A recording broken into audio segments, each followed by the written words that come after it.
Yep, good to hear. Know that we're working on ways to make sure that you're able to have enough time to come over here to make a public comment. So I just wanted to let you know that. Thank you. First, we will do a roll call. Good.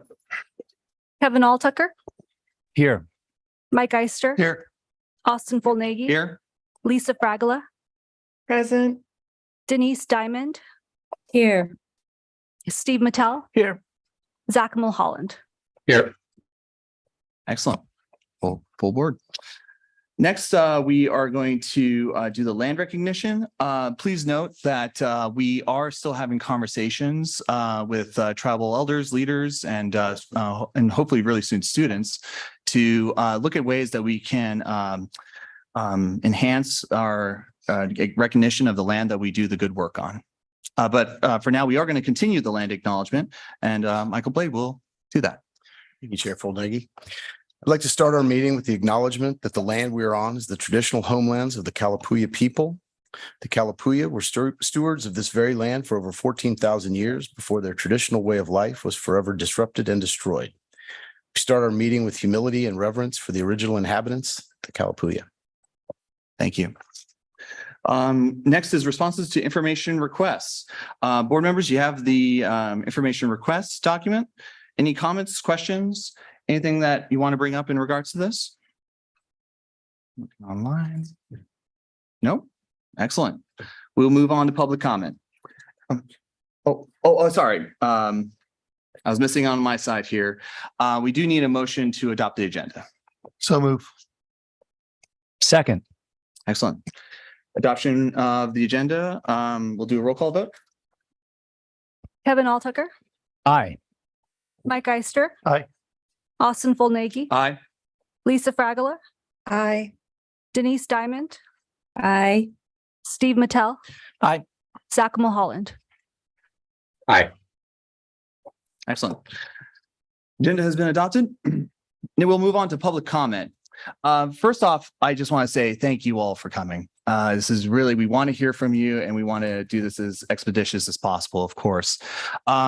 One of the things that is really helpful in that, because I know that obviously when someone speaks with something that we agree with, we like to applaud them and clap.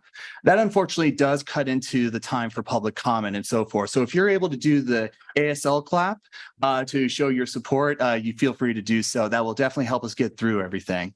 I also want to say that there will be points that, we'll disagree with, right? And dissent and disagreement are parts of the dynamics of democracy. And we've seen board meetings throughout the country that have gone in disorder because of those type of passionate disagreements. But our students are watching and we are a part of this democratic process together so that all voices can be heard. I know this is a really passionate topic we're going to be discussing today, but yeah, I just wanted to just state that. And I really appreciate you all coming here. We're providing 5 seconds left in the time for your testimony. I will say the term finish your thought, just to let you know that there's 5 seconds left in your comment time period.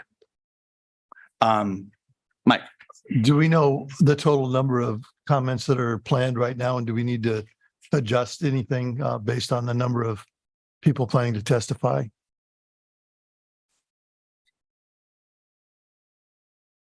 We're doing a count right now. Okay. 1 moment. Okay. 54 total. 54 total. Oh. So that times 3 is 20 minutes. I believe 3 minutes would, as our normal, should be perfectly fine. And like I said, 5 seconds left. Go ahead. Oh, sorry. 5 seconds left. I'll say finish your thought to give you time to finish your thought. We're going to do 3 online, 3 in person, and we're doing it this way so that we can allow for the most amount of time for people to know that they're next and to be ready to be next as well. We also want to make sure that individuals from room 213 have a chance to get over here as well. So we'll start off with 3 online, and actually, and I apologize. Chair, Yes. would you like to continue allowing signups during the meeting? We have people continuing to sign up. Because I think there was an error in the what I saw on board docs saying that the meeting started at 7 PM. I think that we should allow at least till 7 PM for people to sign up. If that's okay with the board. Is that what the meeting agenda says, that this meeting starts at 7? There was something that I saw on board docs earlier today that it said that the meeting started at 7 PM. And that has been corrected. And, oh, go ahead. I'm not aware of that. I know the public notice that went out in the release specified 6. Would the board be any objection to allow till about 7 PM for signups? No. All right. Let's do it that way then. We'll hold the sign up to be allowed up until 7 PM. Thank you for asking these questions. Really briefly, and I greatly apologize. I know I've been talking a lot here, but we have some students who are signed up for public comment. And we want to be as inclusive as possible for our student population. They have studies and they have homework to do and so forth. And if it's, quite frankly, I'm sure no one objects to this concept, but we want to make a more inclusive board meetings for our students. And if it's, so we're going to start with the students, and then we'll do 3 online, 3 in person, and rotate between the 2. We'll start with the students. Is there any other student in the room? Excellent. What's your name? Connor Neal. Are you signed up? Yeah. Excellent. Okay. Good job. We, Okay. I know, I appreciate it. So I'm going to read the first 2 students' names and then the 3 online and then the 3 in person.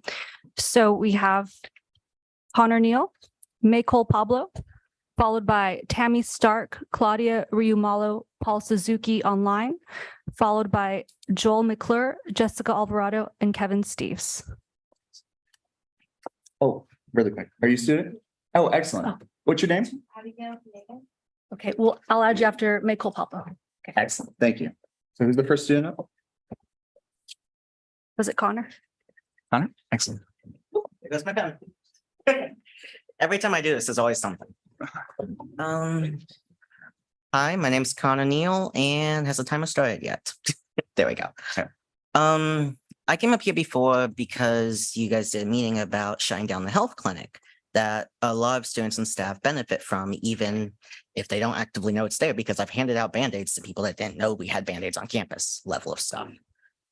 And yeah, officially speech. I stepped to this podium once before to defend the student health clinic. And as much as my body hurts today, it does. I'm still going to stand up here and make my request. Please, all of you, please don't fire my friends. I was staff here before last time I spoke, and now I'm a full-time student again. And I only found out today, like 10 minutes ago, that this was happening. So I wouldn't have known if I hadn't missed my first bus, and that's kind of concerning. So I'm really just here for everyone who would have came if they'd even been made aware of the situation. Sorry. I'm very tired. I haven't slept since like 6 a.m. Student educations are going to suffer if you guys cut the classified staff, and they won't even know why, because we don't get notifications of these board meetings half the time, at least not on the school emails I've seen. And I honestly don't understand how that's okay, let alone anything else. But yeah, basically, don't fire my friends. Don't fire the guy I had to hug today and tell him where the unemployment office was because he just found out he's getting fired today. Yeah, basically, financial aid pays way too much for us to fire staff that are important in making sure that students actually know what they're doing. Apparently, it's lecture staff and people who actually spend time in classrooms helping students. As someone who had my first really interactive in-person class today, I think it'd be a better idea all around to at least make sure they can keep their jobs. Like, I get it, if you want to do a pay cut, don't do pay cuts. But seriously, just please don't. I'm very tired and I want to go home, but I'm here because I wanted to miss my bus and make sure my friends don't have to find a new job. And then I won't be able to hang out with them again because I spend all my time on campus. Please. Oh, and I added to my sign, it says, please don't fire my friends. So, yeah. Goodbye, everybody. Thank you.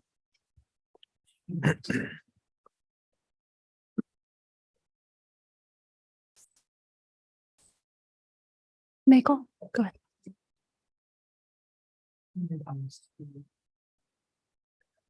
I read 7 names, so.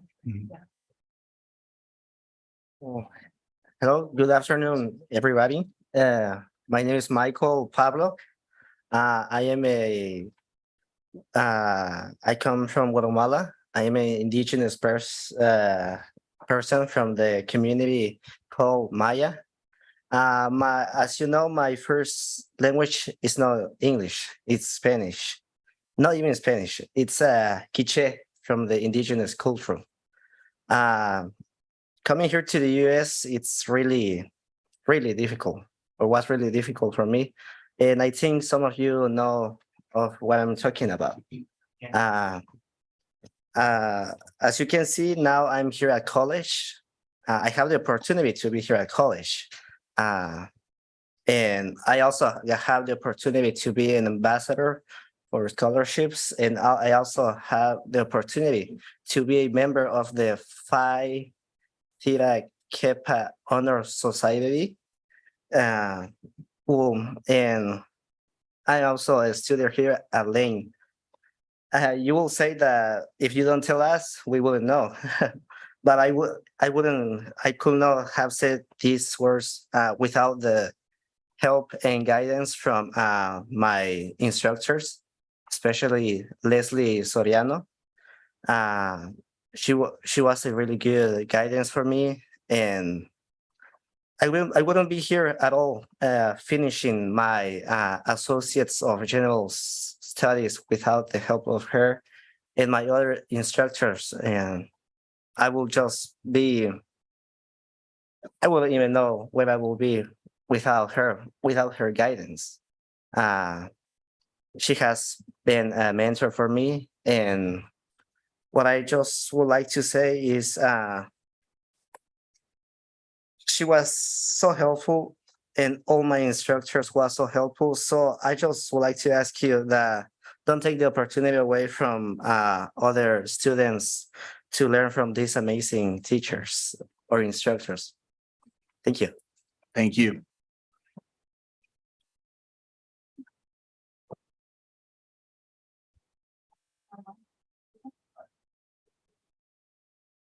I don't really know how this works. I would like to pass this out.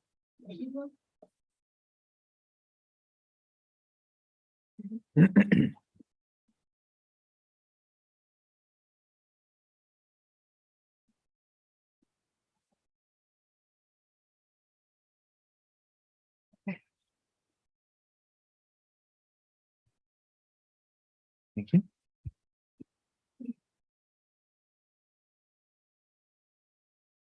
Go ahead. Good evening, Board of Education and President Bolger. My name is Abigail Villegas. I am a first-generation student, a second-year student at LCC, and an advocate for higher education and equality for all marginalized communities.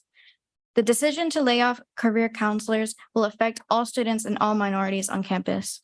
Not only that, it will also affect my support team. I have lost some of my support team already, and I cannot lose more. I have used career counseling and taken a college success course with career counselor Leslie Soriano Cervantes. Career counseling paved me a career path and helped me understand myself academically and provided me with resources to help me succeed. Without career counseling, I would not have knowledge on possible career paths or a clear understanding on how to reach my goals. The course College Success has made me the successful student I am today by teaching me how to become a successful college student, understanding college, and informing me of all the resources available to me at LCC. Without this course, I would not know my support team and would have struggled as a student. I have also been directed to career counselor Anthony Hampton when I was faced with a difficult situation, as no one on campus was able to assist me, and he provided me with support. And without his support, I would more than likely not be continuing my education at Lane. This fall, 2023, I went to my first day of classes and saw so many Hispanic peers than I ever did in my academic years. There will be a loss of POC faculty, which stands for people of color. Where will all the minority students go when there are no career counselors? You want to be Hispanic serving institution. However, having fewer POC faculty will make you part of the problem. Also, it is Hispanic Heritage Month. This is not okay. And please do not take away the French courses here on campus. Thank you. Thank you. Next, we're gonna reach out to the students online. Oh, if, just because I want to make sure any students that are online virtually, if you're able to raise your hand, no, they're not able to. Okay. All right. Then we will figure out a better system for the next time. And I apologize about that. We will do 3 online, 3 in person, and alternate between the 2. So the next 3 are Tammy Stark, Claudia Riumalo, Paul Suzuki.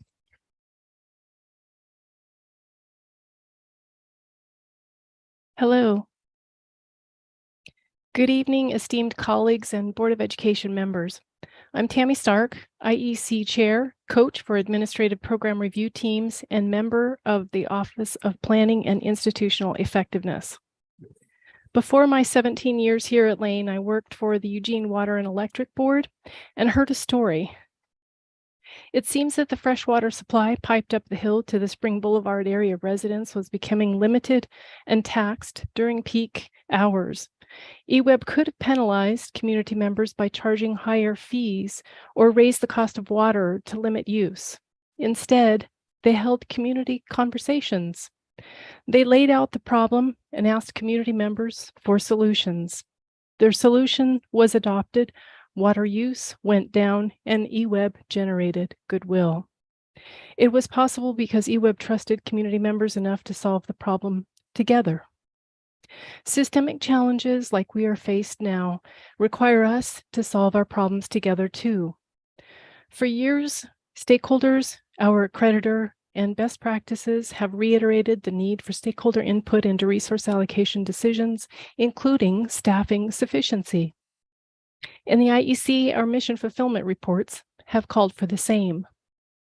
In 2021, our accreditor, the Northwest Commission on Colleges and Universities, stated, quote, concern, in the interest of sustaining institutional effectiveness, LCC is urged to continue its efforts to assess systematically that the college employees, faculty, staff, and administrators in sufficient role, number, and qualifications to ensure continuity of its programs.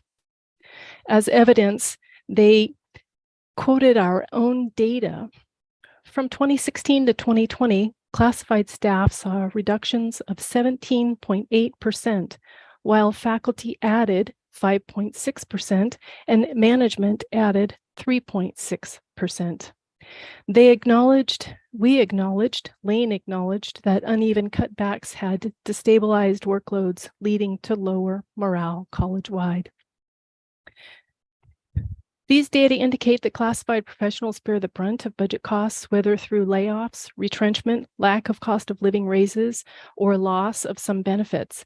This has left classified professionals and perhaps faculty feeling overwhelmed, underappreciated, overworked, and degraded. We have too few members to complete the work required, and yet we are being asked to do more.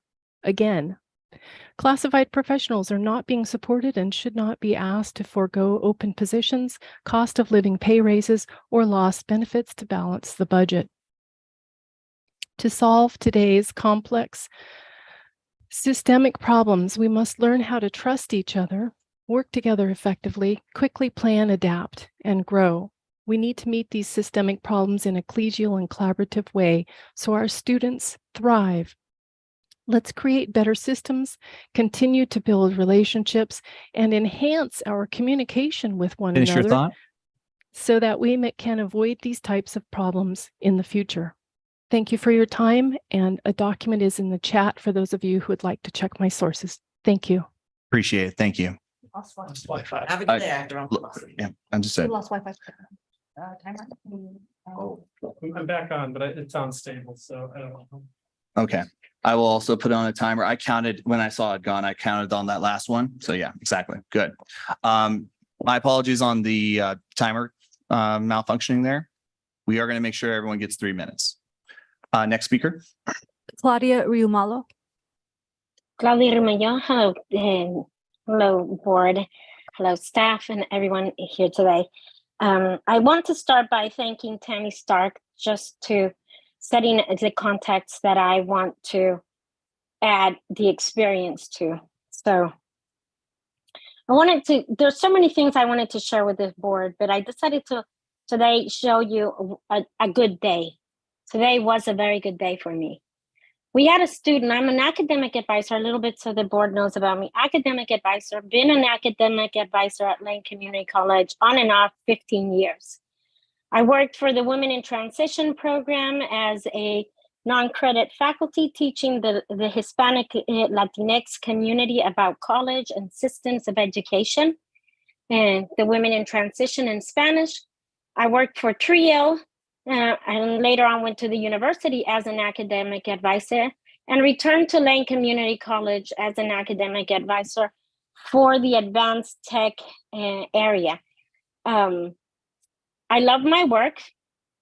I returned to Lane Community College because I think being part of a community college is pure activism. We're building community. It is the closest community that I have. I've been an alumni. I have a degree from another country that did not transfer to the United States. So I started as a student at Lane as well. I'm an alumni of Lane Community College. My 3 children transferred from Lane and completed their AAOTs. 2 of them went on to the university. One of them the last one just graduated from biochemistry. I have the privilege to have worked with my daughter as an academic advisor at Lane, and she's currently she currently accepted a job at the U of O. Lane, I know it and I love it, but I am very concerned. Well, my day today. Fortunately, Anna came in early. She was shivering in front of me, shaking, and says, I can't take the classes that I signed up for. I'm going through personal issues and I struggle to keep my GPA up. So what I do as an advisor, I look at her programs. She's only taking 2 classes. I have to take into consideration financial aid circumstances. I have to consider her personal issue without going deeper because I am not a counselor and I cannot open a can of worms in front of me. I rely on counselors for that help. Finish your thought. Oh, shoot. The point is, we have so much, like Tammy said, that I can't see it equitable putting on the table that classified are charged with enrollment. Thank you. Thank you for your comments. Appreciate it. Next speaker. Is Paul Suzuki here? Okay.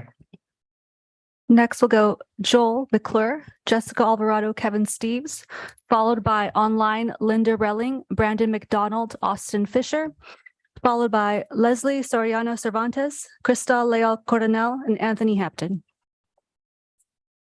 Go ahead. Thank you, Lane Community College Board. Thank you all. I just wanted to say that, I worked here 36 years, 11 days, 7 hours, 6 minutes, but who's counting, right?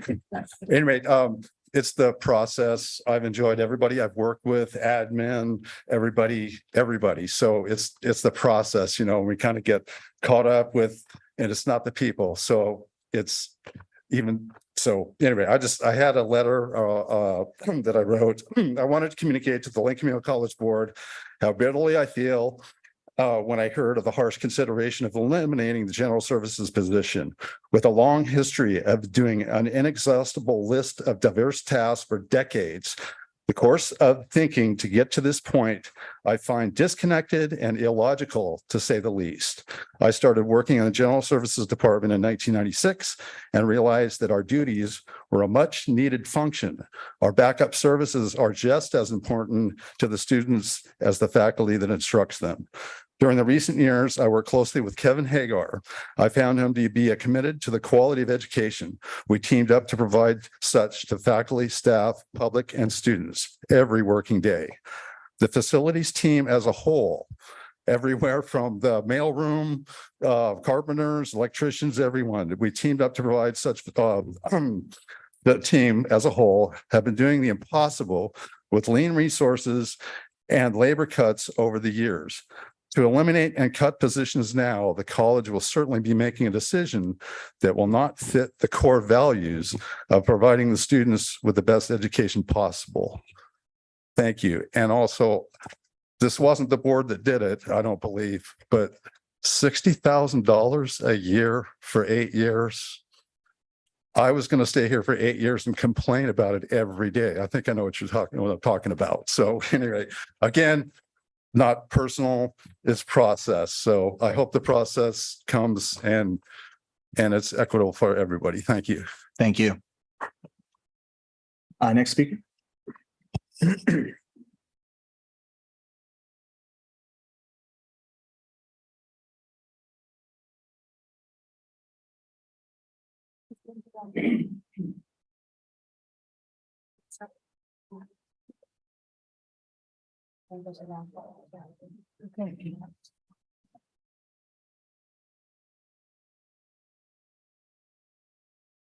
Go ahead. To the Board of Education and President Bolger. I first have this illustration here. It comes from Student Services and Supports. It's handed out at Welcome Week, which I volunteered to be at today. I am one of the career counselors that's up for elimination. I've been at Lane since 1997. I did notice that it looks like a decision has already been made that career exploration services are not available to students because we're not listed on this. How do students know we exist if our own department doesn't let them know it? Okay. Last week, I found out that I and 2 colleagues in student affairs are non-essential employees. We are Lane's only career and retention counselors and human development faculty, and we are the only counselors of color. At the board meeting, it was mentioned that the personnel reductions in the services we provide would only minimally impact the Lane student experience. For decision makers, we are budget balancing levers. The 3 of us are not the least senior faculty in student affairs, yet our names were included on the spreadsheet last Friday for potential retrenchment. For the first 2 days I have worked since returning, I've asked myself, is the work I'm doing with students essential to support student success, retention, progression, and completion of their career and personal academic goals at Lane? If I was not here, where would these students receive the support they need? The 2 questions need to be explored. If a decision is made today, it will be based on limited information and could result in unintended consequences that will critically impact the student experience here at Lane. I truly believe that there are services provided by career and retention counselors because of our unique skills, abilities, education, and personal backgrounds that cannot be provided by anyone else in the college. The information I'm providing is limited due to the very short timeline provided to produce a statement to address the President and the Board of Education. Here are some examples, and I'll read them as long as I have, but they're there for you to read on your own if you would please do that. Of the students I worked with in only the last 2 days. Related to career counseling, student wants to gain development but not clear about the world of work or own individual aptitudes or interests, or if they would be a good fit for the career. 5 short-term training referrals from Career Pathways Workforce Development area who are not clear about how their interests align with Lane. If they don't know what they're going to do, they're not going to be eligible for funding. Lane won't get the money. A student who has recently completed career assessments, but doesn't understand how they apply to her. A student with a traumatic brain injury on Social Security who wants to work toward being financially independent and doesn't know what career options would be a good fit. They have an academic goal that they may not be yet ready to pursue. A student Anyway, please read the rest of that. And then Thank you. Kevin Steve is going to finish up. Thank you. Thank you. Next speaker. Hi, I'm Kevin Steves, instructional designer and faculty council co-chair. I'm here to support Jessica in finishing her statement. So instruction in the class I taught Tuesday this week, College Success, I asked students why they enrolled in the course at the end of the class. The course focuses on developing strategies for success based on values, interests, priorities, resources, and taking steps towards choosing academic and career goals. Here's some of the highlights of what my students said. I'm taking this course to experience the college life, to learn how to manage on my own. I want to learn what to do for my future. I want to prepare myself for my career and future at Lane. I want my college experience to be worth it and to graduate on time. I spent the last years of college as a college dropout. I was a terrible student, and I'm hoping to learn skills I need to be successful. I hope to learn all that the college has to offer me. I have been confused in the past and want to stay on track this time. I'm in high school, I struggled regarding school work because of dyslexia. I need all the help I can get. I want to learn how to have a healthy balance between being a student and the rest of my life. I want help to figure out what path I want to go down. Some statistics from my class of 35 students. 59% indicated they do not have clear-cut career interest in a college program selected. 78% said they're unsure or do not have the personal traits of a successful college student. 41% did not feel they know how to maximize their learning. And 48% say they do not know where to find all the resources the college has to offer. With the loss of the first year experience and also the academic progress standards, interventions, new students, returning students, and struggling students do not have a structured process to address these 4 areas. College success for those who choose it have the opportunity to improve in each of those areas. Retention work. Students who have and or are struggling academically no longer have access to retention counseling services unless they seek it out. Oftentimes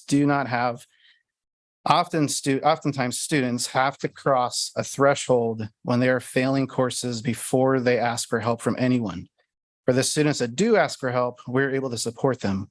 Our suspended academic progress standard system was designed to reach these students even when they did not specifically reach out for assistance. Lane's returning student numbers are improving, but if we do not have services in place to support them, it's likely they will not stay. Please postpone your decision until you better understand what will best serve our students. Thank you for your time. Thank you. Excellent. Excellent. Right. Paul Suzuki.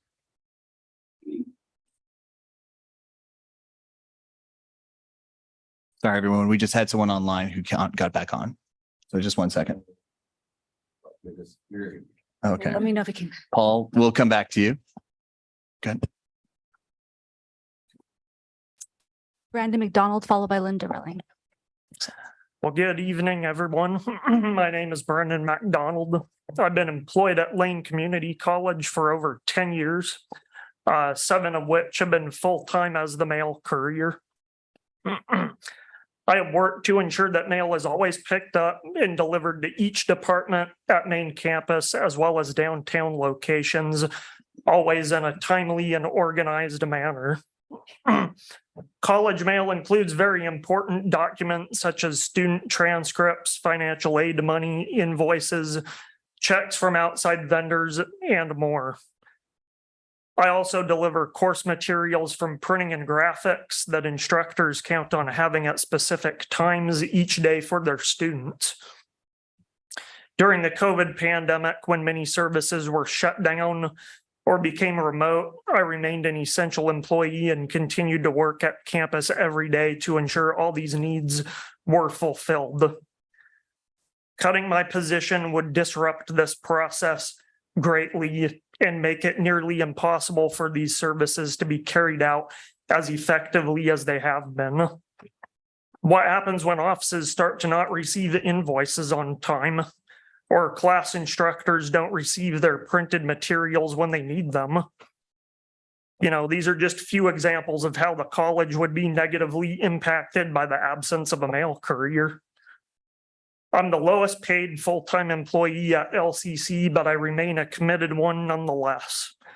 I hope that by delivering this message and hearing the testimonies of other college employees, that the board does not make the mistake of choosing to cut this vital position.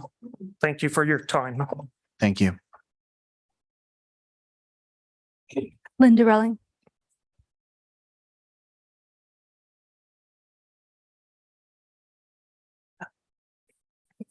Thank you, Dr. Bolger and board members. My name is Linda Reeling. I work in college finance and I'm the treasurer for LCCEF. I'm very nervous, so I've got my support. I appreciate the opportunity to address you this evening. I am certainly aware of our financial situation. However, I am disheartened by the prospect of my faculty and classified colleagues losing their positions. I'm equally concerned about the potential impact on our already fragile morale and high turnover rates. It feels like we are already stretched so thin and things are falling through the cracks. We have been steadily reducing classified staff for the 8 years that I have worked here, and it hasn't fixed our problems. I honestly believe that we should be investing in solutions instead of cutting back further. If we do need to move forward with cuts, one possible source of funding would be to delay the start of the Lane Forward program. It is hard to suggest this because I really do want cake for my work anniversary.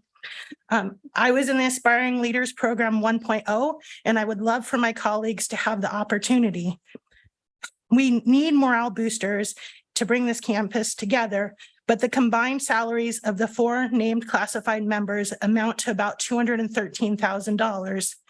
I'm not sure if that figure includes OPE, but certainly the $250,000 set aside could go a long way toward preserving those positions. I acknowledge that our reserves have been depleted, but we might need more time to recover from the pandemic. If at all possible, please consider lowering the amount we need to set aside this year. To ensure it remains a priority, perhaps you could make contingencies that we add a higher percentage if we receive more funding than we have currently budgeted.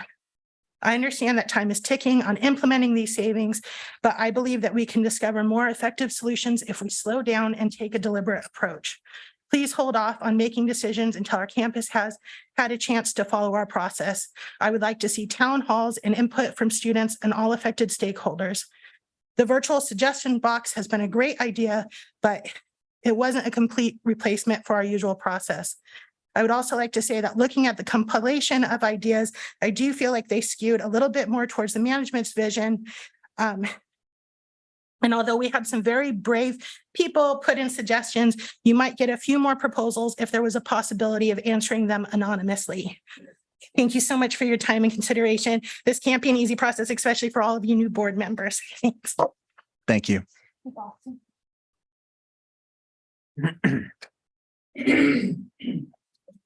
No, is Austin Fisher here? Austin Fisher, are you in 213? All right.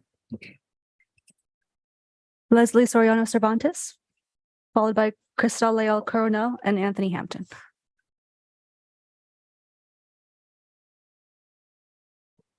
I'm a shorty. Good afternoon, everyone. Thank you for your time. My name is Leslie Soriano Cervantes, career counselor. The reason career counselors like myself and peers are important is because we build and develop relationships that support the needs of students in their aspirations for a better life, personally and in their career.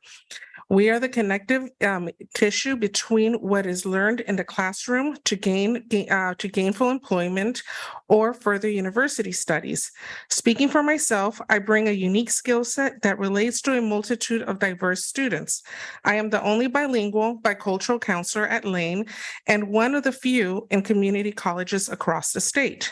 Because of this, students seek me out intentionally. For example, first-generation students, Spanish-speaking students, immigrants, and ex-offenders.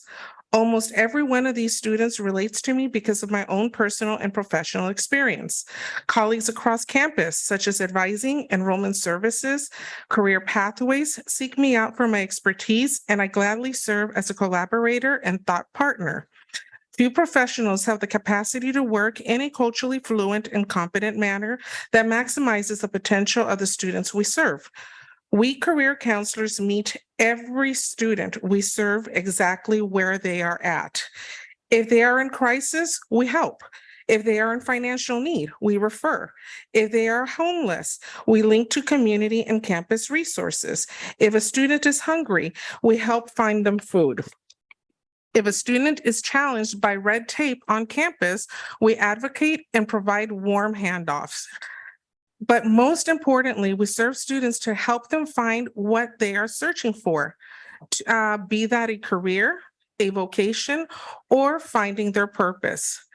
Fewer things give me greater satisfaction than hearing a student tell me that they landed a job in the area they studied or are continuing on their university goals. The beauty of what I do as a professional is I am able to empower students, and I can do this in English and Spanish fluently. That's my superpower. Si un estudiante sueña, le doy las herramientas para lograr sus deseos.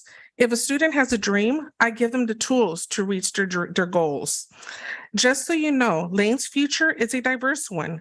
If one were to look at the largest student feeder to LCC, Springfield School District, 22% of students are Latinos. At Springfield High School alone, that percentage goes up to 33%. Those are future Lane students. Who's going to serve them? I am proud to say my 20+ years of experience doing my work in teaching, coaching, guiding, supporting, and enabling student development Finish your thought. is based off of my cultural fluent and competent skills. Thank you. I'm sorry. Hi, my name is Cristale Al Coronel. I am first generation and a Lane student. I'm just finishing the thoughts of Leslie. And here to support her. It is important to make every graduate ready to interface with the diverse workforce. We need more career counselors with these skills, not fewer. Thank you. Anthony Habden, followed by Tracy Weimer, Fiora Starchild Wolf, and Katie Neal.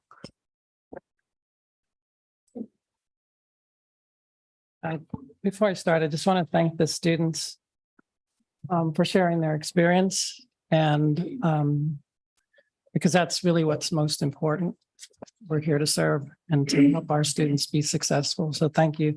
And I hope you do collect more of their testimonies and their voice because their voice matters. I've passed out a flyer for career counseling services. So if you're inclined to refer students our way, please do. President Bolger and the Board of Education members, thank you for giving me this opportunity. I want to acknowledge the challenge that you have balancing a budget while maintaining high quality support services for our students. And I know it's not a simple task, so I don't want to minimize the challenge that you have. With 3 minutes of airtime, I hope to emphasize one thing, and that's please give pause before you vote on the proposal at hand. Make certain all facts and insights that influence wise choices are heard and collected prior to making final decisions. My name is Anthony Hampton, and I'm a Lane counselor. In 2004, I became a member of Lane as I was hired to fulfill this role.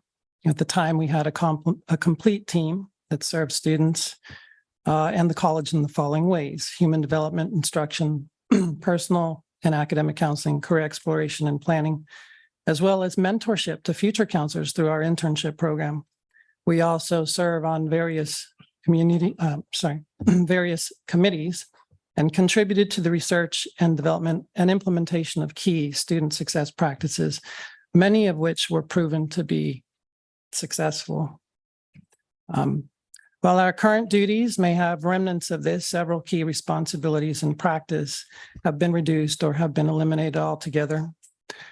Having been in higher education for over 30 years, I would be naive to assume our practices would remain the same. Change can be opportunities for growth and improvement. However, change without clarity of thought and process can contribute to unintended consequences, some of which can be catastrophic.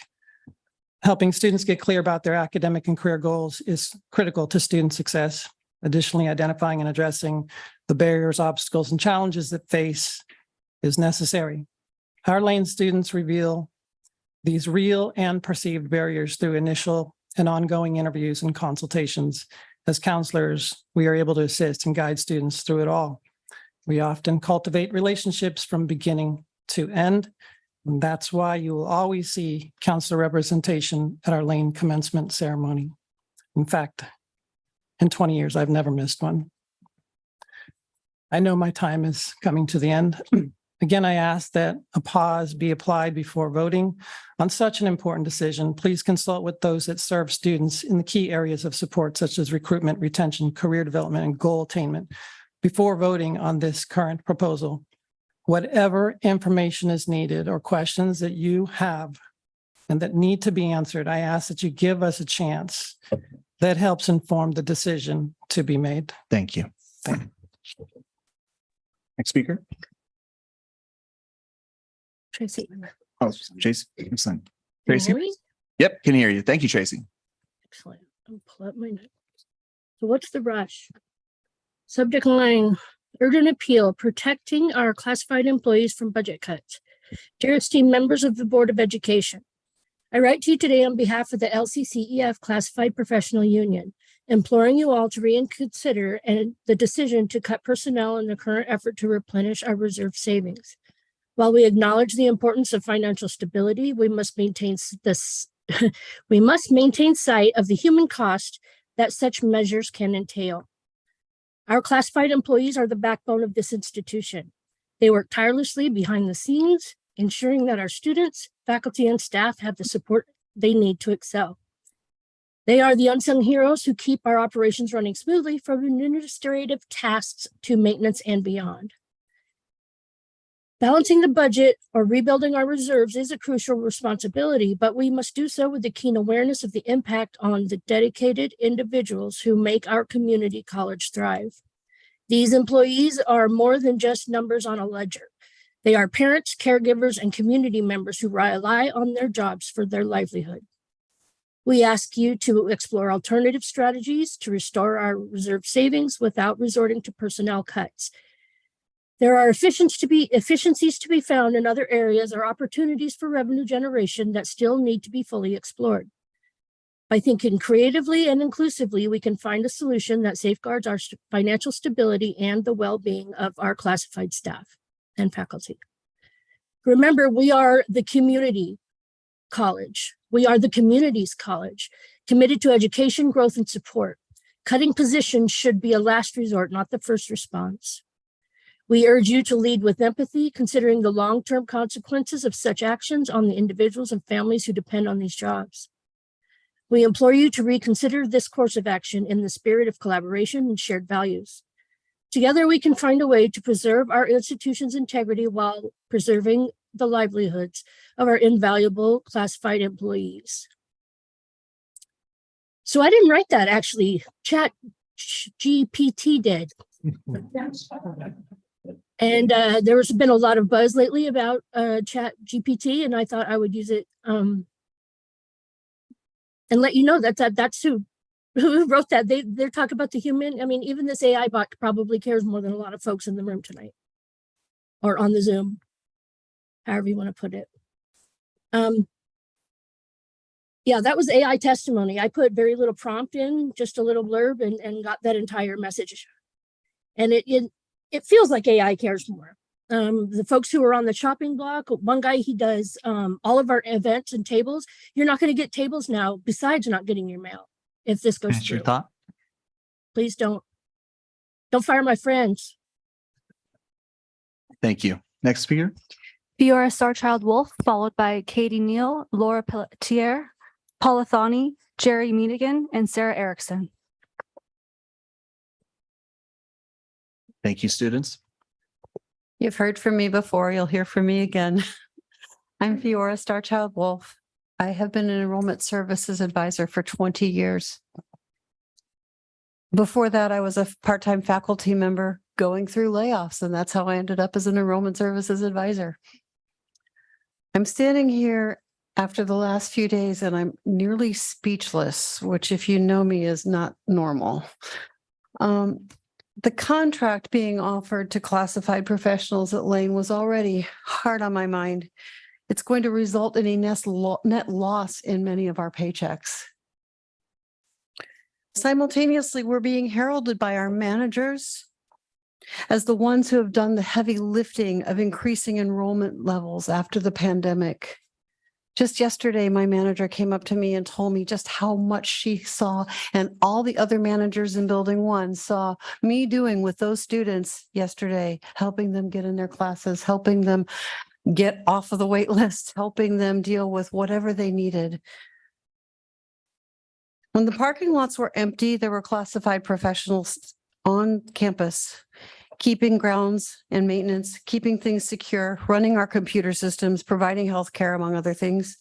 During that time, there were committees that included all campus constituencies, management, sure, but also faculty, classified, and students to work together to solve sometimes seemingly insurmountable problems.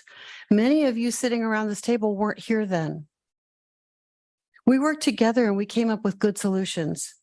Forgive me if I believe that model flows well with the concept of community college.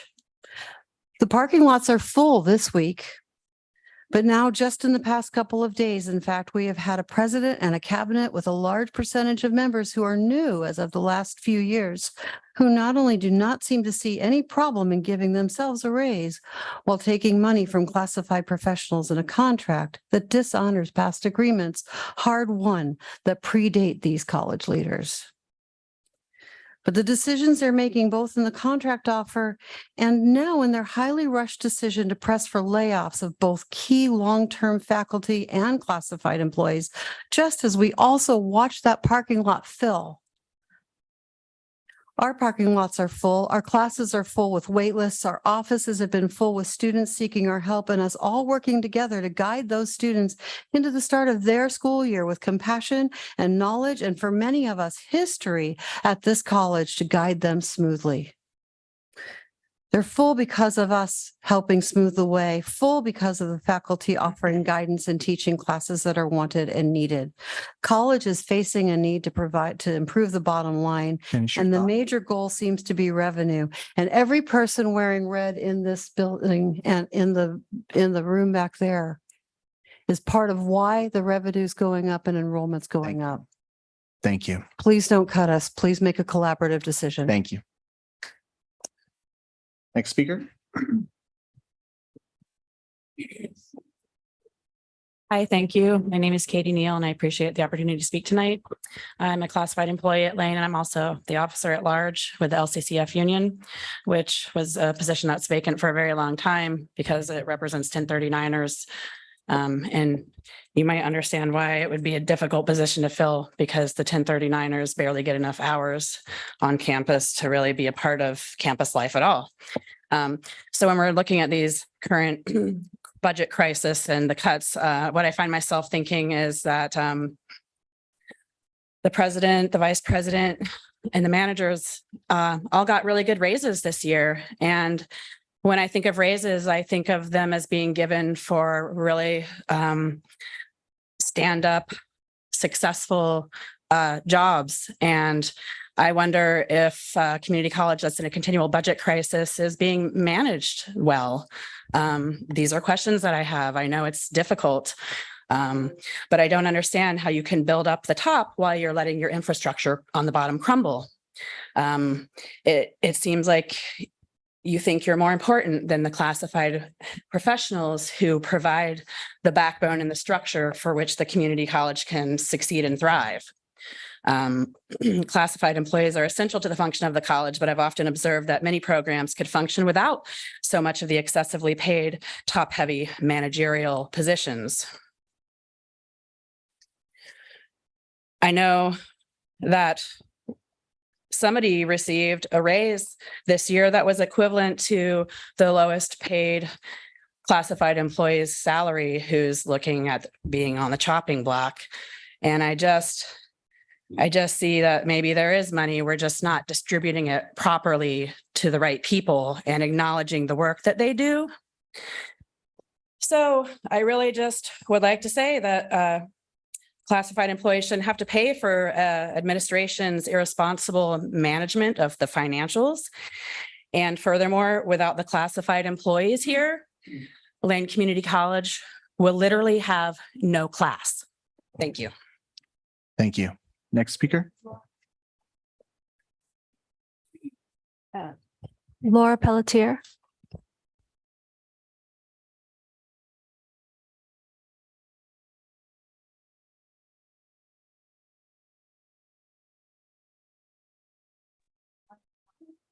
Hi, this is Laura Pelletier, and I just wanted to make a statement in support of the classified staff. And we have to know that Lane Community College will not run without them. Students will be harmed without these particular people in place. I stand with the classified, and I stand with all of the programs that are looking to be cut. I think we need to look at the big picture, like losing French and College Now. For example, we might lose Spanish as well with College Now. And in the long run, we may be harmed. And I do want to thank you for your time and commitment to helping this college. Thank you. Thank you. Next speaker. Paula Thani, followed by Jerry Meenigan, Sarah Erickson, and then Donna Jones, Julie Nellis, and William Velez. Thank you for the opportunity to speak to you. This has been an exciting week.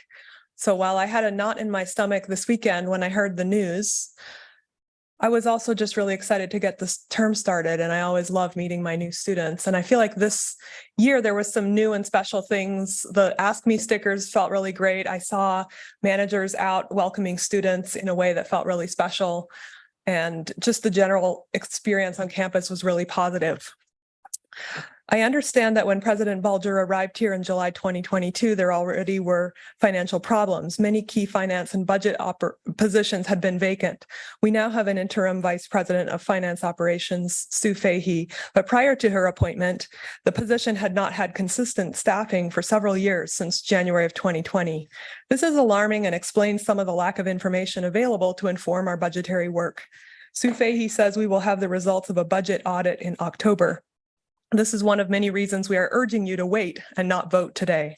I am here to address a separate matter.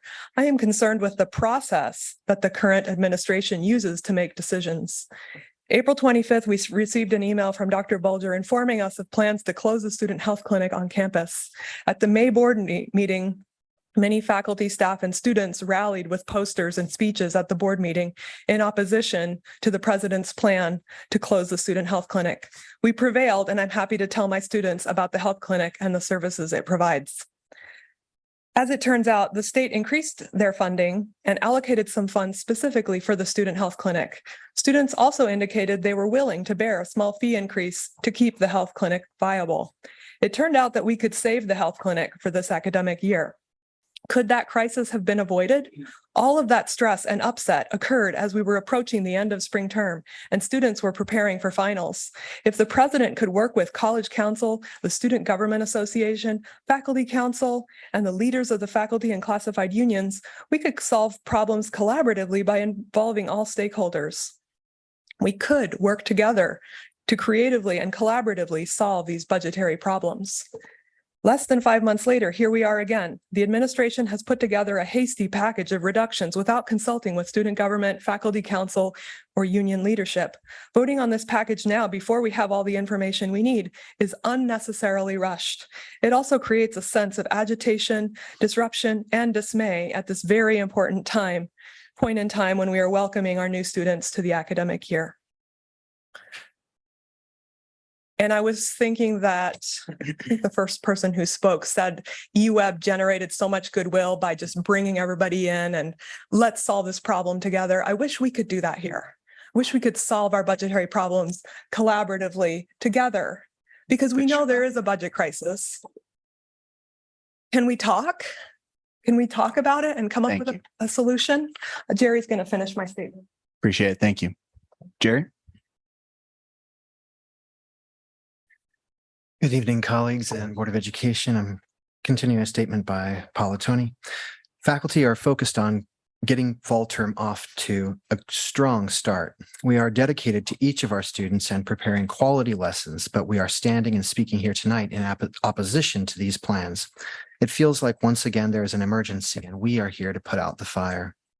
It doesn't have to be like this. There are processes in place for faculty to share ideas, for staff and students to participate in shaping our campus future, to have input into our budget.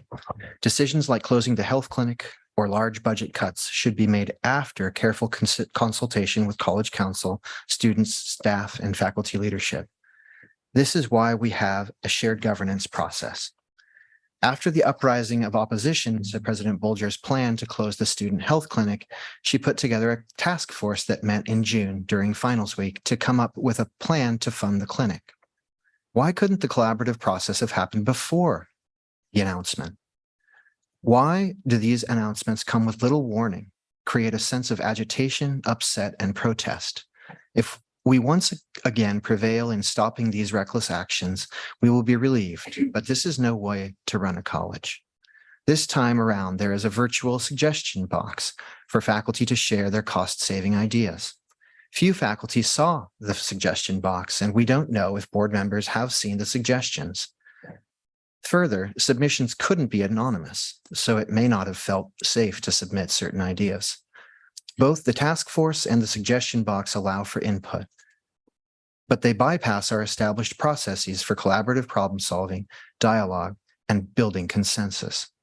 The Budget Development Subcommittee of College Council includes faculty, managers, staff, and students who are familiar with the budget. They would like to work together with the administration to address these budgetary crises. We urge the president and administration to engage in dialogue with the Budget Development Subcommittee. We do not enjoy having to come to protest these announced actions. There is a better way. Please, can we collaborate to solve problems rather than reactively protesting these announcements? There is a better way. Thank you. Thank you. And we added some additional names for people who signed up before 7 o'clock for public comment. So we added those to the list. We're now cut off for sign up. Sarah Erickson, followed by Donna Jones, William Velez, and Jeremy Alexander. Good evening, President Bolger and members of the board. I'm a mathematics instructor at Lane Community College, and I'm alarmed by the lack of transparency and questionable priorities surrounding the management and decision-making related to Lane's budget. After significant irregularities and conflicting reporting of end-of-fund balances at the end of the last academic year, administration now appears to be rushing the board to vote on a profoundly impactful budget reduction package before all of the relevant data for fall term are in. While administrators have declined to answer many of faculty's questions about their proposed reduction package, what we know so far is troubling. While my specific program, mathematics, doesn't appear to be on the chopping block yet, I have grave concerns about the programs and faculty positions that administration is proposing to cut. For starters, they propose eliminating 3 faculty counselor positions, leaving those who remain even more overburdened. They propose eliminating the French program, most health classes, and further reducing the academic learning skills department. These are not fluff programs. My students need and deserve the ability to learn world languages, accurate health information, and study skills on our campus. Furthermore, administration has proposed reducing the budget for instructional testing services, which is alarming since Lane is experiencing both a rise in demand for online courses and an increasing need for secure assessments, given the rise of online solution farms like Chegg and generative AI like ChatGPT. My online students need flexibility in scheduling to take their proctored exams, and they won't get this if ITS is reduced. Finally, administration's proposed cuts disproportionately target faculty of color, faculty who have filed harassment and discrimination complaints, and officers and members of the bargaining team of our faculty union. It's a pretty bad look. This despite the fact that LCC is expected to receive a significant increase in funding from the state. And institutional research reported on Monday that fall enrollment is up 10.6%. I would also like to remind everyone that in FY23, salaries under Fund 1 were under budget. Finally, everyone should keep in mind that besides the monetary value to the college and impact on our students, these positions represent people's livelihoods. their careers which are deeply meaningful to them, and allow them to pay rent and support their families. Taking away people's livelihoods for vague, inadequately communicated reasons is cruel. Please do the right thing and do not vote on this budget reduction package tonight. Take the time to gather more information and listen to all stakeholders, particularly those who will be impacted the most by these enormous decisions. Thank you. Thank you. Next speaker. Donna Jones, followed by Jeremy Alexander and Melanie Davis online, followed by James Walugembe, Enrique Ferreira, and Karen Almquist. Go ahead. Hi. First, I'd like to take time to thank you guys for listening to us. I'm here to support my colleagues and my coworkers. I've been at Lane for 15 years and I work in the counseling department. I help kind of triage everybody who walks through the front door, basically, whether they're a student or not, whether they need us or not. I help them find where they need to go and get them the services they need. One of the most frustrating things I hear from students when I'm trying to get them to their advisor to help find their classes is they say, "What is your area of study?" And they say, "Well, I don't know. I just picked something because I had to in my application." They don't even know what they're doing. They just are taking classes. They're struggling to figure out what they're doing. And career counseling is a huge resource for these students who don't know what they're doing. The other thing is the career counselors in our department, the workload that has been cut over the last 5 years is detrimental. They used to do their personal counseling, and I know we've created other resources for things like this, but we still have a lack of resources for the students who need that type of thing. All I hear from the students is, "I can't get appointments, I can't be seen." And they come in a state of confusion and a state of unassuredness. They don't know how they're going to pass their class. They don't know how they're going to they're just torn in so many different ways. And the face that I see when they walk in to the face that I see when they leave is why I do what I do.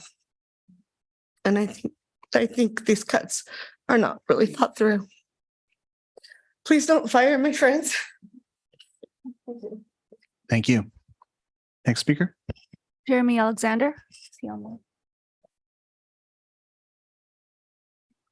Jeremy Alexander, are you online? No. Okay. Okay. Melanie Davis.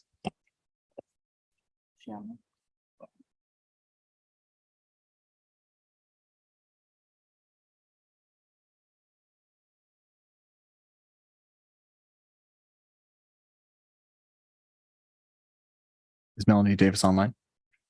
Oh, perfect. Unmute. Okay, oops. Continue. Can you hear me? Yes, we can hear you. Thank you for double checking. Okay, sorry. So I'm a 30-year classified employee at Lane Community College. And this announcement kind of took the wind out of my wings for starting the year. And then, you know, it's the guessing game. And to hear Brendan speak, the courier, he's our lifeline. He's our safety net. He is our being off site from campus.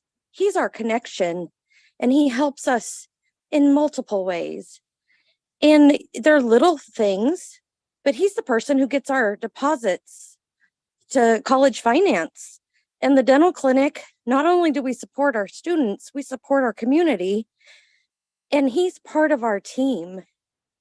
And the people who work in general services, they're the ones that we unfortunately drive up a wall with urgent, offsite, we need help, like yesterday, work orders.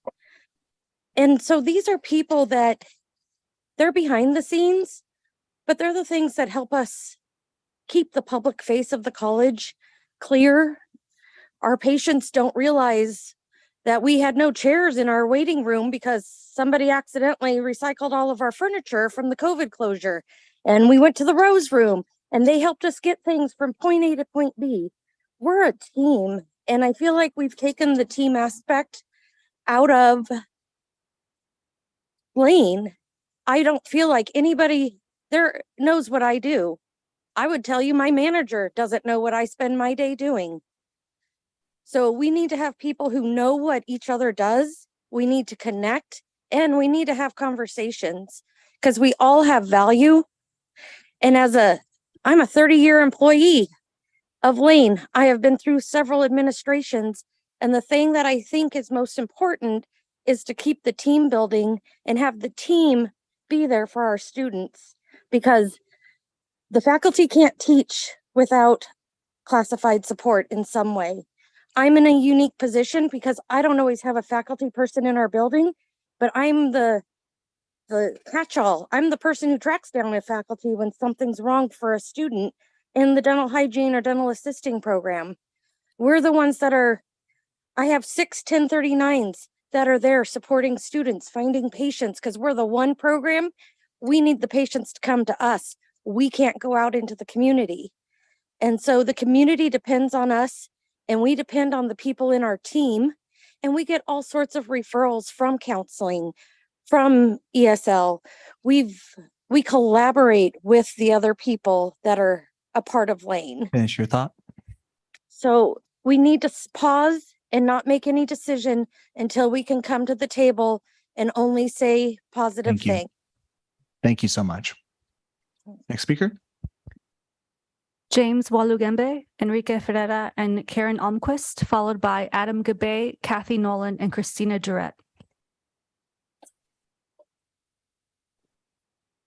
Good evening, President Bulger, the board, and everybody here. My name is James Walugembe, and I work in the bursar's office, accounts receivable. Before that, I was working in financial aid as one of the guys on the front line. I went through the University of Oregon a couple of years ago, maybe 30 years ago, and I got my bachelor's in journalism, and I did a master's degree in behavioral sciences at the University of Oregon. When I started serving at LCC, maybe I wouldn't have joined the LCC, but it came as a result of the system which my daughter went through when she was studying to get her associate in nursing. And I chose to join LCC so that I can work with financial aid and make change in customer service. And there wasn't a position at that time, I remember, and I chose to start as a janitor with my master's degree. After working 2 years, I went through and I got a job to work with financial aid on the front line. I did the best I could, and I remember getting an award of being one of the best on the front line. Eventually, I was approached when I wanted to make a transfer by the bursar's office to join their team 180 days ago. And when I did, the first 2 weeks, I got a chocolate of wonderful service. What my target was to collaborate between financial aid and bursar's office so that instead of having students fired for non-payment, we do find another way of them paying and staying in school.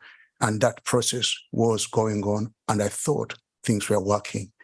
Actually, I just finished my vacation like about 2 weeks ago.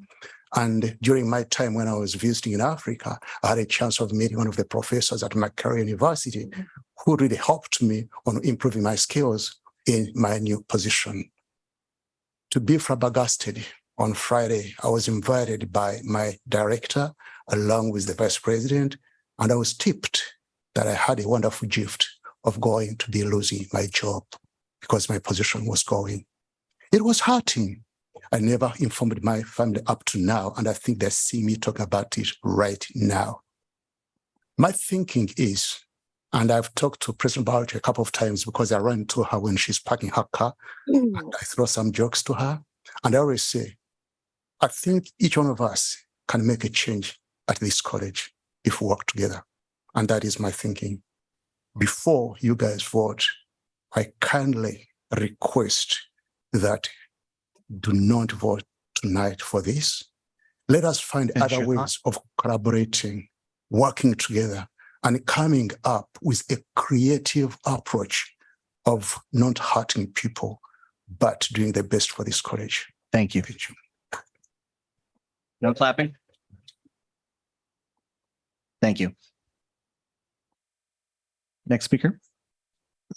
Good afternoon. My name is Enrique Ferreira. Muy buenas tardes. Mi nombre es Enrique Ferreira, and I'm the OE Vice President, the president of the largest state union of educators, the Oregon Education Association. A little bit of my background. I'm a former commissioner of the Higher Education Coordinating Commission, the HEC, where policies and budgets are developed. And your voice as a board member has been heard through the state. During this legislative session, the Oregon Education Association and other union siblings secure a historic $308 million of funding for the Oregon Opportunity Grant. Additionally, $800 million for Oregon community colleges, an increase nearly of $100 million over the last biennium. I am concerned about the impact on the faculty, classified, and students, especially concerned that impacts on people of color within the faculty ranks and the classified ranks. The proposed cuts will eliminate a majority of your health classes and multiple classified positions around campus. Furthermore, cutting the only bilingual bicultural counselor does not reflect your DEI values. Also, the optics of your decision, it shows that you're targeting 3 union officers within the faculty ranks. Do not balance the budget on the backs of classified faculty members who are part of your community and they're part of the working class. This cuts will impact the K-12 system, students and educators that are part of that Lane Community College community. I highly recommend investing to increase your enrollment, your revenue, as we've heard earlier, and data from the state shows that students are returning to community colleges. So it's your decision tonight, should be carefully and thoughtfully measured, because whatever you do today, 41,000 members from the Oregon Education Association, teachers, students, classified members will know that you were not working collaboratively with your union siblings here today. Thank you. Thank you. Next speaker. Karen Almquist.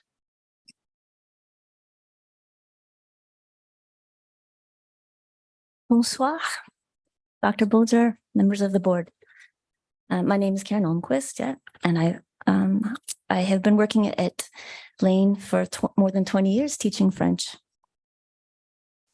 There are many and varied reasons to maintain Lane's French program. Number one, fiscal sustainability. While French programs in the U.S. historically are smaller than their Spanish counterparts, and Lane is no exception, Lane benefits from robust College Now French enrollment in our local high schools. The FTE it generates is an important source of state funding for the college. 2, equity. LCC serves many French language students who are dual enrolled at the University of Oregon. These students choose our program because of the quality of the instruction, the lower cost, and the academic support that Lane provides. Eliminating French would further disadvantage students who cannot afford the higher tuition costs and who need the academic support that a seasoned instructor and Lane's tutors can provide. Most 100 and 200 level language courses at the UO are taught by graduate students rather than faculty. Many students come to LCC to fulfill the 2-year language requirement for a Bachelor of Arts degree at the U of O. Third reason is diversity. Every year, Lane's international programs recruits French-speaking students from across the globe. Many are from Francophone Africa. These international students are hired by academic and tutoring services as tutors for Lane's French students.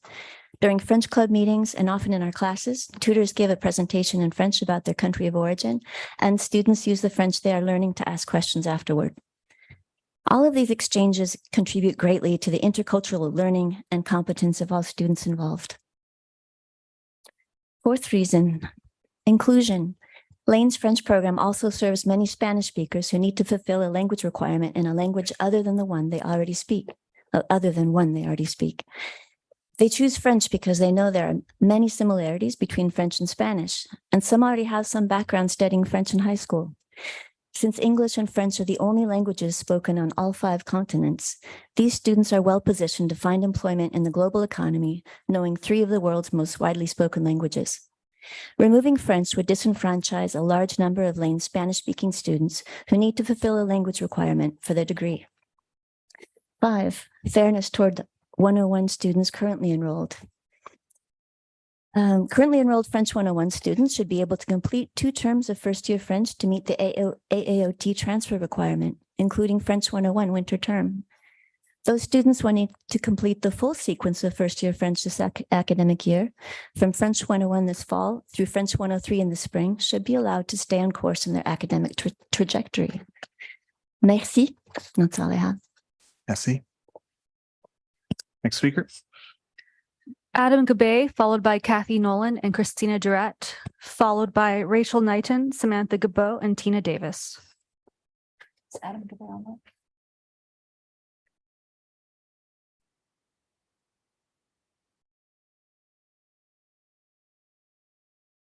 Who's online? Adam Gabay is not. Excellent.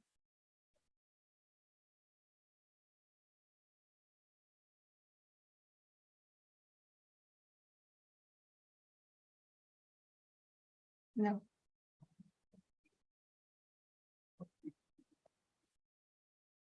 Okay. Okay. Kathy Nolan.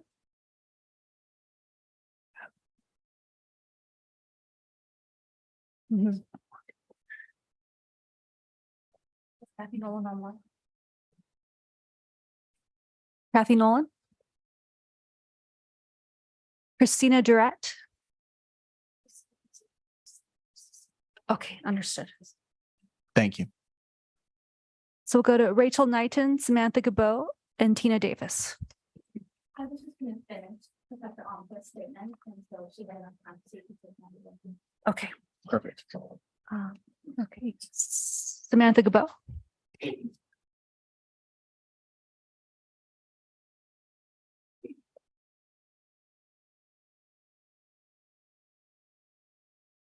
Hello, I'm Sam Jabot. Would be my 14th year of teaching health as a part-time instructor. I have the least seniority, and so you can see this.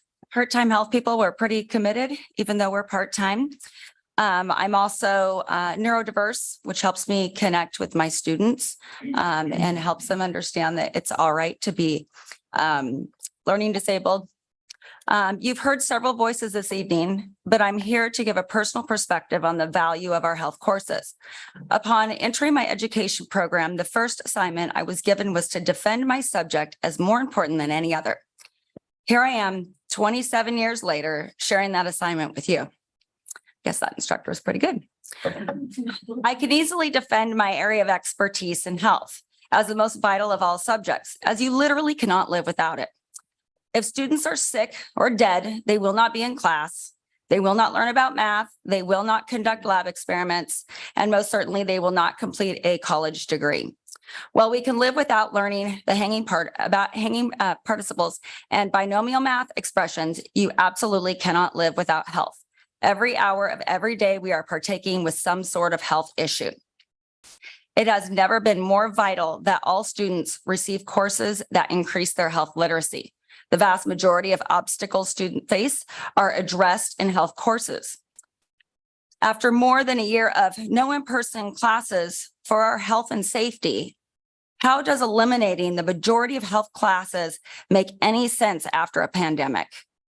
Why would you eliminate courses so vital to preventing disease and death? Suicide and mental health issues are on the rise, not to mention obesity and chronic disease. Also, we are on the I-5 corridor, one of the largest transnational routes, not only for drugs, but for human trafficking.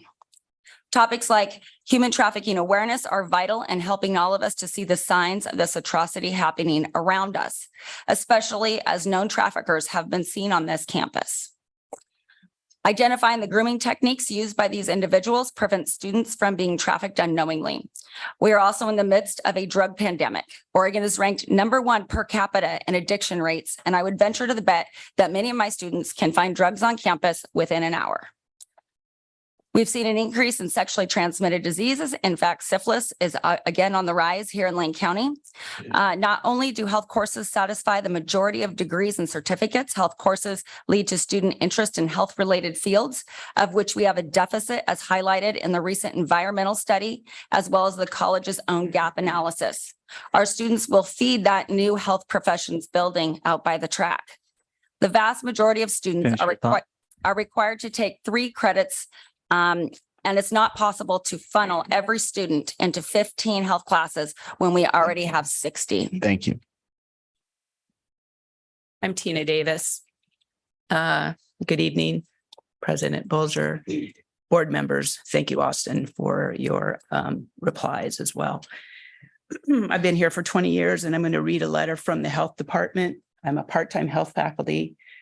Peggy Oberstaller is also part of the faculty, and our health coordinator, Tamberly Powell, will be completing part of this. Just 2 days ago, our health education program faculty received a bombshell as we were preparing classes for fall term. The administration was planning a reduction in almost the entire health discipline, leaving only 1 full-time faculty member. We currently have 2 full-time faculty members and 3 part-time faculty members. After hearing the data below taken from the college, please help us understand how these cuts will serve our students, the programs, the budget of the college, and our community. Health education courses are integral to a number of programs across campus. When students were surveyed in 2019, a self-study we did within our department, 2/3 of students indicated that they planned on transferring to a 4-year university, while 1/3 of the students were enrolled in CTE programs on campus, a significant cohort of which were in health-related fields. Now Peggy will speak. So economic benefits for our program from college data. Health classes are less expensive to offer than many other Lane classes, and they're offered in a variety of modalities. In 2020, health education had a net revenue of $2,600 per FTE, while the college average was $119 during the same period. In the year 2020, health brought in 115 FTE. In year 2019 or 2022, the last year for which data is available, despite a large enrollment decline, health education brought in 80 FTE. Tuition revenue alone from health education classes in 2022 was $425,000, 376. State reimbursement for FTE and health education classes was more than $391,000 in 2022 alone. The total revenue from health education classes in 2022 was $817,025. After factoring in all part-time salaries plus OPE and all full-time salaries plus OPE for 2022, the net revenue to LCC from health education classes from that 1 year alone was $398,461.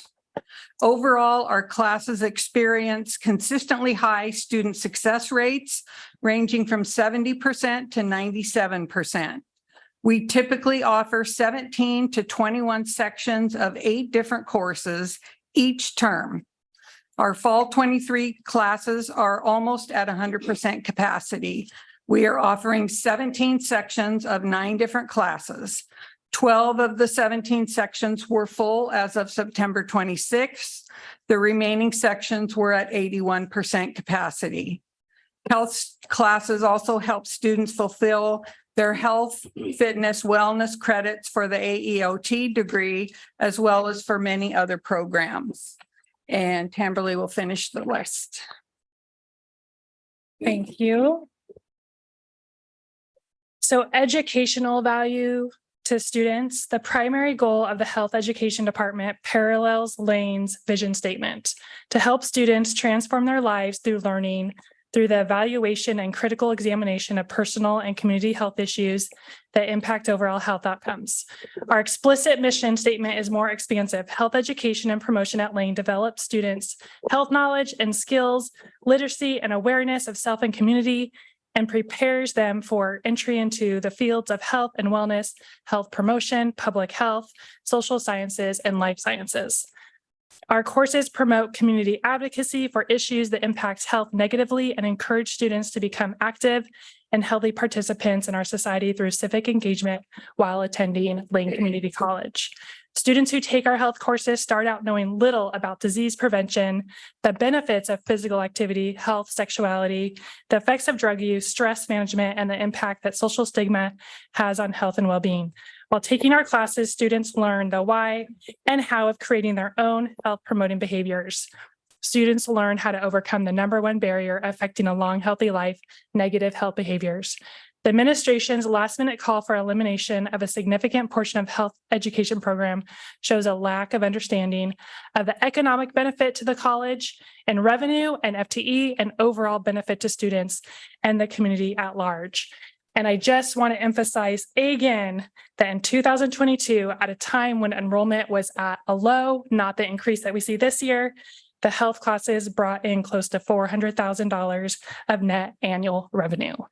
That's the argument right there. This decision should not be voted on tonight. Thank you. Thank you. Next speaker. Okay. We have online Aisha Stubbs, followed by Linnea Vos and Lawrence Rashid, followed by Jim Salt, Mike Samano, and Frankie Kokenor.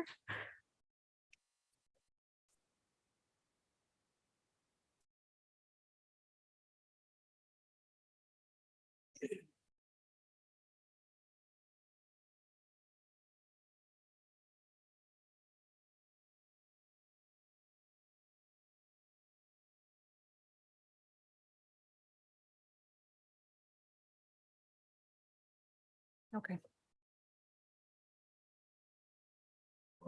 Fine, okay. Linnea Vos.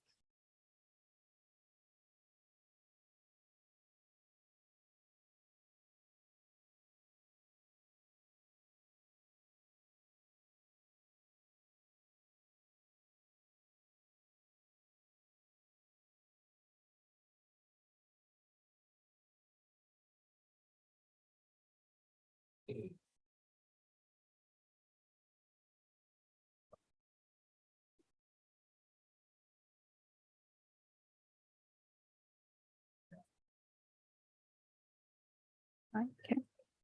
Lawrence Rashid.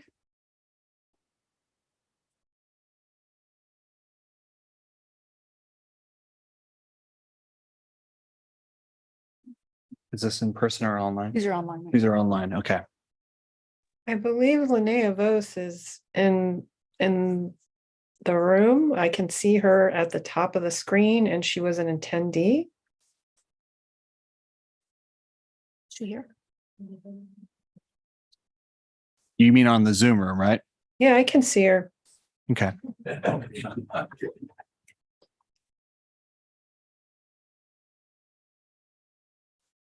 She declined the panelist link, so she might not have intended to sign up for public comment. Gotcha. Gotcha. Did Lawrence? Okay. She's sorry. declined. I Okay. can, So it sounds like they're declining, being moved up to panelists. So yeah. Okay. We'll go to in person, Jim Salt, followed by Mike Samano and Frankie Kokenor. Good evening, President Bolger, board members. My name is Jim Salt, and I am in my 26th year of teaching sociology at this august institution after 8 years at the University of Tampa and Lewis and Clark College, several years earning my PhD at the University of Oregon. I also served as president of the Faculty Association for 16 years and 10 years as president of the OEA Community College Council. More to the point, I served I am the remaining member of the original governance task force, which designed the governance system that our college has. And as some of you, as board members who are here in the spring know, faculty council became quite concerned with claims that the governance system is in fact not a governance system, it's only a recommending system. And we provided a document to the board documenting that it is in fact a governance system, and it's rooted in board policy, it's rooted in the governance manual, and we were hopeful that that had at least settled the matter. But we understand the board has recently received documents that are still making that claim that it's only a recommending system. Sorry. So we ask, I took the liberty of resending the faculty council letter to board members earlier today. Apologies for the format. I'll send a better one. For new board members, I strongly encourage you to read it. For all board members, I strongly encourage you to consider what actions are necessary to ensure that all members of our college accept the rules of our college, accept board policy, accept the agreements, governance system, a manual, et cetera, that we all have agreed to. Relatedly, we're here tonight because the budget process this spring failed. Board members, everybody who was watching that knows that a budget was put together, understanding that there was going to have to be additional changes made this year.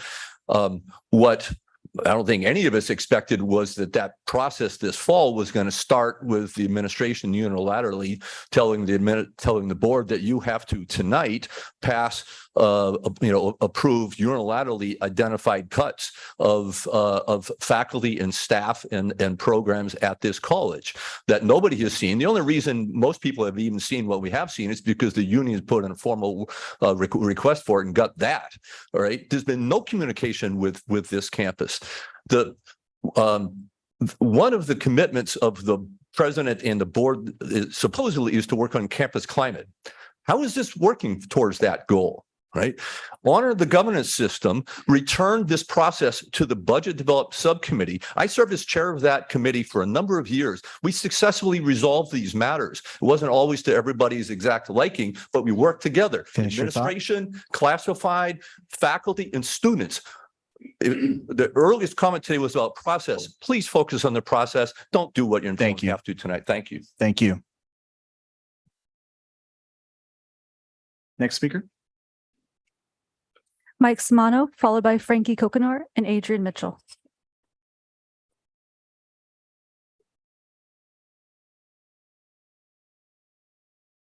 Go ahead.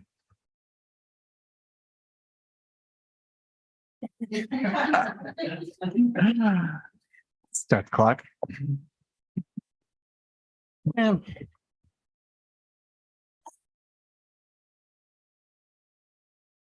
I tell you how much I hate to wear red. I'm a blue guy all the way. Here I am, a red union shirt. At a board meeting. I hate board meetings. Props to those of you that are doing this service for us in the community. Appreciate that. And I probably voted for some of you, maybe not for others. I don't know. Honestly, thanks to my partner, because if she wasn't doing the heavy lifting at home tonight, I wouldn't be able to be here. And so that's kind of, it's like everything's interconnected at some point. I noticed that you guys started with the land acknowledgement, and I've been here 24 years. So I remember boards that didn't give a shit about the Kalapuya. All right. Basically, most people didn't. For 24 years, I've been running the ethnic studies program at LCC. I think I've probably been deeply involved in everything that has to do with diversity and equity and whatever words we've used over the years. I think I was looking around the room, probably up there, Greg Evans is who I would give the most props to, who's done the most work on this campus over those years, sometimes where it was a little bit easier to do the work and other times where we were just straight up hated by some of our coworkers. And so, I could ask myself, why do a land acknowledgement? But what for? And I'm saying that from the perspective of somebody who has written one or I've been on a committee that wrote a quite robust one on this campus. It's kind of the end thing to do these days. Remember, the land acknowledgement is the beginning of the process, not the end. The beginning is to acknowledge why we're here and what happened to those people that were originally here. And then you keep moving forward. That's what we're now in the HIP world calling the equity lens. All right. So the rest of the remarks, even though I'm standing up here, Leslie, somebody I've known for quite a few years. You remember when my youngest sister was a counselor, another bilingual, bicultural person, young, energetic, brought in ideas, and they got chopped. I was like, all right. And then Bruce Sanchez retired in anthropology. He used to teach Chicano studies and Native American studies. That position hasn't been filled. Those courses aren't being taught. Jim Garcia is about to retire. I think Greg Evans is close to being done. Phil Martinez is close to being done. I can't do this work on my own.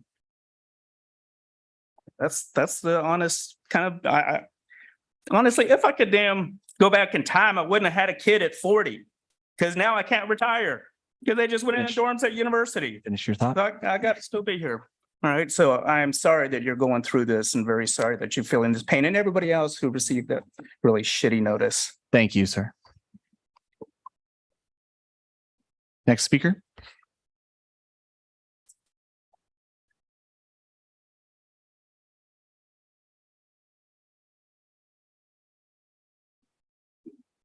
Hi, everybody. I want to thank you tonight for taking the time to listen to everybody that's come here to speak.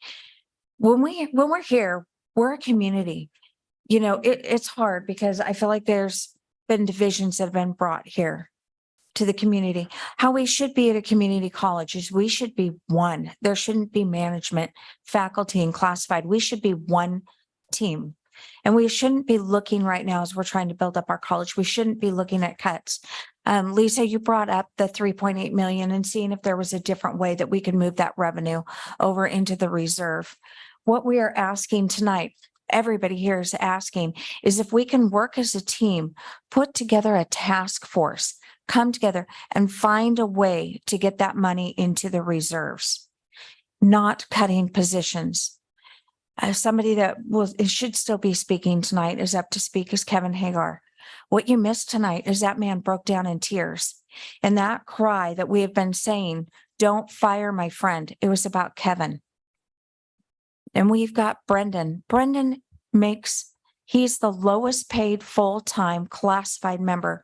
When we talk about the disparity in pay, we're talking about Brendan. He just was brought up. He's still the lowest person. He was just brought up to a higher salary. We worked with management as a team to bring him up. And he's still the lowest paid person. I don't know how he makes it. I couldn't make it on his salary. I struggle at my salary. My rent was increased by 14.7%. I'm in my 50s. I can't imagine trying to buy a house right now at my salary. With the interest rates the way they've gone up, I couldn't do it. I couldn't afford it. I struggle. And I make what should be good money. It's not anymore. So what I'm asking the board tonight is make a decision to put a task force together to solve this problem. We have amazing, brilliant minds on our board, in our management, in our faculty, and believe it or not, in the classified. We have people in the classified that have their masters and above. We have brilliant minds. Let's do this together and not just make a hasty decision. Thank you. Thank you. Next speaker. Adrian Mitchell, followed by Sarah Murkison, Valerie Metcalf, and Adrian McLeod. Good evening, President Bulger and members of the board. My name is Adrienne Mitchell. I serve as the president of the Faculty Association, representing 200 full-time faculty and about 300 part-time faculty. I'm here to speak about some concerns related to the agenda item you have before you about voting to implement budget cuts. First of all, the budget has built within it a $3.8 million reserve for revenue shortfall. We don't have a $3.8 million deficit. The purpose of this entire discussion is to build a reserve for a revenue shortfall. However, we do not know what revenue shortfall there is, if any. We will know on Tuesday of next week. That's 6 days from now, the tuition revenue for fall term. We already know that enrollment is up more than 10%. 5% enrollment growth was built into the budget. That's 5% on top of that. We will have that confirmed by Tuesday. The CCSF allocation for LCC will be recalculated in early October. And we hear from our interim VPFO that the ending fund balance information is going to be available later in October as well. In addition, it's critical to consider the fiscal impacts of making these cuts if you were to do so. First of all, it will result in a loss of more than $400,000 from the health classes alone. The proposed cut of the French program, which would eliminate the opportunity for students to continue their French classes in winter and spring. 49 new students have signed up for French 101 as of today. That would save only $17,000. Surely it's not worth it to disrupt the lives of those students who have enrolled and who've come to Lane expecting that they're going to be able to take a full year of their course. In addition, the counseling faculty generate $200,000 in tuition and revenue alone from the classes that they teach, in addition to doing their career counseling and other important work with students. In addition to these concerns, we have not had good faith discussions with the administration. The administration has not provided notice to LCCEA so that we can have our discussions about alternatives. This is required by our contract. We do not understand why this has not been provided. We've been asking for this notice to be provided. Your vote is not needed to authorize the administration to give notice. The Board of Education has never voted on anything like that in the past. What you're being asked to do is to place the college in a fiscally irresponsible position that potentially is going to result in lost revenue, while also causing significant harm to faculty members, in particular, our faculty counselors who identify as faculty of color, who have recently resolved an issue related to racial discrimination and are suddenly targeted for layoffs. Please take the time and postpone this decision. Thank you. Thank you. Wendy Simmons was skipped on the list. Okay. She's right here. Oh, she next. Yeah. Or She's on the list. she's on the list. Okay, good. Yeah, thank you. Just FYI, for those in 213, 5 seats have opened up or so in the main room. You can feel free to join us. Sarah Murkison, followed by Valerie Metcalf, Adrian McLeod, Wendy Simmons. Good evening. Bonsoir. My name is Sarah Murkison, and I'm a French teacher at Sheldon High School. I'm speaking today on behalf of high school French teachers in Lane County who participate in the College Now program with LCC. It's been brought to our attention that LCC plans to cut the French program on campus. This would negatively impact students in Lane County high schools who would lose the ability to earn valuable college credits in French. This loss would make their path to higher education more difficult. This is an equity problem. We in Eugene, 4J, and Springfield Public Schools have been articulating with LCC since the College Now program began in the early 2000s. French was one of the first subject areas given the opportunity to provide college credit to local high school students. Over the course of these years, we have provided thousands of students the opportunity to get started on the right path towards their college degree, and the families of these students have saved hundreds of thousands of dollars. It would be devastating for these students to lose this opportunity. The work that we College Now teachers do for LCC contributes positively to the overall FTE as calculated by the state. This school year, our regional high schools will be registering more than 200 students for French College Now credit, providing LCC with a strong and consistent revenue stream. There are other compelling reasons to keep Lane's French program. This last April, New York Magazine published an article entitled "Pick a Practical Major Like French." This article discusses why it's important for the U.S. to be educating our future citizens to speak French. Francophone Africa has one of the fastest growing birth rates, and thus the French-speaking region, quote, will play a huge role in determining humanity's future. To put things in relative terms, the Francophone world, where as many as 525 million people live, is larger than the entire European Union. And where population growth happens, economic importance tends to follow. Thus, it's not forward-thinking to be cutting French when its value is growing exponentially on the world stage. Lastly, it's not only College Now French students, current and future, who would lose out if French at Lane were eliminated. I understand there are 49 students in French 101 this fall. They should have the right to continue through the first year sequence and really the second year sequence as well to meet the language requirement for a Bachelor of Arts. At a bare minimum, they should be allowed to complete the 2 terms required to meet the AAOT language requirement. If they're not given this opportunity, they may choose to take their business elsewhere, and with it, the tuition funds for all of their LCC courses. There's a lot at stake in this matter. Please take the time to consider all stakeholders, present and future. LCC would lose much more than it gained by making a short-sighted decision. Make the right decision. Keep French at LCC.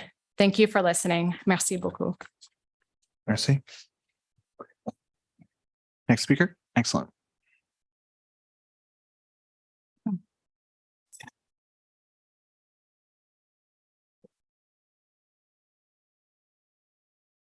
Hi, my name is Valerie Metcalf. I have also taught French for 24 years in the state of Oregon, both at the high school level and including 9 years here at LCC. Before you decide to eliminate the French program at LCC because it may not be profitable, I ask you to consider an alternative solution to balancing your budget. Higher education is becoming increasingly expensive. Students are no longer able to study humanities and social science just to improve their minds. They are now looking for a return on investment in their education and take classes that they hope will lead directly to securing a good job. In this context, it is very hard for humanities subjects to compete. So what is the solution for saving French departments? It is therefore up to universities to diversify their offering. For example, community colleges could develop their language programs for professionals. For example, a program of study on business or tourism could also include the study of French. Lane has taken a step in this direction by establishing a program of study in France at the Rennes School of Business. Currently, students study in France, but courses are taught in English. Why not integrate first-year French language courses with this business program? This would be a way of showing that French can offer a professional advantage. The Embassy of France in the United States helps universities looking to open a professional French program by organizing workshops for professors. A professional French course can help universities to maintain their language departments. We live in a global society. I am asking you to think outside the box and showcase ways in which the study of French can offer a professional advantage. When students understand how the study of language can open doors, they will be more likely to enroll in these courses. Thank you for your time. And with my extra seconds, I would like to applaud my past colleague, Karen Almquist, for her articulate and exceptional advocacy for maintaining the French program here. Thank you. Well done. Well done. Thank you. Next speaker.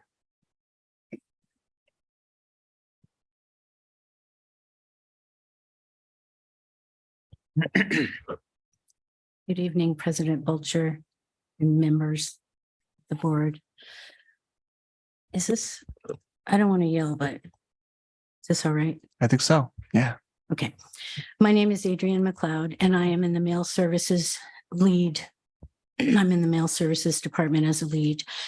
I'm here in support of Brendan McDonald, who you heard speak earlier, to keep his position because he is one of 2. That's it in our department. An employee who has been working here since 1997 told me at that time there were 2 people in mail services. That's 26 years ago, so that there's been 2 people. My only colleague may be terminated in this position. The work we do cannot be done with one person. We make an efficient team. Brendan is reliable, efficient, and loves his job.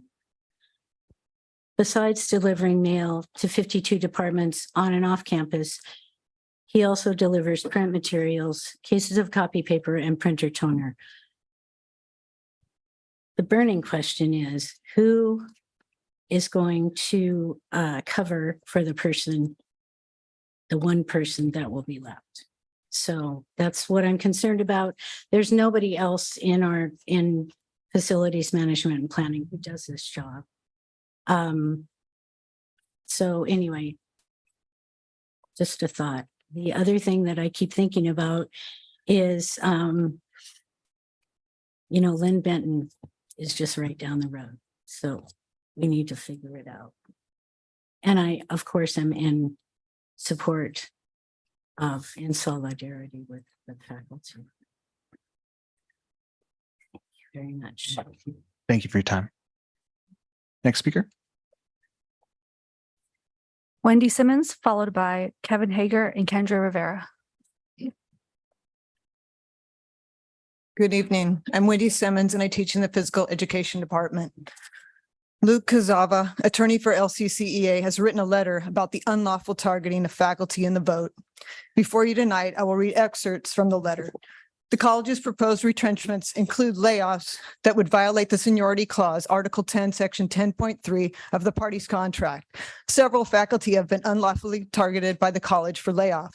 Alarmingly, the proposed layoffs target association officers and other faculty who recently participated in grievance or filed complaints against the college, including 3 faculty of color who filed racial discrimination complaints against the college. The proposed layoffs appear to be acts of retaliation against employees for engaging in legally protected activity in violation of ORS 243.6721A. The college's targeted layoffs may also violate state and federal laws prohibiting racial discrimination and whistleblower retaliation. The college has had targeted the following faculty members, all of who engage in activity protected by law, and many of whom have greater seniority than colleagues in their departments who have not been targeted for layoff in violation of the contractual retrenchment process. The first faculty member targeted for full retrenchment, protected activity, member of protected class, grievance related to assignment rights and violations of non-discrimination clause, complainant regarding racial discrimination, recently subjected to egregious reference by manager after investigation of racial discrimination, manager promoted to new position, a position that the Board of Education had voted to eliminate. One less senior colleague not targeted for layoff. A second faculty member in the same circumstance. A third faculty member in the same circumstance. 4, Adrian Mitchell, academic learning skills faculty instructor targeted for partial retrenchment, protected activity, LCCEA faculty president, LCCEA bargaining chair, OEA community college council vice president, complainant under board's policy 7700 regarding whistleblower protection, regarding retaliation suffered, a complaint filed in April 2023 to which administration never responded, complainant for gender-based discrimination, a complaint filed in April 2023 to which administration never responded, complainant in December 2022 regarding hiring processes irregularities in violation of board and COPS policies, and a complaint the administration declined to investigate. Although there are no less senior colleagues, the proposed layoff of the association president is highly irregular and nonsensical, as it would result in the continuation of 0.3 FTE management time for a department consisting of less than 1 full-time faculty member. Because there is no logical explanation, this appears to be motivated by anti-union animus. There's a 5th faculty member targeted for full retrenchment. Also, a 6th, Peggy Oberstaller, LCCEA officer. I'm almost there. Myself, also an LCCEA officer, and very involved. And can I read just one last sentence? Yes. Sorry. I hope that in the spirit of fostering better relations and an effort to avoid costly litigation, the college will postpone the vote and follow the contract by engaging in good faith discussions with the association about the proposed retrenchment and alternatives. Thank you. Thank you. Next speaker.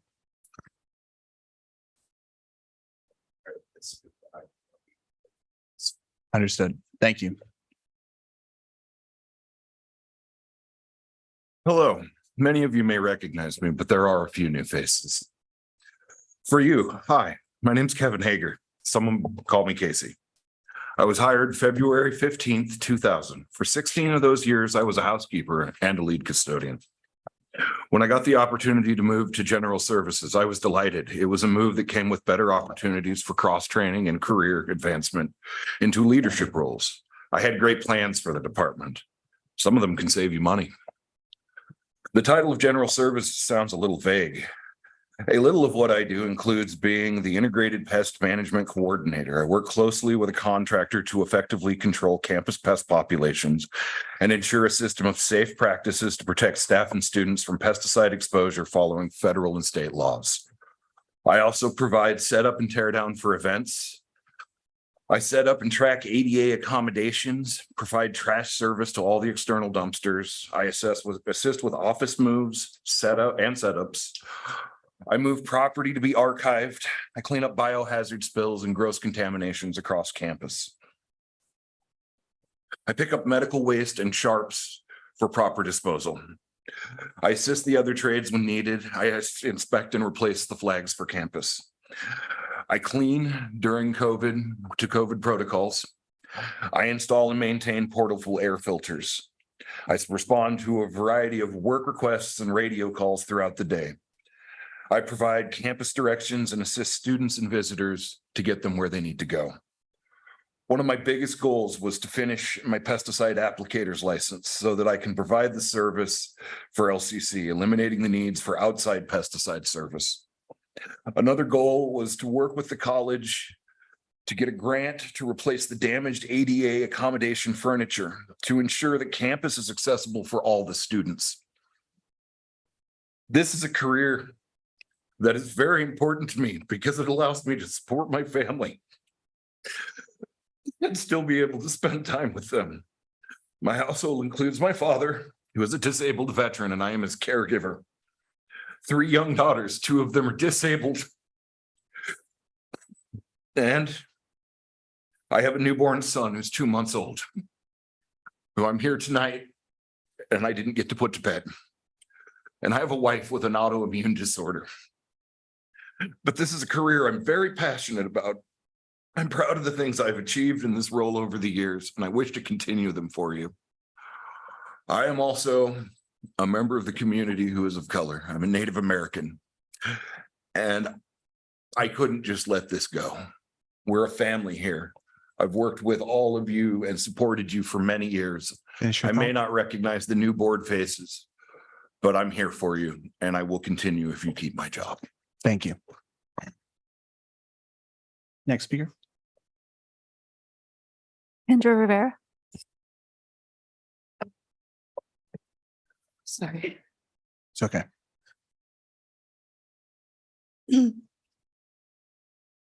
Thank you, President Bolger and board members, for your patience and your willingness to listen to so many stories about the people who help LCC run every day. I'm going to follow Samano's lead and shout out to my kids. I'm a single mom, and I have the older brother taking care of the younger sister and feeding her dinner and putting her to bed tonight. My name is Kendra Rivera, and I am a faculty member in the communication department. I'm also the faculty advisor for the Neurodivergent Student Network, the newest student organization here at Lane. It seems to me that the board and the administration are disconnected from the LCC student experience. To consider voting on a budget that has not been shared with the community nor researched for impacts or alternatives is not best organizational practice. Furthermore, that this potential budget would cut services and employees essential to our students' success, particularly our most marginalized students, is an abuse of power with racist, classist, and ableist implications, among other things. I ask that you please take the time needed to continue listening to our diverse community of voices and to doing the research to fully understand the impact of the decisions you have the privilege, responsibility, and power to make. I too call for collaboration and more communication, open communication in a timely manner so that we can work together. On a secondary note, this evening before coming to the board meeting, some of the faculty and staff gathered in the cafeteria. While there, I witnessed several LCC staff working to keep our LCC spaces clean. Just before this meeting, one of them came to us and asked us to share this with you. They are out cleaning, probably still right now. I will give this to you in a moment. I only have one copy. It says, "We are the evening custodial crew. If our supervisors are laid off, we can't work, and your buildings can't be cleaned. Please let us do our job. Don't let our supervisors go. Thank you. Thank you.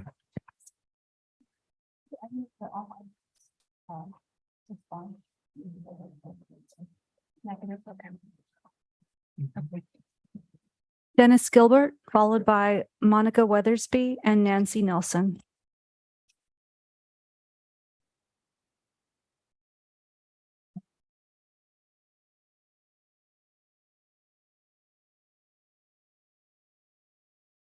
Good evening, President Bolger and board colleagues.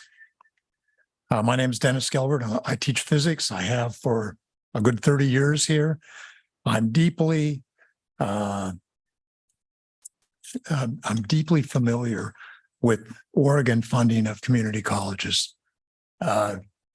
Deeply as a bargainer, as a union president, and as a member of the Finance Council for many years, working with key administrators, looking at the same data that they get.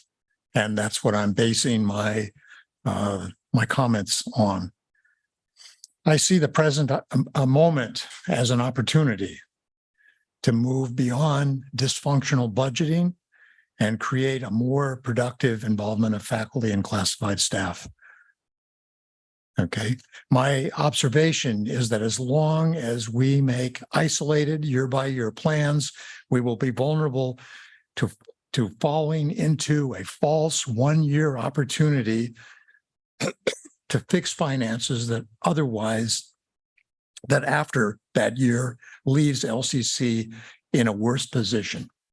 This is how LCC has kicked the can down the road for the last decade or two. This is my understanding of why LCC's percentage of full-time of FTE in the state has gone down 38.5% since 2012, when the top 8 community colleges was at their peak. 38.5%. That is roughly our share of state funding. It's gone down 38.5%. And we do it because we don't engage in long-term planning. And we fall for this false reward of doing funding year by year. And I could say more, but not in 3 minutes. Okay. So it is now clear. Okay. I end with this comment concerning the proposal with cuts, with not following the contract, with procedures that are prejudiced against faculty advocates. These actions will not succeed. They won't. They just flat out won't, for all sorts of reasons. And so this moment offers an opportunity to improve the way we do budgeting. Finish your thought. And engage faculty and staff and redress the large fall in FTE with real planning. Thank you. Thank you. Next speaker.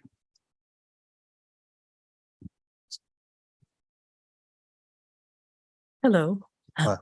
Thank you for listening to me today. And I'm going to give you a little bit of my story, even though this is not about me. I grew up in the South, and for most of my childhood, I never saw anyone like me in education, right? I never even knew I could become someone who was in education, right? Because nobody ever told me I could.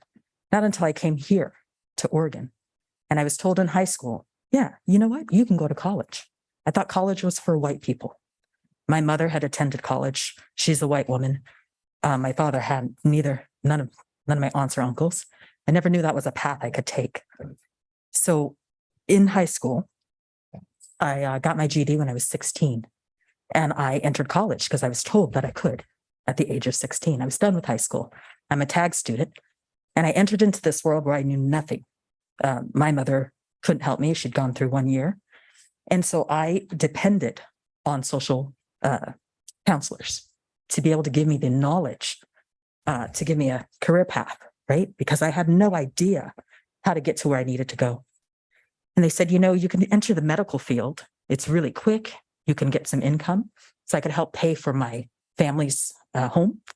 My mother was a single parent of 6. And so I entered and became a CNA, which took me on a 14-year career path through Dornbecker. I became a social worker. Then I entered into college again to become a teacher. And I accomplished that. Now I'm OEA Equity Director. Okay, and I look at the plan that's put in place here today hastily, without much thought, at least it seems, behind it. And that hurts my heart because I depended on people that looked like me to counsel me, that I could trust to get to where I needed to go. And without them, I do not think I would be successful today. And so I urge you to take the time to consider everyone, not just money, because money can be given and taken. People cannot. That's an investment. Thank you. Thank you.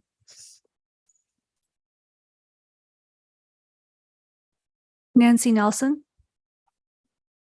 No. Nancy Nelson declined. Okay. That concludes public comment. That concludes public comment. All right. I'm going to allow a quick recess, 5 minutes for a bio break. I and then need 10. Thank you. 10. Yeah. Understood. Yep. Absolutely. So yeah, we're going to take 10 minutes for a bio break. People who are in room 213, we have some seats available. We would love for you to join us. We'll reconvene at 8:21.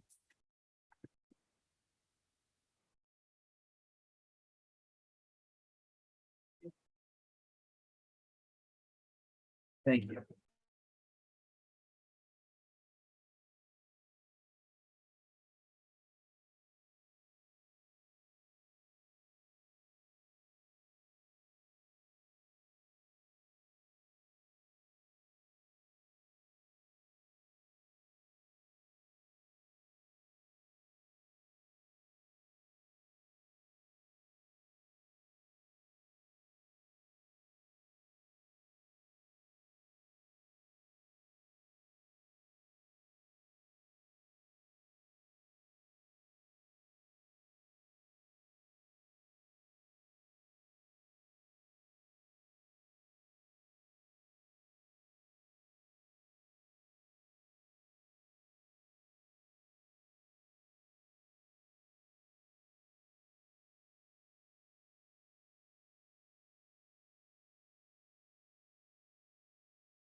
2 minutes.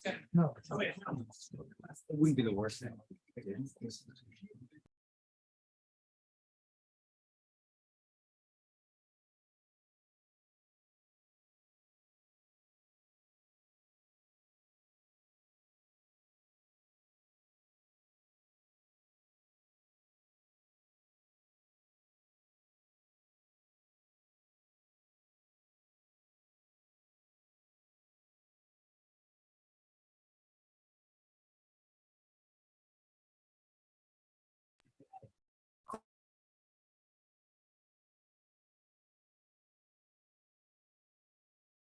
I think it's because of the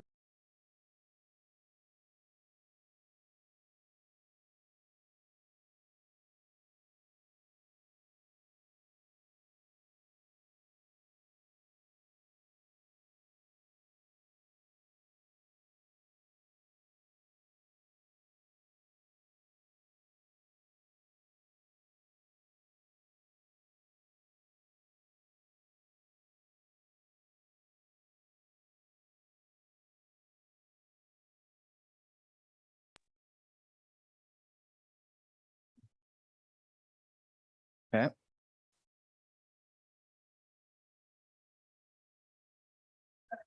Okay, Zach is on, Denise is on, okay. Excellent. Thank you, Denise, for turning on your camera. Excellent. All right, we're back.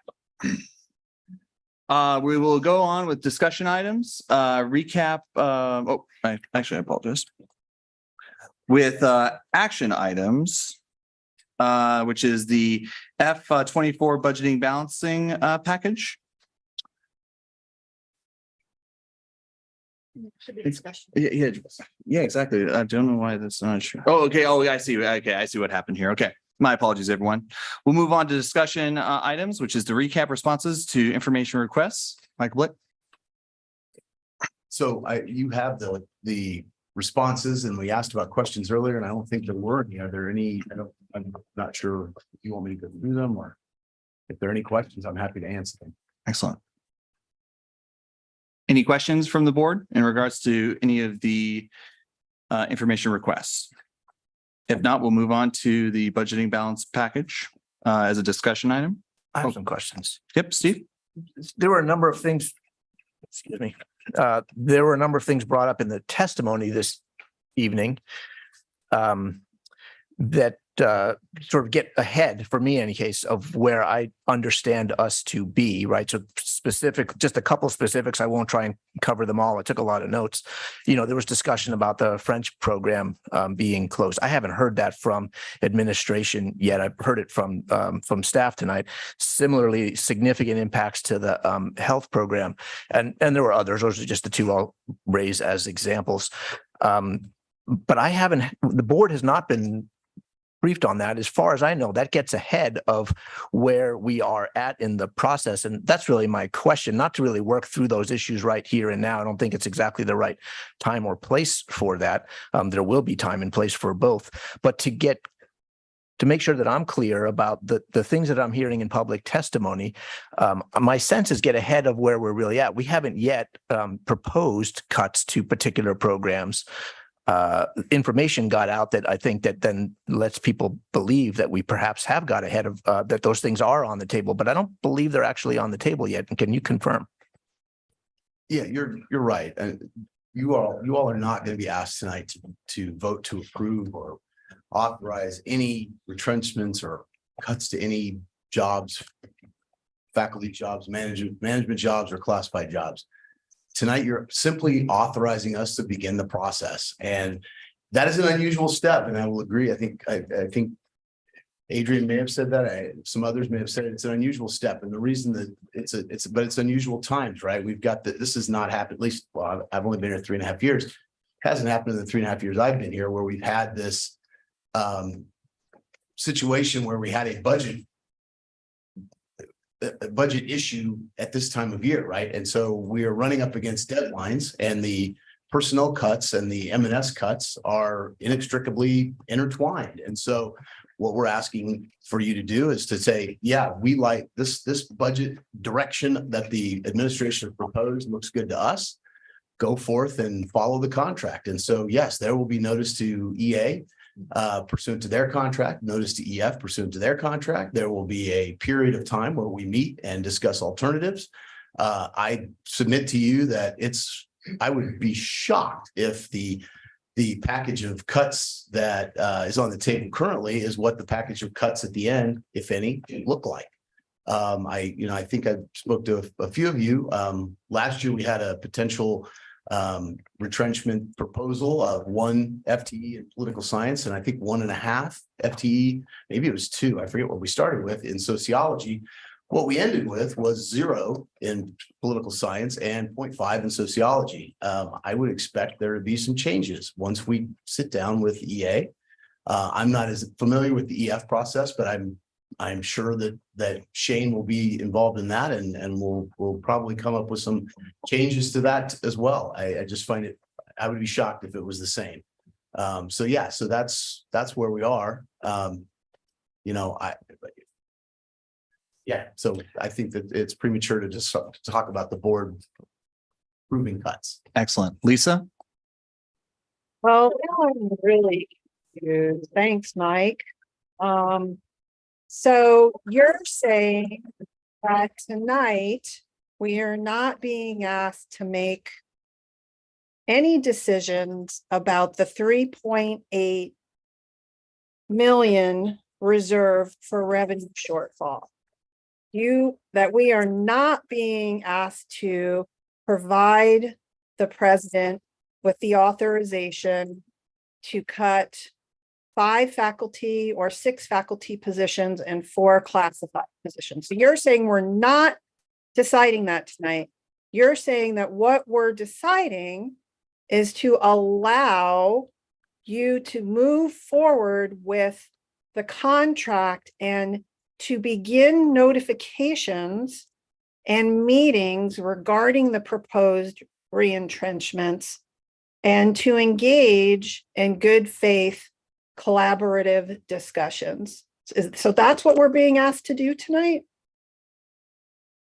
I would say you're almost exactly right. The very first part, I would have a little bit of problem. You are going to be asked to approve the non-personnel portions of these budget reduction packages, which is M&S really. But the personnel portions, we're contractually required to follow certain steps. So you can't approve those because, as you've been told, we haven't followed those steps. So we have to go through those steps. So, but the problem is the M&S and the personnel are connected with this 3.8 number. So if you say, sure, you can do the personnel, but no M&S, well, then we don't have 3.8, and we've got to really go back to the drawing board to figure out what's the package going to look like, because it's together. So Mike, are we being asked to approve the package tonight, or are we just being asked to say, go forth and honor the contract and begin implementing the protocols for reentrenchment that are decided in the contract? Which are we being asked to do? You are being asked to approve the non-personnel portions of the budget reduction packages, approve those, and authorize us to begin the contractually required negotiations with EA and EF for the personnel portions of the budget reduction packages. Okay, well, that I had no idea that's what we were looking at tonight. So, all right. All right. Steve, before you go, thank you. So Mike, I had asked Sue this very question earlier today. And the only part that I wanted to, and the answer was the same as yours. The only part I want to elaborate on is that it's my understanding that in order to comply with the contract, it's necessary for us, the board, to authorize the administration to, I forget what the exact language was in the proposed motion. I don't have it right up here. Well, do you remember that exact language in the motion? It was a verb that. I'm not sure where you're going, but no, as far as the personnel goes, if we were just doing retrenchments, at this stage, we wouldn't be in front of the board. If this was just simply, hey, we've looked at it, we have low, super low enrollments in this area, and we think that, like last year with poli-sci and sociology, we didn't bring that to the board. That was just a management function. We had those conversations with EA. We figured it out. We came to the final conclusion. We made that decision. We went on. It wasn't a substantive change, and it didn't close the program. So I don't think you all even voted on it. Certainly, I'm sure that Dr. Bolger informed you, but I'm fairly positive I don't remember a vote on it. And I don't think the board knew about it. The reason you're being involved in this is because without the personnel, the M&S doesn't get us there. And without the M&S, the personnel doesn't get us there. So you have to kind of understand that they go together to get us there. Otherwise, we have to start over again and figure out how to get us there. So I just found the language that I was looking for. It's to authorize the administration to begin the process of implementing the reduction package. Right. And the first step in implementing a reduction package related to personnel, at least on the EA side, the faculty side, is to have Article 10.2 meeting where we notify that's what Adrian was talking about. We notify the faculty, here's our proposed cuts or retrenchment, and then we come together for 30 days. We spend that time having meetings to discuss the general retrenchment package as well as alternatives to that. And that's where the faculty has an opportunity to come and say, hey, this is just like they did tonight. This isn't going to save you any money, or health makes $400,000 a year. Why would you do this? Maybe we should do something else. That's what that period's for. At the end of that time, then if we still want to do it, we have the obligation to tell the person that is going to be, or persons that would be retrenched. And there's still another 60 days, right, before it's implemented. And that's why the pressure's on, because that's 90 days. And when you look at it, if you want it to take effect in winter for the start of winter term, we've got about a week. So rather than short circuiting the process, we are authorizing the administration to start the process. As part of this $3.8 million package, we have to. I see head shaking no, but you're saying that that's what we're being asked to vote on. That's what you're being asked to vote on. Okay. All right. I'm going to go Denise because she hasn't had a chance to speak yet. And then we'll go Steve and Lisa. Denise? Oh, Denise, you're on mute still. I apologize. Unmute. Hi, thank you. So I understand the combination and thank you, Mike, for the language to begin the process. However, yes or no, to begin the process on this particular package with these particular proposed faculty and staff cuts. Whether or not they discuss and you change later or massage or this or that or the other, it is still this particular package. That is the beginning point. And anytime we have a retrenchment, there's always a beginning point. So yes, that's the beginning point. Okay. And the beginning point is what we understand to be the particular 5 faculty and the particular 4 classified, of which we've heard many of this evening. Correct. Okay. Steve? I just want to further clarify my understanding of the process, in addition to what we've already talked about, mostly what Mike had to say, is that Dr. Bolger is basically looking to the board for kind of a recommitment, is sort of how I look at it. The last year's board and budget committee asked for and signed off on essentially this $3.8 million reduction, and with more work to be done this summer. Since that time, there's significant turnover on the board, and out of respect for new members, several of which, voiced concern about this, significant decision that they were now that had been handed to them without any of their involvement. There has been an opportunity for them to get up to speed. And what we are doing now is essentially checking in to an extent with the current board, which is significantly different from the previous board. May we proceed with this process? There's a beginning point, but as you say, it'll almost certainly change along the way. And that's the other piece that I'm that I believe is happening here tonight is we're Dr. Bulger's being very respectful, checking in with the current board, recognizing that it's a difficult situation, making sure that she has at least a majority support to move forward. Is that accurate? Yes, I wonder if Interim Vice President of Finance and Operations can speak to the difference between the adopted budget and what we're doing right now. Absolutely. Thank you, board members, for the opportunity this evening. Oh, sorry. Get a little closer. Is that better? Yeah. The same for me. I don't know. Yeah. So the adopted budget was made with proportional reductions to programs to accommodate the late reserve for revenue shortfall that was approved by the budget committee and then adopted by the board. What we have done since then is we understand that proportional reductions are not strategic in any sense of the word. So over the last several months, we have looked at options that are more strategic than across the board cuts. Thank you for that. Lisa? Yeah, thank you. So there's no vote required by the board to authorize the president to engage in conversations with the employee groups. I would hope that, you know, that would be something that's happening on an ongoing basis.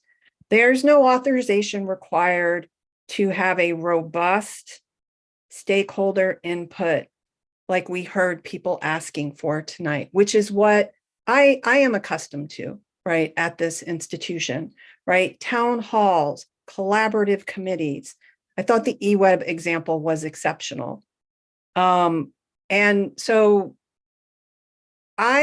what I am understanding is that we are being asked to vote on the $3.8 million package, either thumbs up or thumbs down.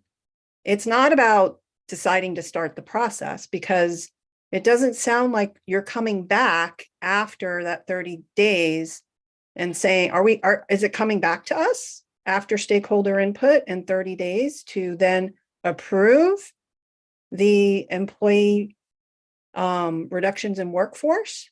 Or because like when you say to start the process, it sounds like we're only giving you approval to start the process, but it really I think what we're approving is we're approving the 3.8 cuts for the revenue shortfall reserve. So is this coming back to us after 30 days, after stakeholder engagement, or are we giving the go ahead to implement all of the retrenchments if it's so decided? It depends on what the final retrenchments look like, at least on the, again. So Mike, if we all voted yes tonight, would this come back to the board for a final decision? Once again, it depends on what those retrenchments look like, Lisa. If it is a closure of program, yes. If it is a substantial reduction in a program, yes. If it isn't, no. It wouldn't need to. You all could require it to, but it wouldn't need to. Dr. Go ahead. If I may, Academic Affairs has not recommended. Academic Affairs, can you hear me? Just really quick.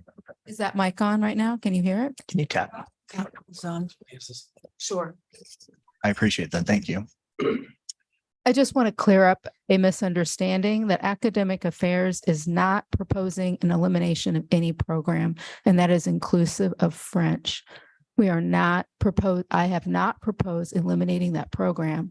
Rather, I am proposing reducing courses in the second year because we've had an insufficient enrollment in the first year. So I do think that I want to make that very clear that Mike had said, you know, if we were eliminating programs, we would come back to the board. That is not the intent of Academic Affairs at all. Mike, or sorry, Denise had her hand up, and then Mike. Go ahead, Denise. My concern about this package, okay, and I don't want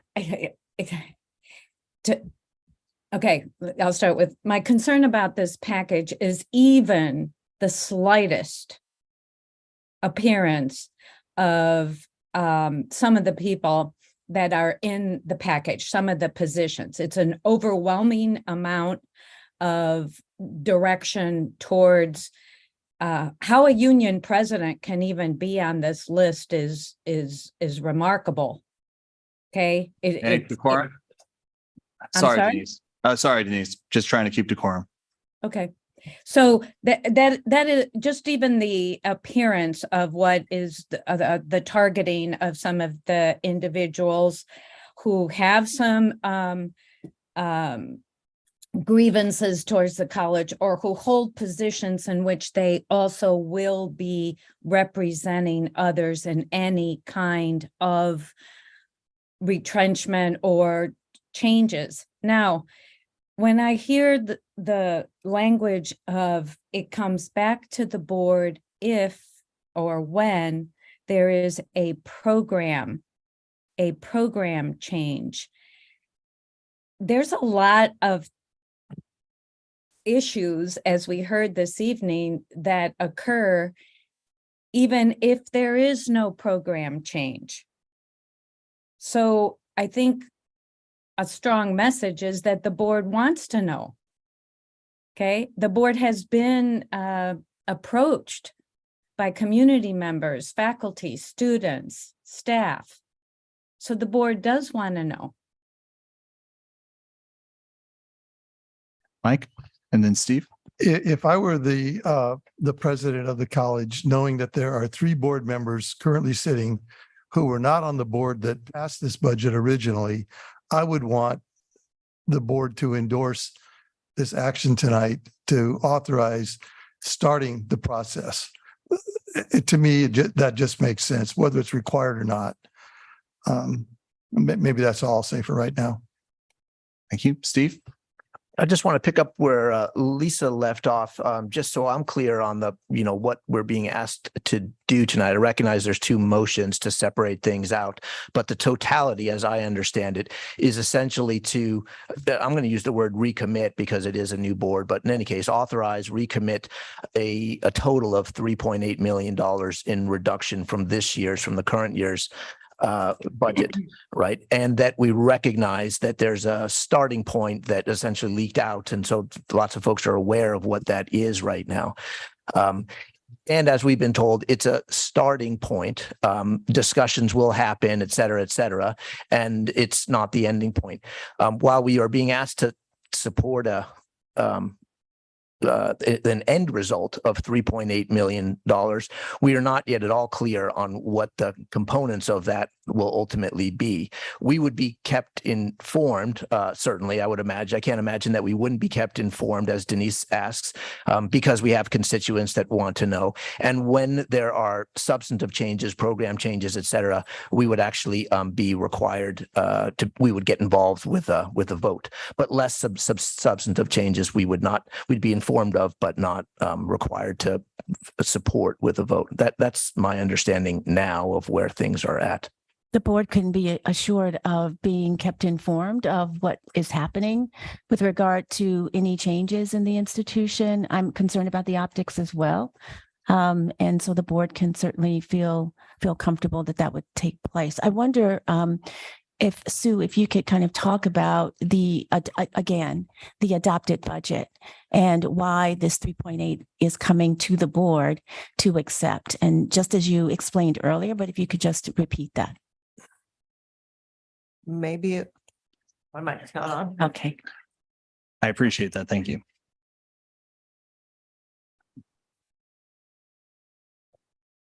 Perhaps it would be helpful for me to walk through the few slides that we have this evening, because I will touch on that during that, and it's only a few. So if I may do that. So to move on to the next discussion item. Yes, if that works for Understood. the board. Okay.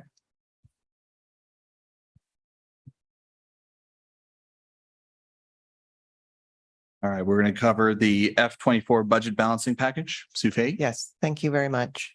Next slide, please, Brett. So this slide is exactly what you saw last week. It's the reason for the package. The primary reason, as we just talked about, is the 23-24 budget was adopted with $3.8 million of program reductions that were spread proportionally amongst the programs. The reason that happened was there was a late addition of a $4 million reserve for revenue shortfall before the budget was approved and adopted, and it did not provide time to identify strategic budget balancing measures. The 3.8 million represents 4.4% of general fund operational budgets.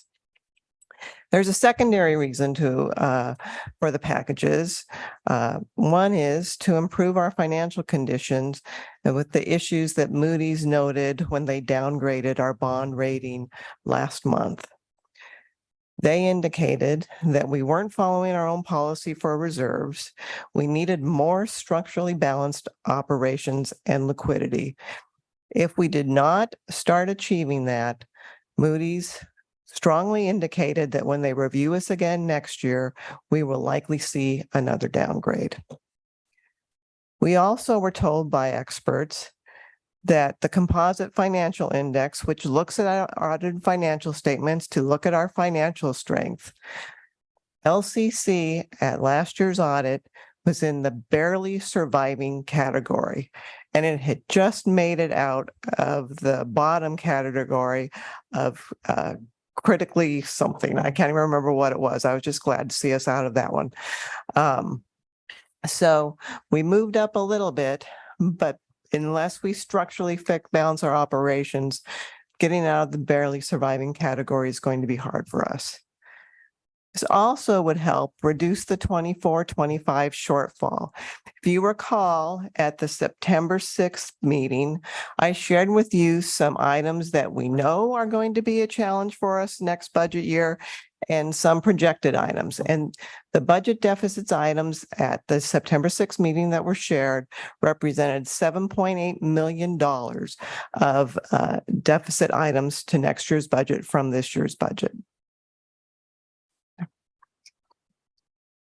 Yeah, Brett. And Oh, my apologies. Zach?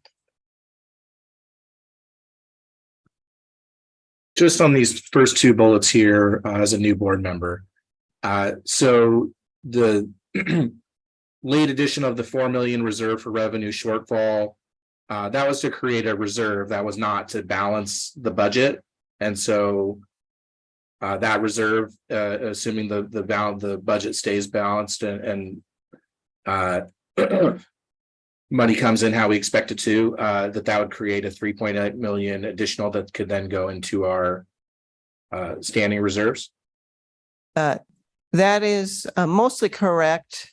The difference is that we know that we likely will not receive the $2.2 million of the employee retention tax credit this year due to the federal government's pause on processing those. And that is $2 million of what that reserve for revenue shortfall represented. Mike and Steve? It's also my understanding that the reason this is a somewhat urgent matter, that the process be started, is because you have told us repeatedly that the longer we wait to do these reductions, the more difficult it will be to implement them. Do I understand that correctly? That is correct from the personnel perspective. As you know, we haven't started that process yet, working through the contractual requirements. And based on the timing of that, if we miss the deadline to start it for a winter term, reductions for winter term, then they won't be accomplished until spring term. And I think that's about, it's over $300,000 of lost reductions if that's the case. Steve? I just want to call attention to the final bullet point there. For me, this is a real standout.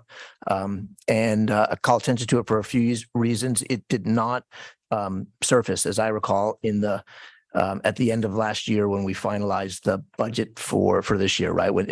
May and June when the budget committee and the board got together to review what had been submitted. This particular issue did not surface, and it really goes to the point I think the gentleman from the physics department made. We don't have a long-term financial plan. We make decisions thus far year to year without really knowing what's around the next corner. And I know that you're planning to rectify that and deliver us for the first time a long-term financial plan so that we can look 2 and 3 and 4 and 5 years out and see what kinds of major issues might be coming our way that are predictable and more manageable if we have that much more time. So I appreciate that you're doing that. That's really important work. It's going to help everybody understand the situation better. But nonetheless, here, even though we don't yet have that, you've already done a lookout 1 year ahead, and you've identified some significant shortfalls I guess we'll call it that, right? To the tune of roughly 7.8 million. And of course, the final number will be different because it'll depend on, what the state gives us and what our tuition increase is in the spring that we decide on and how many students enroll. Of course, those things will bounce around, but it probably won't go away, right? 7.8 million is too big a number to just get absorbed by those kinds of factors. And so what you're telling us is actually that the news gets worse, right? And it's not fun to hear this, but it's not just this year. It's not just that we're trying to resolve, or we're not just trying to build up a 3.8 or whatever $1 million reserve for a rainy day. And perhaps because the logic there is, well, maybe it doesn't need to be 3.8 million. Maybe it could be something less than that. We'll build up our reserves more gradually. But what this does is starts to spread out what is going to be at least 2 years of significant pain. It spreads it across 2 years. We make some of these cuts now, and there will likely be more to come next year. But instead of having to do it all in 1 year, we get to spread it out and have more time. And so it also answers, by the way, the question of, longer term collaborative processes. These are things that are being done in a relatively short period of time because we must. We are also about to kick off a much longer term process right through the normal budgeting process that will start to get at the situation that we're going to face next year. So to me, it's a both and, right? We have to authorize some things tonight to move down the path, to open up the process, and it's going to continue for a year to come, and our standard budget processes will be engaged. Correct. We'll do Lisa, Kevin, then Zach. Go ahead, Lisa. Thank you. So I think Zach asked a really good question. He asked, what is the purpose of these $3.8 million cuts, which I think are also part of the 7 total, if I'm remembering correctly. And the goal was to create a reserve for revenue shortfall. Our enrollment is trending up. We have a potential increase in state funding, and all of those things are coming to us very, very soon. We could make a decision in the beginning of November as a board to approve any reentrenchments that would allow faculty layoffs to happen by winter term. If the president had moved forward with her ability, which she has without the board saying she could do it, to notify the employee groups last week, then the 30 days would already have started for LCCEA. So I think there is time, and I think I'm still questioning the reason why these cuts were being implemented. Question, when was the application open for the ERC, and when did we apply? The application has been open for 2 years. LCC is a large employer. The calculation is extremely complicated. And so last February or March, I believe the board approved a contract with a consultant to help us with that calculation. The calculation has been completed and we just applied this month. So we just applied this month for that. Okay. Correct. Right. Even though it's been open for 2 years. All right. Kevin, then Zach. Well, if I could Oh, just you want to respond to that, though, from what I understood, from what I understood is that because we're a large employer, the rules were changed. So to allow this kind of institution, an institution of its size, to apply for that. So when I came in, then it came to my attention that this might be an opportunity for Lane, and we started pursuing it, and that's what led up to February. And engaging. In fact, we looked at not one, but actually 3 companies to see if they would be able to help us. We felt comfortable with the one company, and that's what we've moved forward with. Thank you, Dr. Bulger. Kevin, and then Zach. Thank you. So as a new board member, I come in and I try to look at large trends to give me an idea about the financial health of the institution. One of the things I look at is student to personnel ratio, and this is documented in a couple places. But this is something that I think that is significant, and I keep bringing this up. I think it's very important. But and these are in kind of rough numbers. About 10 years ago, we had twice the enrollment that we do now. And the student to personnel ratio at that time at the highest enrollment was 16. So 16 students per employee, and that includes both classified and non-classified.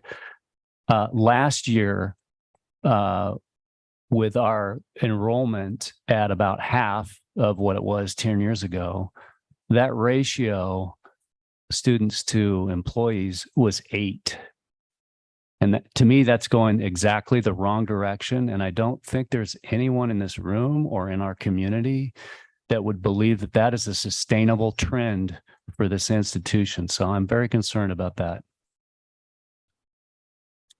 Zach? Hey, thank you. Is there more to this presentation, or can we move on to ask about other stuff like the returns and stuff? Good call, Zach. Yeah. And actually, just a quick clarification, because I'm looking back on the September 6th meeting and the September 22nd meeting. And this presentation is slide for slide, pretty much the same, except for there's one slide that's, yeah, okay, perfect. That might, I don't know if we can maybe skip ahead to that slide, or would you like to proceed with that? If I could do the next 2 slides, there's only 5 slides that I wanted to share tonight, and we're moving on to 3. Fantastic. All right, we'll move on to 3. All right, but Zach, did you have any other questions other than that statement? Okay. I'll have some questions after. Fantastic. Thank you, Zach. Go ahead. All right, so the package summary is what you saw last time. I wanted to share that when you look at the personnel, 2.6 million, over 800,000 of that package savings is swirl. And our personnel costs in our general fund budget represent 84%. So when you take the swirl out, the personnel reductions are less than 50% of the overall package we're reducing, when it is 84% of our operational budget. And then I also wanted to see if Shane would share the position summaries. Yeah, so one of the questions that you may have heard tonight was the impact to the various groups, and with the cuts that are proposed, they represent about 3% of full-time faculty positions, about 1.5% of full-time classified positions. And for management cuts, although we don't have any current layoffs, we did a layoff to be effective with July 1st with the fiscal year, eliminated another position. And so that represents 3% of management positions. So those cuts are spread across the groups. All right. Zach, did you have a question? Oh. Okay, thank you, Zach. Yeah, and just to remind you to go to, I think it was Board Members Mattel's comment, the 24-25 savings impact of the packages as currently designed, save 3.1 million next year. So this is the new slide that I wanted to share with you tonight. I wanted to show what the adopted budget reductions were for the 3.8 million compared to what the package summary is. As you recall, the adopted budget was proportionally reduced by program area, and the package is more strategically based. So for example, looking at instruction, the adopted budget reduced it by 2 million. The packages that we currently have are only 1.2 million, resulting in a lower reduction in the instruction budget of almost $900,000. And then we're on to the next steps. We've talked a lot about what the authorization is tonight, and I know you have motion language in front of you. We are going to continue to review Dropbox suggestions, not just for the next month, but for as long as people want to put them in there, and then implementation of whatever is decided. Excellent. Thank you. Dr. Bulger, I know you and I discussed the Dropbox a little bit earlier. If you would like, because it was brought up as a comment, what we just, in regards to the Dropbox. I'd be happy Yeah, to share. and continuing the Dropbox. I'd be happy to share that. It came to my attention that one of the comments was about this as well, is that individuals did not feel comfortable sharing suggestions because the system required an email address which would identify the individual. And so we made the change this afternoon so that you don't have to at all identify an email address, and you can submit suggestions, and we would not, no one would know who you were. So that is effective now, and we will continue to keep the Dropbox open.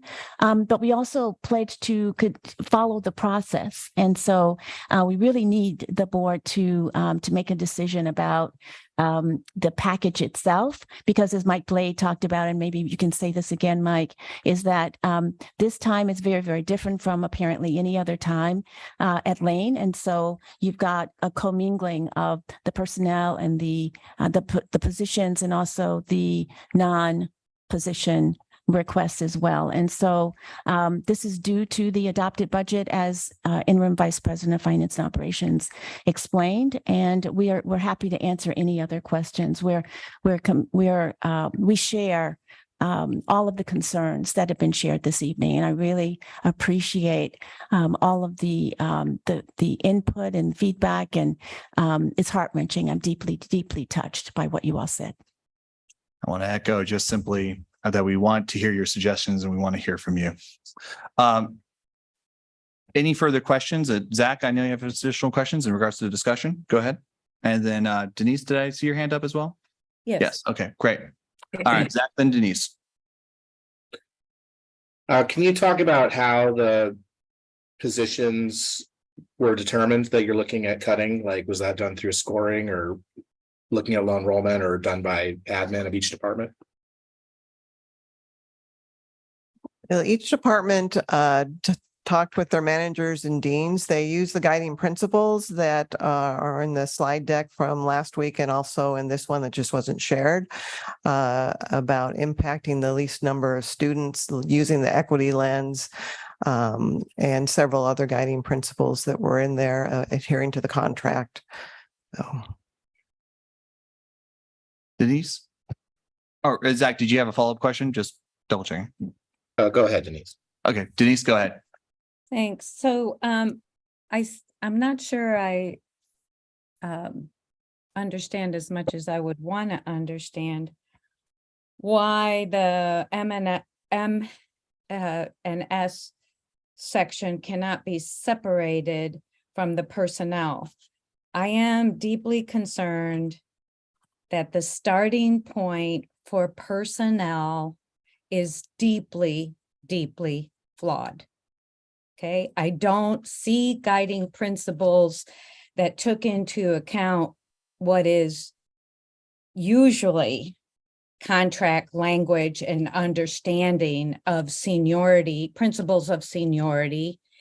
And again, the equity lens part and the even appearance of retaliation is very, very strong. And it does not seem to me to be our best efforts of a starting point for personnel.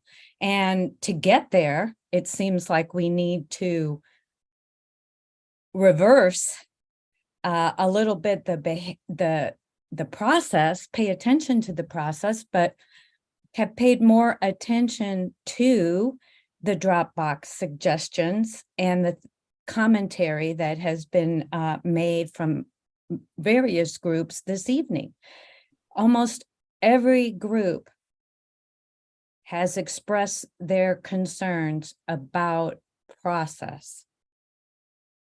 And any way I look at it, the starting point for this package as it relates to personnel is extremely flawed. And I'm sure we can do better.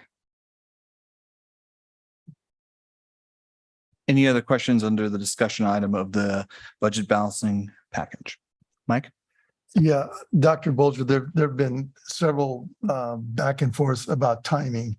And my understanding is that by the board authorizing the starting of this process now, that gives you more time to work with the process, and that regardless of what happens during that work, if information comes to light that doesn't require the depth of cuts, those cuts won't be made. Correct.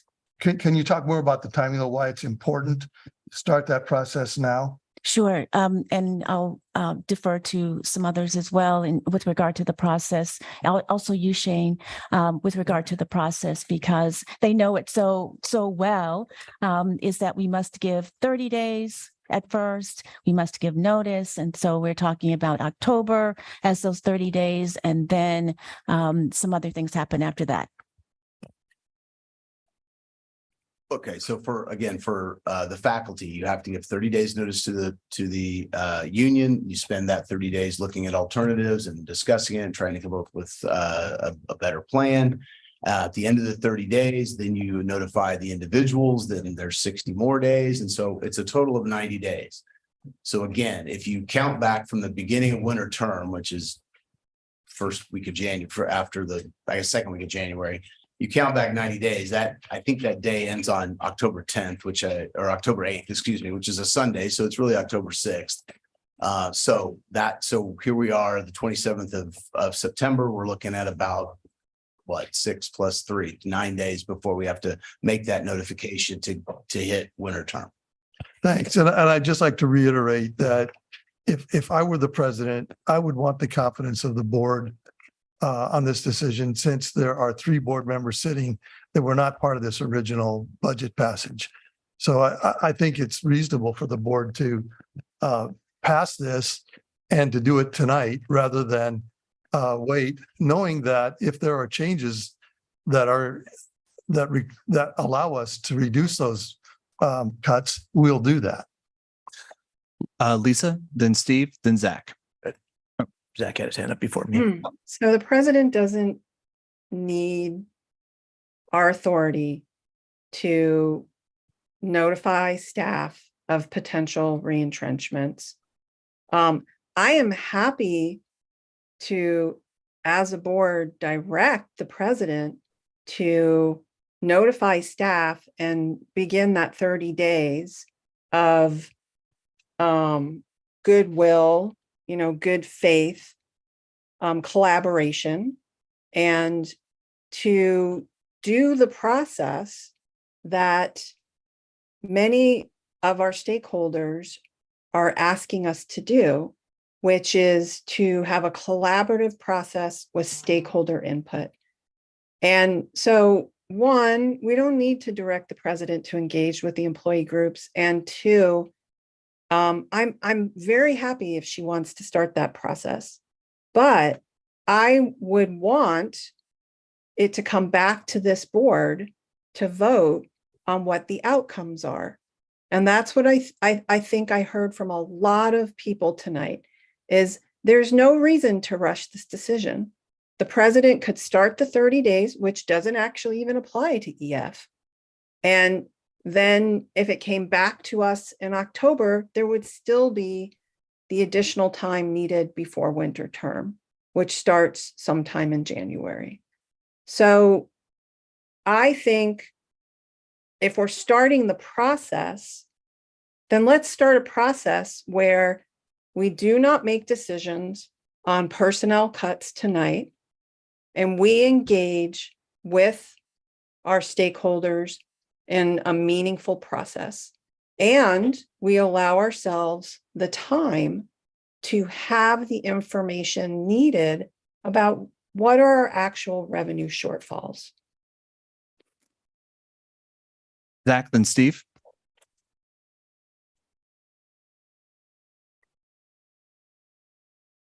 Just echo some of the concerns of colleagues around job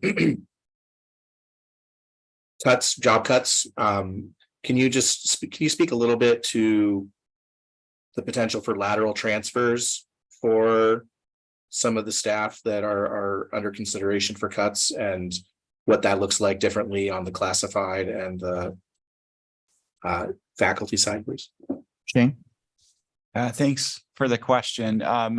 Part of what we've been doing in HR as we anticipate the potential of these cuts is look for open vacant positions that are at the same level, if not in the same classification, that would allow a lateral transfer for individuals. And I think we've identified those for at least 3 of the classified individuals that you heard about tonight. And so the way that it works for faculty is a little bit different. If for full-time faculty who are displaced, they would bump less senior full-time faculty in the same discipline or a different retrenchment unit, or they would displace part-time faculty.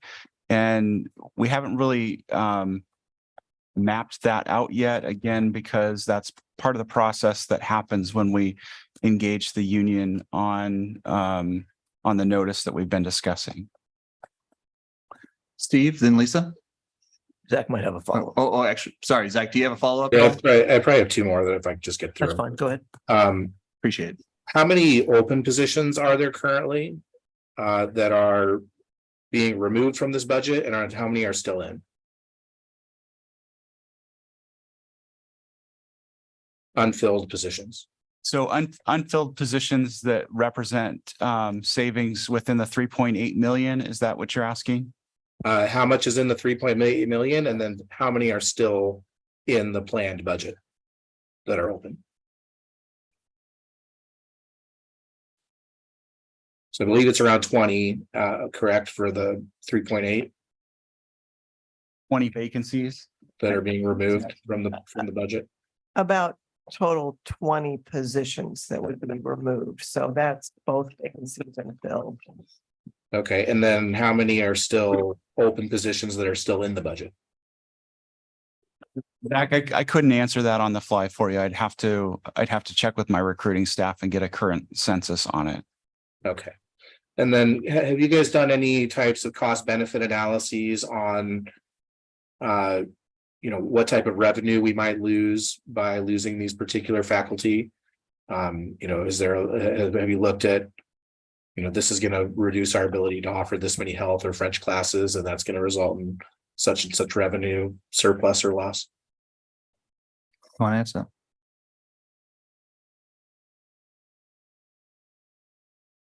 One moment, Zach.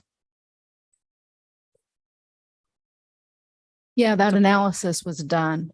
So I'm just trying to take a look here at my computer.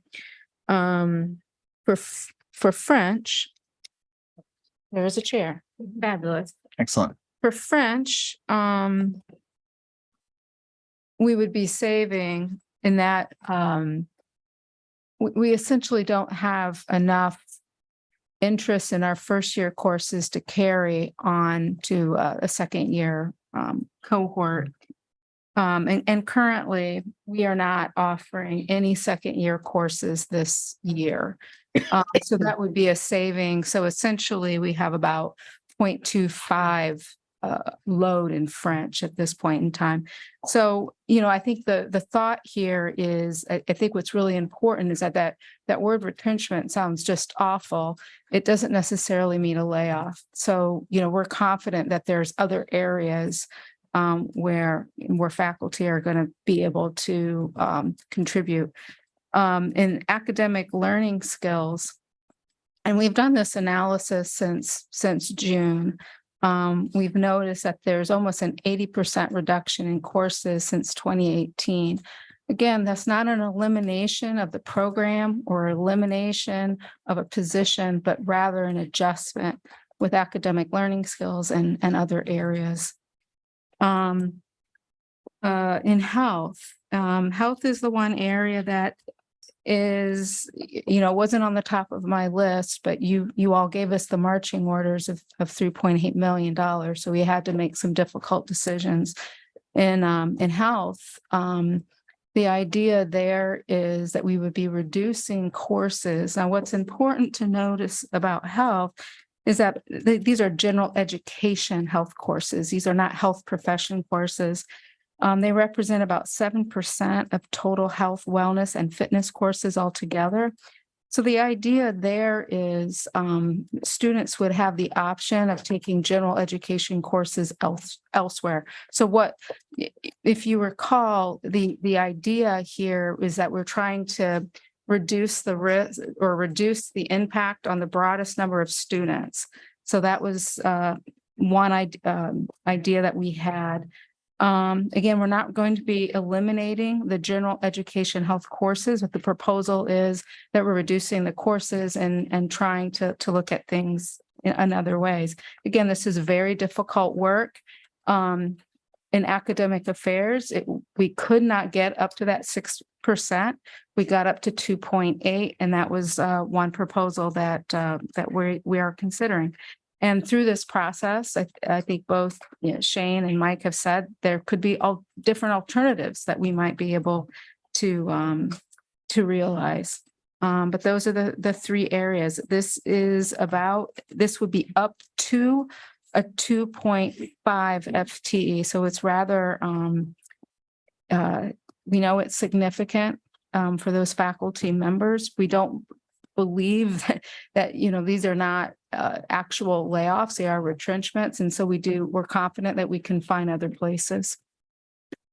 Thank you. Would it affect College Now French classes? It would not impact, no, I don't believe that it would, because it's not going to impact our first year French classes. There's no intent on my part to eliminate French. I am a strong supporter of global languages. So I want to retain the first year of French. We just don't have enough interest to get that second year.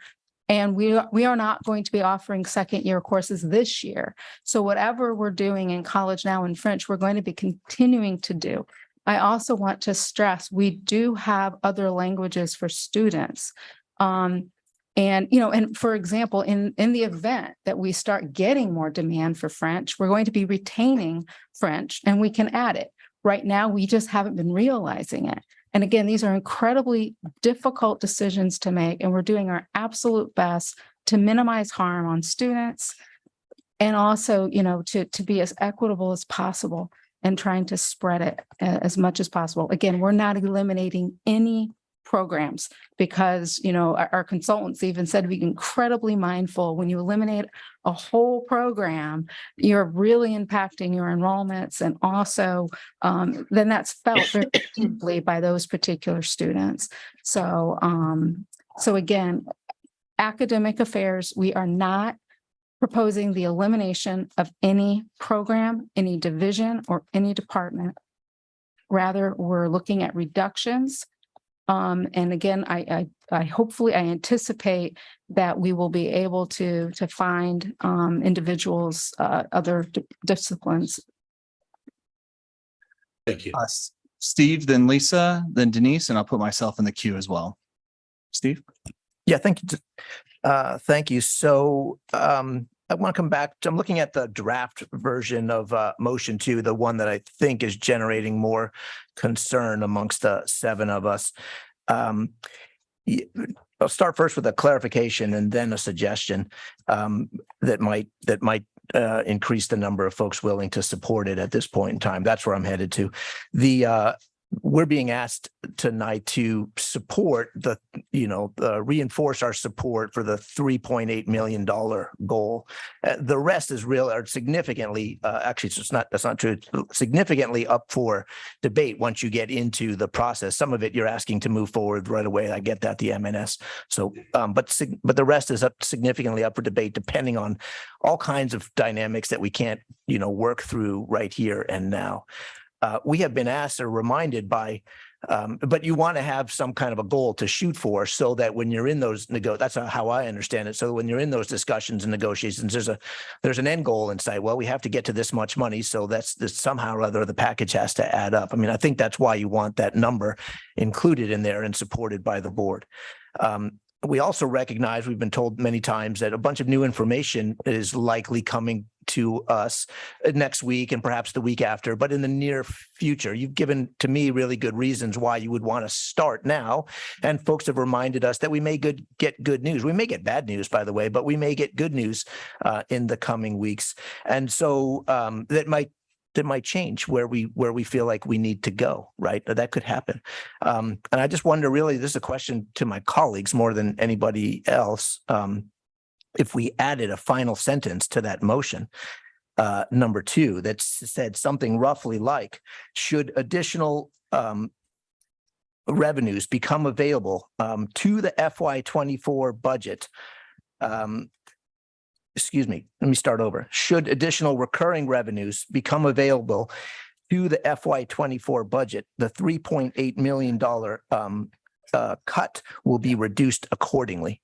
I'm just wondering if that helps people move forward with the decision we have in front of us this evening. And Steve, because you're reading off a document that no one else really has access to, would you be able to read the entire motion? I don't even. I've been looking for that. Yeah, yeah. I didn't know that we don't all have access. Yeah, exactly. Yeah.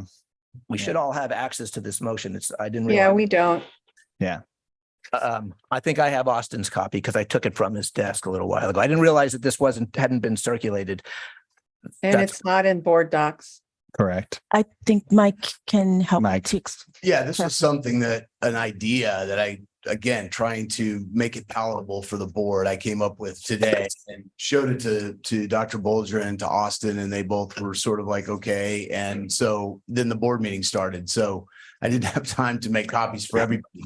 What I will do, as soon as I'm done talking here, I'm going to run over to my office and I will email it to everybody so that all of you have it right now. Okay. Can you type it in the chat as well? I cannot. I do not have access to that. I can send it, email to you. All right. Fantastic.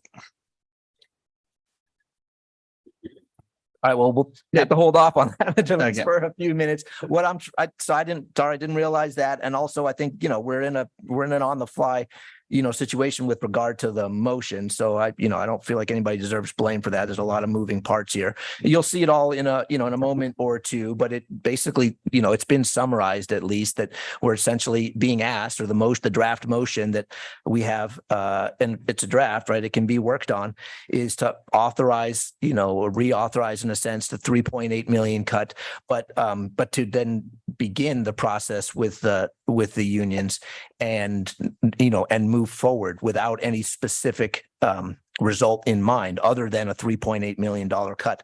What I'm suggesting is, based on the fact that we have additional information coming to us in the next week or two, that we memorialize in that motion that particular option, that should recurring funds be made available to us that we don't know about right now, that we would subtract those amounts from our total $3.8 million goal.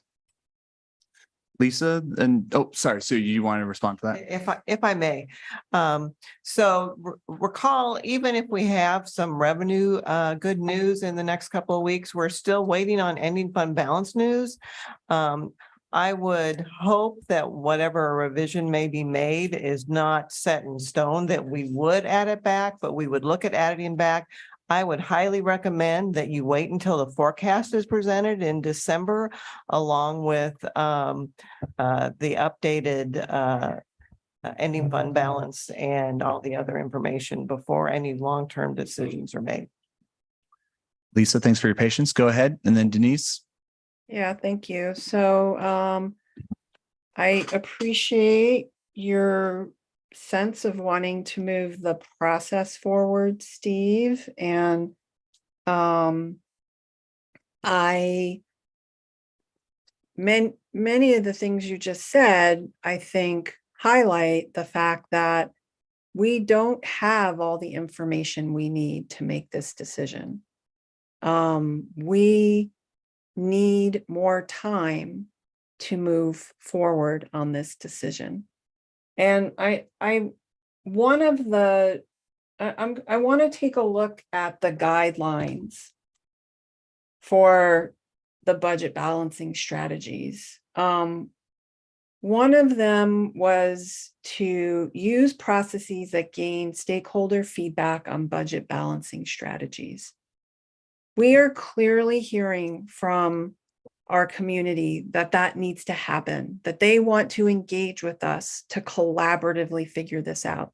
My experience as a board member has been that in the past, when we have made cuts to the budget, that just like you heard tonight, faculty, staff, all employees, managers, everybody dug down and figured out ways to make this work. And that's what I think people are asking for time to do. Another one here is utilize transparent communication internally and externally. I'm not sure if that has happened to the fullest extent possible. But the thing that I really, well, there's also the one about adhere to collective bargaining contract obligations. I'm not confident that we have identified the people with the least seniority in their divisions. In some ways, it looks like they were handpicked. You know, I started my career as an educator. I was RIFT, which means reduction in workforce. That's what we use in K-12. I was RIFT the first 3 years that I taught. And the way that works in K-12 school districts, at least the ones that I've worked in, Sue's probably very familiar with this, is when you get hired, you get a number. And we start at the highest number and those people go first.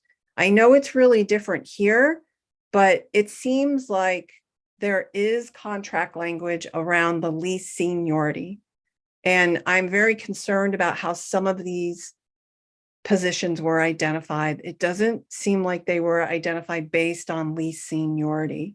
And I really need clarification on that, because when I look at the people who self-identified tonight, it looks like the majority of these positions being cut are people from culturally and linguistically diverse employee groups. And that is really concerning to me, right? There's at least 4 or maybe 5 of these budget balancing strategies that say use an equity lens, use an equity lens, use data and an equity lens, right? So are we really using an equity lens, right?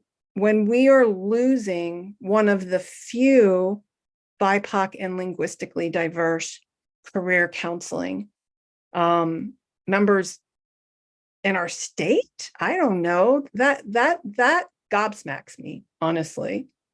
So I'm really concerned about how those positions were identified. I'm concerned about the impact on the number of employees of color, because our students are increasingly diverse. And yes, they do look for increasingly diverse faculty and staff at the college. And so I am not ready to make a decision on this tonight. I am fully supportive of the president engaging with the employee groups, but I'm not supportive of approving the moving forward on 3.8, especially on the personnel cuts. I think there's a lot more information we need, and there's a lot more work that needs to be done. And that is not to minimize the work that has been done. Shane or Dr. Bulge, did you want to respond to that at all? I think that Shane wants to speak to the process of identifying those particular positions, and we are very, very concerned, and we understand what the optics are. Absolutely. Thank you. Yeah, I just want to speak to the question of seniority. It's come up a couple of times in the information request and I responded in writing, but just for the benefit of folks, the process for identifying which positions to cut is separate from identifying whom is ultimately impacted. So in one of the instances of folks who got up and spoke tonight, I can tell you that there's somebody who is less senior in their classification, and they will likely be bumping that person. That person wasn't here tonight. They haven't been talked to yet because we haven't initiated the process. But that's the piece that is that we're not there yet. I think Steve mentioned it at the very beginning, that we're at the very beginning of the process. We've identified positions that we'll be eliminating. Where the people ultimately land may mean that someone who is less senior is the person who's ultimately impacted. There are dominoes that happen, and it's, I guess, a different RIF process than what goes on at other places. But we were asked to identify positions that we could strategically cut, and then we implement the contract language around seniority and bumping after that happens. So all of that begins with the 10-2 process, and that's just what we're asking for approval for tonight. All right. Denise, then Steve.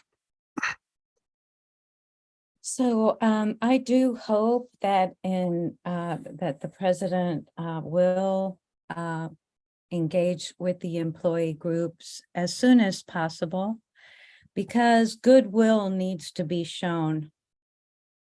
And that relates directly to campus climate.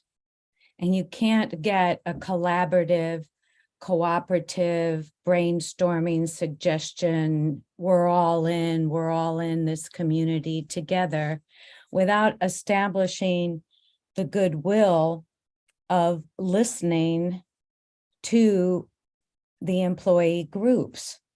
And I think that this process has been in reverse. It's not about where we land. It's about how we went through the process and how people are feeling about that. You don't get 50 emails and 2 hours of testimony because people are pleased with the process that their employer, their college, commitments of 25, 30, 40 years, has gone through. So I'm familiar with program review as a process in academics, which gives statistics and data for how programs and classes and courses have been filled or have their ups and downs or whatever over a period of time. And it certainly seems like College Council and access to program review helps to identify areas. If asked, it helps to identify these areas, and obviously, not backpedaling about things that have violated contract, but rather going through a process that, again, has a lot of goodwill and doesn't do it. And honestly, how could the president of the Faculty and Part-Time Faculty Association's position possibly be in this discussion when that is a person responsible and elected for grievances and representation of their colleagues? It's beyond me to understand that. It's Thank an you. absolute conflict of interest. Thank you, Denise. Steve?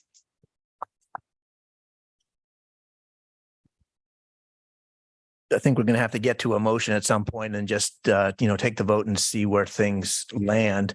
But I just, I'm feeling a little bit for some of the senior staff who've been charged with these responsibilities by the board to to make strategic cuts according to our $3.8 million goal. And really what I'm saying is just reiterating things that Shane said a moment ago, but I think getting close to the line where we're leveling accusations against our own staff is a dangerous thing to do. We asked them to do this with an equity lens. We asked them to do this with the least impact to students. They have explained, and shown us how they have moved from peanut butter across the board budget cuts to significantly reducing the impact on the instructional budget as one example. There were others.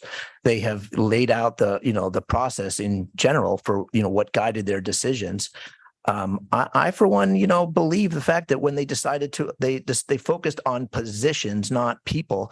And then after they decided that, okay, position X, Y, and Z can be cut if it must, without harming the student experience as much as some other position would be, then they go and look at who occupies that, but only then. And they realize the optics, like, wow, this is going to be tough, which is why, then we hear testimony from folks saying, hey, but some of these people have special skills that might not have shown up in, in their position description. I think all of that's going to factor in, as is into the subsequent discussions that we're being asked to kick off this evening.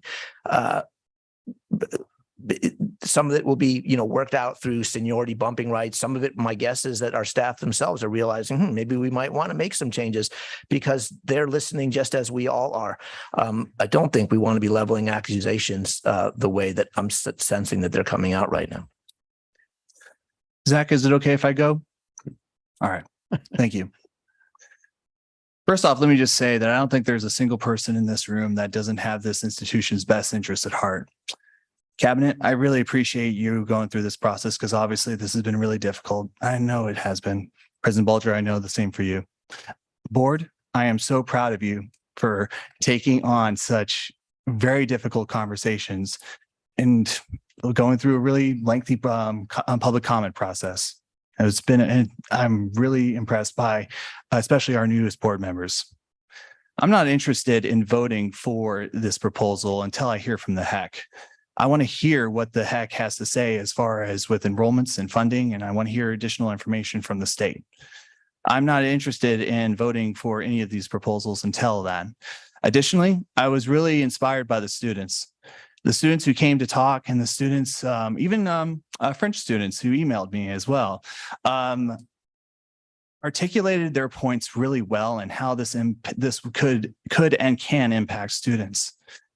Overall, I think that this waiting until the HEC comes up with the decision and we hear their discussion will also give us additional time for additional proposals for the budget from those who didn't get a chance to submit proposals. I want those who had feared retaliation or anything like that or wanted to be anonymous in their suggestions. I want to hear from you. The board wants to hear from you, and we have the avenues to be able to do that. Overall, if a motion is set, I'm going to vote no on it. I hope that we can propose it for next week so that we can hear from the HEC and hear about the different budgetary proposals that come from that. Zach?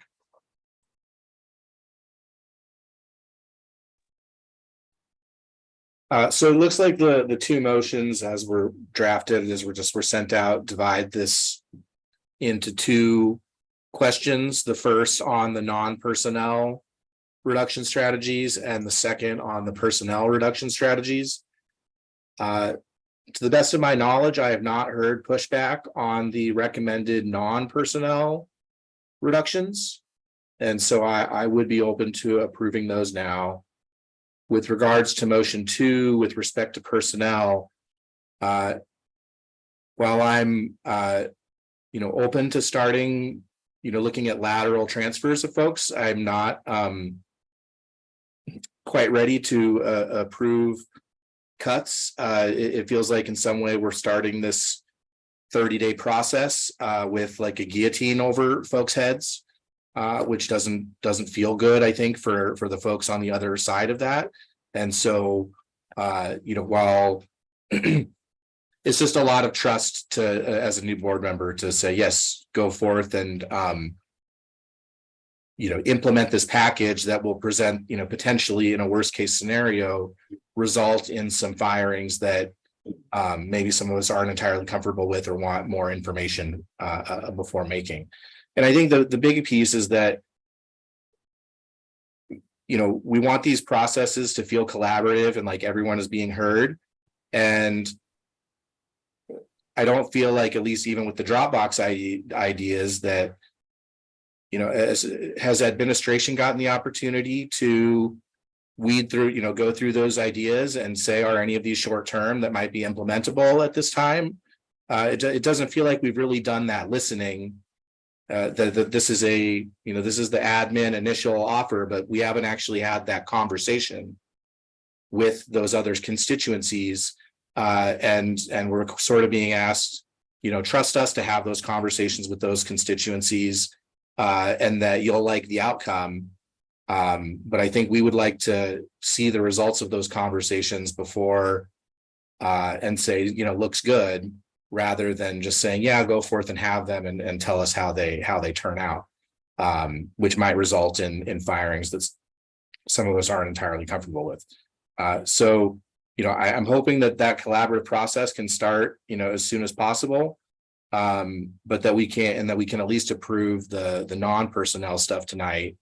Again, I would potentially be comfortable with some of the lateral transfers, at least those discussions starting. But I'm not quite there yet on the potential for layoffs. If I could ask something of the board is, given what Zach said, if the board could move both of those motions forward, and we will certainly pledge to bring back any information regarding this process as it's implemented before anything is all said and done.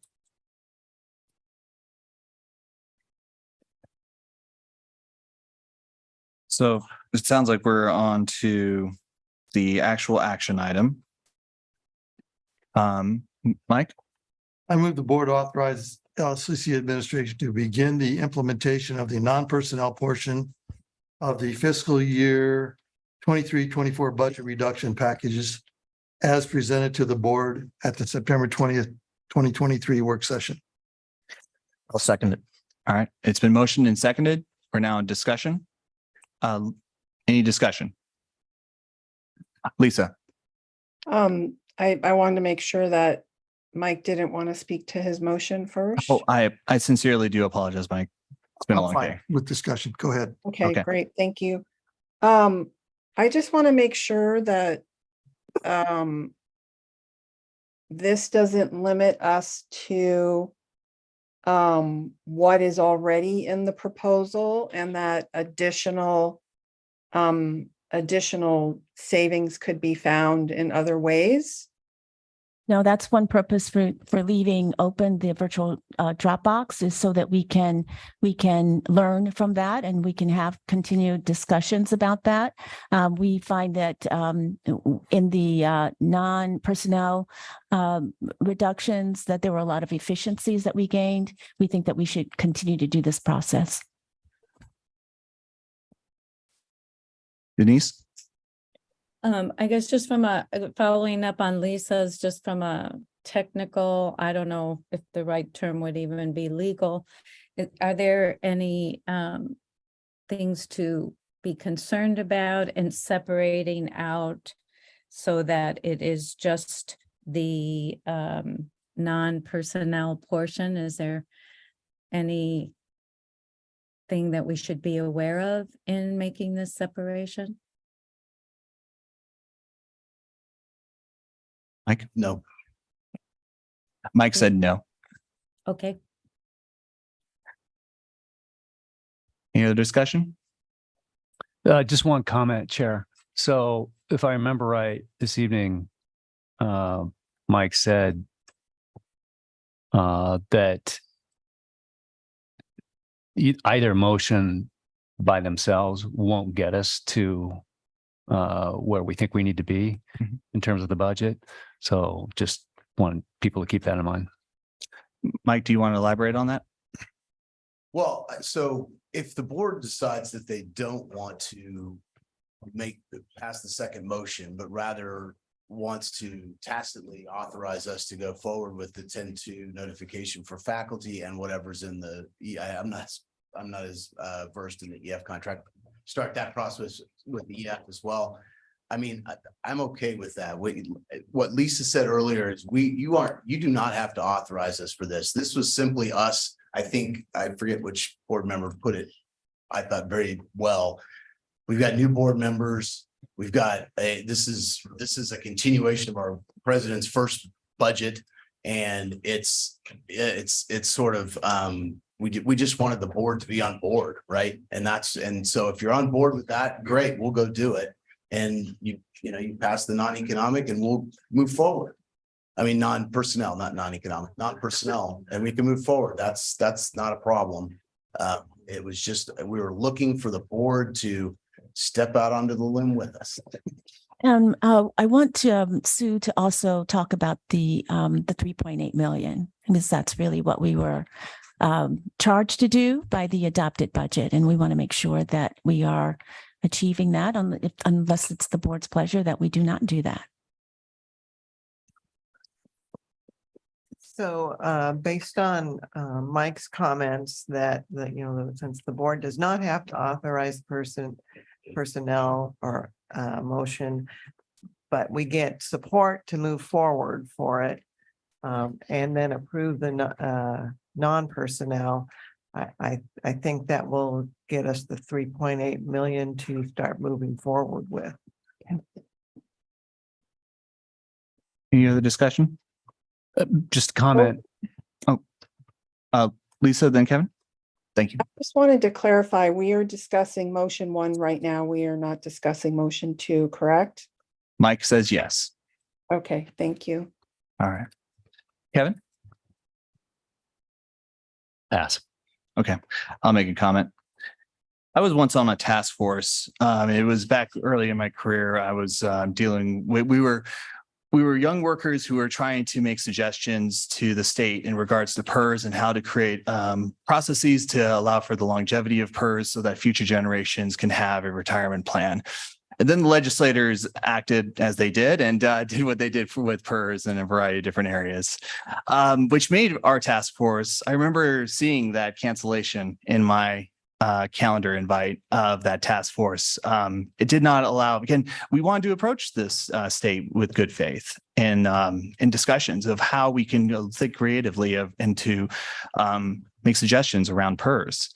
And President Bulger, Shane, Mike, I trust you guys to have good faith conversations. And that's why I believe that you can start that process. And I think, if anything, I've heard them ask him to start. I heard from public comment to start that process and to have that collaborative discussion. I feel that I understand that you seek that kind of board endorsement, but it also has an impact on the good faith aspect of good faith discussions based off of my personal experience. Obviously, my experience was not the exact same process as what you would go through, but I would have to say that when I've heard good faith throughout this conversation, it brought me back to that time. So yeah. Any other discussion? So again, we're just talking about motion 1 right now, correct? Thank you. We have not only from Mike, but from Steve, thumbs up that we're only talking about the motion 1 language, correct? All right. I don't see any further discussion. We'll do a roll call vote. Zach has a question. Zach, I sincerely do. Yeah, no, you're good. Just to be clear, this will not affect this doesn't address the issue of the open positions that are no longer going to be open. That's on the personnel side, right? So that'll be part of that talk. Correct. Okay. All right. Seeing no further discussion. Roll call vote. Kevin Alltucker, Aye. Mike Eister, Aye. Austin Volnaghi, Nay. Lisa Fragala, Abstain. Denise Diamond, Yay. Steve Mattel, Aye. Zach Mulholland. Aye. All right, motion carries. Any further yes, Steve. I want to move a second motion, and I have slightly adjusted it based from what you all, I believe, have in front of you as an email from Mike. And it's so I will read it slowly. I think it addresses some of the concerns that I heard. I'm trying to thread the needle and address the concerns heard by other members of the board. So that's the goal here. I move for the personnel portions of the fiscal year 23-24 budget reduction packages only. I move the board support the LCC administration to initiate the contractual processes as set forth in the collective bargaining agreements with both LCCEA and LCCEF for notification and meetings regarding the proposed retrenchments. Furthermore, the board directs LCC administration to work with both collective bargaining units to discuss the general subject of retrenchments as well as possible alternatives to the proposed retrenchments pursuant to the requirements of the respective collective bargaining agreement. Second. I have Oh, one. do you have one? Okay. Finally, Oh. should additional recurring revenues become available to the FY24 budget, the 3.8 million budget reduction goal for FY24 will be reduced accordingly. Now, Mike. Second. All right. But Lisa, before you go, is there any comments, Mike, Dr. Bulger, in regards to the I motion? think I get an opportunity to speak to my. Anyway, I sincerely do apologize about that. You don't have to sincerely apologize. Steve. Go ahead. In regards to the. I just want to reiterate that my goal here, and I recognize it's a long motion and y'all don't have a complete copy of it in front of you. And so there's some complications here, but my goal here is to soften the motion a little bit so that the administration has the support that they are looking for. Do we support the general direction, which is why I changed the word from authorized to support, right, in the first sentence. And then I also hearing lots of concern about new information from the HEC, et cetera, that may become available next week and in subsequent weeks that may cause us to want to change the total budget reduction package that was signed off by the recent board in June of this year.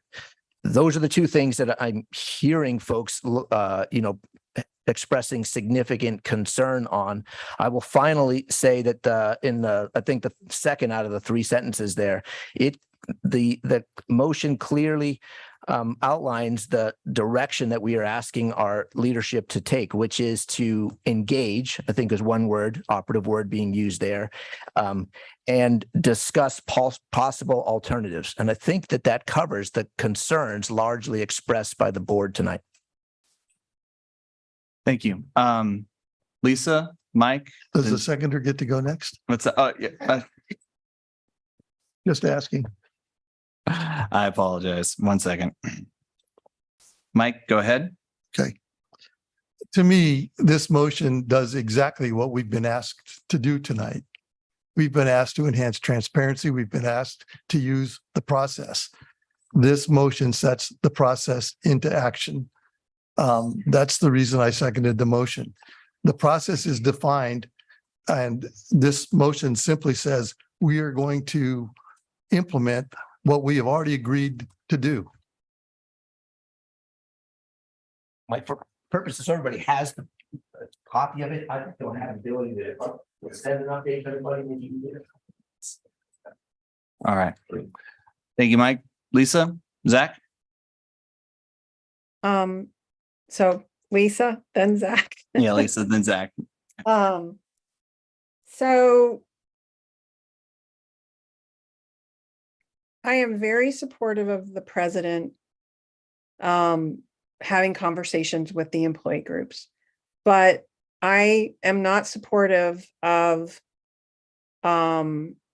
authorizing retrenchments without that decision or layoffs without that decision coming back, right? I think we need more time to make these decisions. And I agree with Austin. I want information from the HEC. And so I'm not going to support this motion because it's really no different from where we started, which was to approve personnel cuts. Classified staff, it's a very fast process. People can be laid off within 30 days. It's really different from EA, right? But collaborative conversations can start. And that is an important piece of what needs to happen. So I'm not going to support the motion because unless it's coming back to us for some final kind of decision making, I think we're just basically saying, yes, go ahead with the full 3.8. It is asking for a good faith collaborative process with the guillotine hanging over. And somebody used a number 1099, 10 something, right? I'm not, that's what this motion does. It approves the process of beginning a reduction in workforce. And I need more information. I think we need more time, and I think it needs to come back to the board for further discussions. Can I ask a question? Yes, Dr. Bulger and Mike, just really quick though, Mike, did you have like a, I was point going of to order? offer an amendment to the motion. Oh, amendment to the motion? Okay, gotcha. Dr. Bulger? I just want to clarify just for myself and for the team about what the board is asking to approve with regard to any personnel reductions. There, Mike gave a few examples of instances where the board does not approve some of those decisions. So I really need for the board to give us some clarification, and maybe Mike can talk about board policy with respect to this so that we're all really clear on that. Go ahead. Yeah, so only the reductions would only come back to the board for approval if it is a program reduction or program elimination or a substantive diminishment basically of a program. So the question is what's substantive, right? I mean, so, you know, that's a word that would mean one thing to one person and another to another. I think if you've got 2 full-time faculty members and you're going to retrench 1, that's probably substantive, right? That's half. If you've got 20 and you're going to retrench 1, I think you could argue that isn't substantive. So whether or not they come back to the board for approval really depends on what they end up being. Mike, is it okay if Zach speaks? Go right ahead. Thank you. Zach?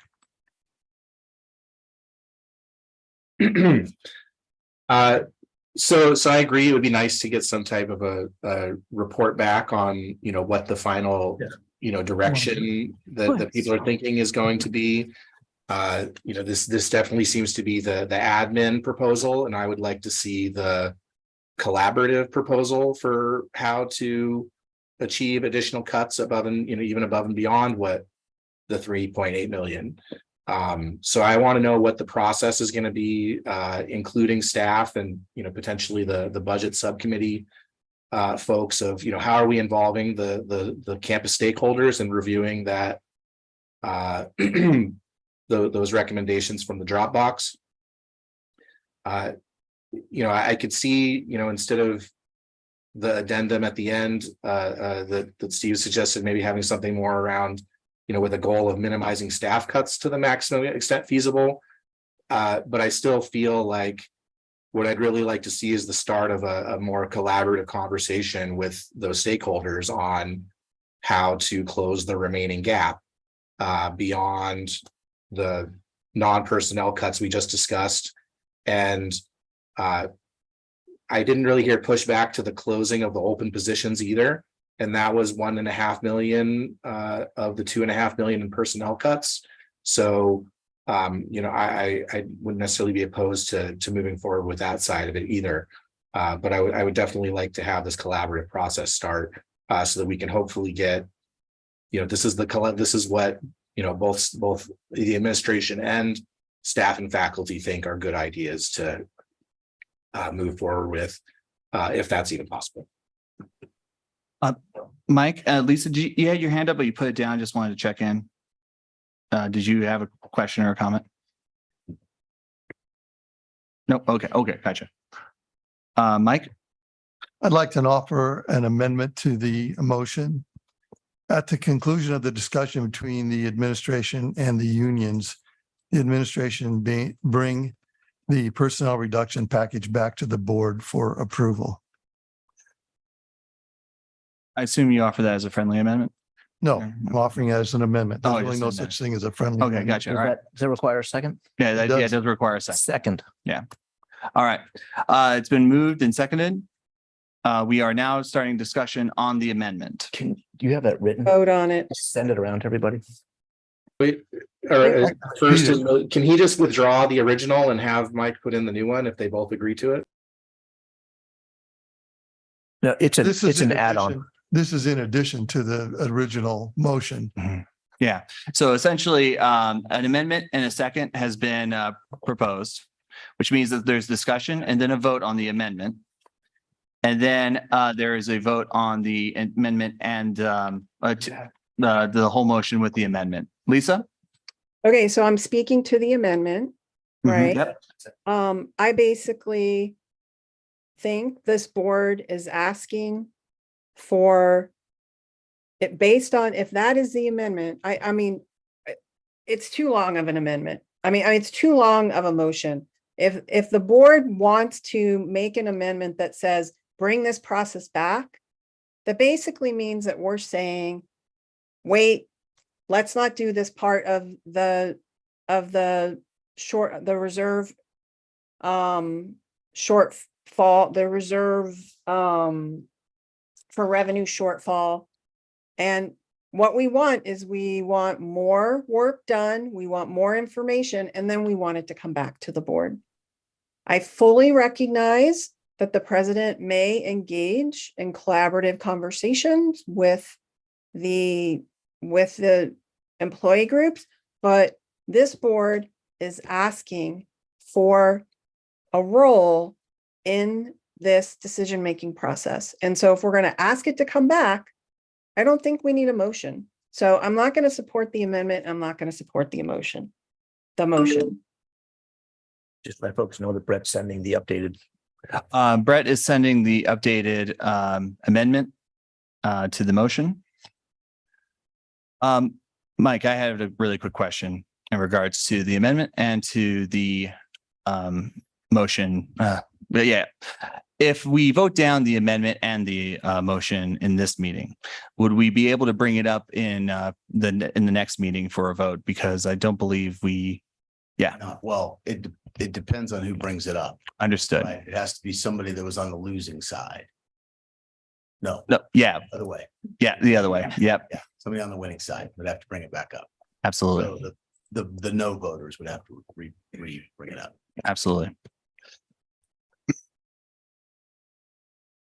Any further discussion on the amendment? Steve, yes.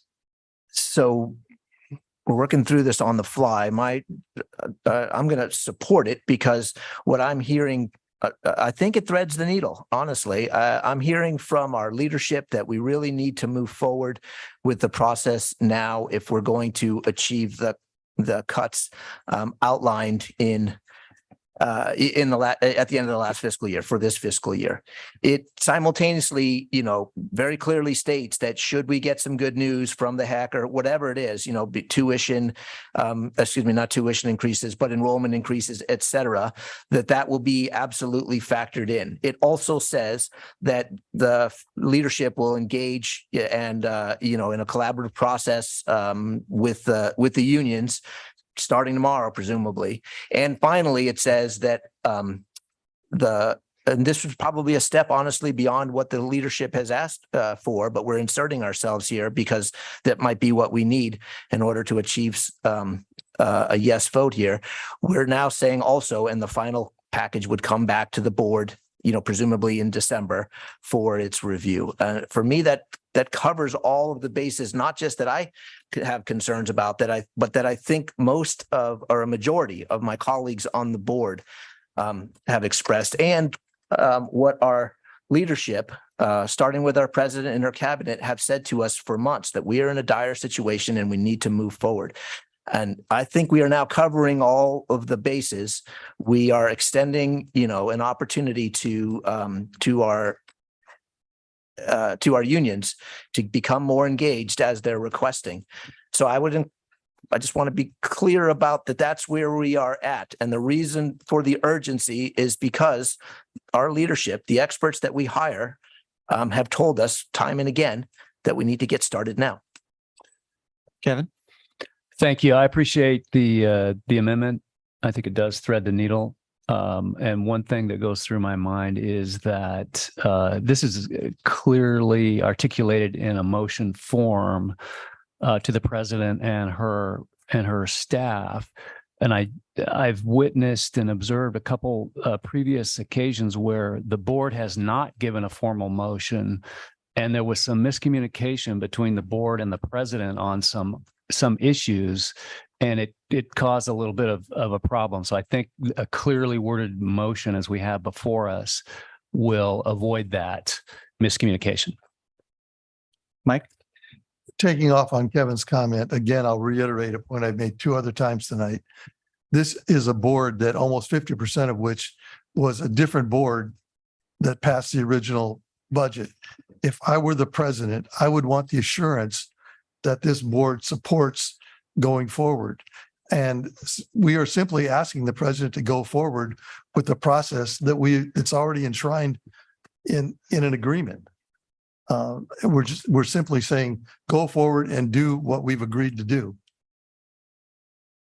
Lisa, to the amendment? So just to clarify, we would need some type of board decision to come back regarding laying people off by early November in order for it to be implemented. We can't wait till the December. And I just think this motion has become too complicated. And I think the board can direct the president to bring back any of the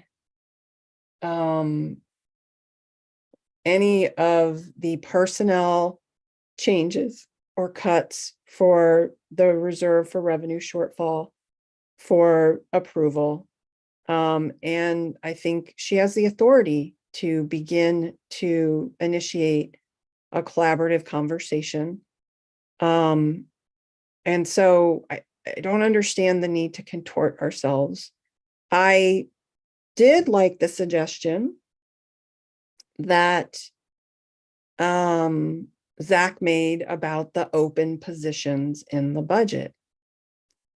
And so I don't understand why this can't come back to us when we have additional information and more time. That's what people were asking us primarily for tonight. And this just seems convoluted, and I don't even understand what we're actually passing, honestly. Denise, then Steve? Okay. I'm unmuted. Okay. Yep. Thank you. I hope that my colleagues have read the Dropbox suggestions. There are some very concrete, specific things. There are things like freezing conferences, attendance to conferences, and things like that are little, perhaps not as big a ticket items as we might think, but a lot of those kinds of things can add up. So I certainly hope everyone does pay attention to that. And I don't think we have to, I do think we need the additional information and time to have a collaborative goodwill experience. Thank you. Steve? Well, I'm prepared to support the motion as is, and I'm also prepared to make additional amendments if that makes the difference for folks, because I feel a sense of urgency to get to move forward, right? We are practically, and unfortunately, we're practically an evenly split board. And so when the next time this comes up, and if we push it down the road, I fear that we will find ourselves in a similar position based on, our philosophical positions here. So my question I think is to Zach. Are your concerns addressed in the motion that including the friendly amendment that is now before us? I think I'm a little bit concerned about just how it feels as a process from the perspective of faculty and staff. I think that most of this funding package is things that people would actually agree with and support, in that the non-personnel things we just approved. About 60% of the personnel reductions are from open positions. And so really, all the consternation is over this final $1 million. And within that budget, it appears that of the 9 folks that have been identified for reduction, at least some number of those are going to be would have the opportunity to be transferred, within the organization. And so I feel like if that had been clear from the get-go, that these people are actually going to end up somewhere else, that if that conversation could be allowed to happen, that a lot of this contention could hopefully be alleviated. A lot of this stress and frustration and confusion about whether somebody might lose their job could be, ameliorated. And so from my perspective, it's like, okay, how can we have that conversation in a way where it doesn't feel like all of these people's jobs, it's all been predetermined that they're going to be let go, and it doesn't matter what ideas that they put into the Dropbox, because it's all already been figured out that this is sort of what's going to happen unless somebody pulls a rabbit out of the hat, is that all these people are going to lose their jobs. And so, I think it makes sense to approve the contentious stuff, allow time for a conversation about, where can these faculty and staff actually go, so that the conversation, hopefully half of the list can be, moved to another position where we don't have to have the conversation about, possible layoffs. So, my hope would be that we can have a collaborative conversation with staff, with faculty, including students if possible, about, what are our options long-term for this budget? Let's approve as much of this as we can with regard, hopefully those conversations about transfers can happen without this level of, angst and feeling like, people don't have their back. Zach, I heard our senior staff say that if we were to move forward with this tonight, that what you just described is what would happen next. They would start with these, 9 positions. But almost immediately, for one thing, it's the positions at this point, and we have to think of it that way and not the people, right? Because the bumping rights, et cetera. And I think our staff is hearing loud and clear that that this board is not going to support them if they just adhere to a very, tightly defined, predefined package, right? They are hearing, just as we are, and just as, we are deliberating, the need for engagement and collaboration. So I'm just wondering that's how I'm hearing it. I'm wondering how you're hearing it. Well, I guess one question would be, we have been asked effectively to delay this vote for 30 days. If like, are you allowed to start this discussion with folks or if we don't vote if we wait 30 days, are we effectively not going to be allowed to do this before your term? Well, it's not having the discussion. Certainly we could do that. But it's a budget balancing package, a total amount of $3.8 million. That is an adjustment from what was approved by the board in the adopted budget. And so that's why we're bringing it to you for that purpose. So it leaves that part of it half. I'm not sure if it's half or how much it is, how much the non-personnel is relative to the personnel, but it leaves what's personnel in limbo of the 3.8. All right. And I guess I would just say, I feel like we need to have that collaborative conversation and that the lack of trust is palpable. Like you can feel it, you can taste it. And I don't know how we can rebuild that trust if we don't start a collaborative conversation where,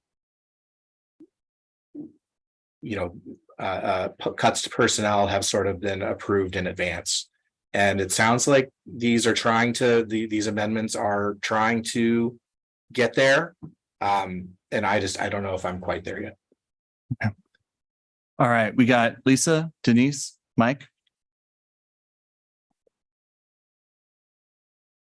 Okay, I unmuted myself. Okay, good. It's not, so there's two pieces that I'm looking for. I'm looking for a collaborative process that it's not just the 30-day good faith process, right? It's a collaborative process that engages stakeholders in looking at the amount that we need to reach that 3.8 and coming up with suggestions together as a community. It's also about waiting for the additional information from the HEC and about the budgeting. So I can't support this amendment as originally written, or I can't support this motion as originally written or with the amendments, because I think what we heard from stakeholders is that we need time and we need to have an opportunity to come together as a community. So I don't know exactly what we already addressed as the non-personnel part, but like I said, I did hear Zach identify another way to get to more of it, which is we approve the open positions that are identified in the reserve for revenue shortfall. And that's another $1 million. So we then, if we have $1 million and then whatever else, then we take some time to look at how we can collaboratively close the rest of it. That's what I'm asking for, is a slowing down of the process. But I would be willing to support those open positions because that would get us a little bit farther. Denise, Mike, and then Steve. Denise? I'm asking the chair to call for the vote. All right. Call for Steve. I feel like we're still in discussion. Call for a Mike, vote. Require a vote. Yeah, Mike, could you explain that, please? Yeah. It doesn't work. Oh, call the question. Yeah, I've got it. 10-4. All right. We will do a roll call vote on the amendment. I have a Point process question. Point of order. Yeah, go ahead. That means that the discussion can be short circuited at any point in time and without a completion of the discussion. We're going to vote, excuse me? We're going to vote on whether or not to short circuit the discussion. Okay, no, I didn't understand that. Is that correct? Correct. Thank you. Yeah. So, yeah. So I'm sorry, can the chair clarify what it is that we are? my understanding of Robert's Rules of Order, and Mike can confirm this or not, is that a call to question has to be voted on in order to stop discussion. So with that, and I'm sure Mike is yep, Is that 2/3 or is it majority? It's 2/3. yeah, 2/3, yeah. 2/3.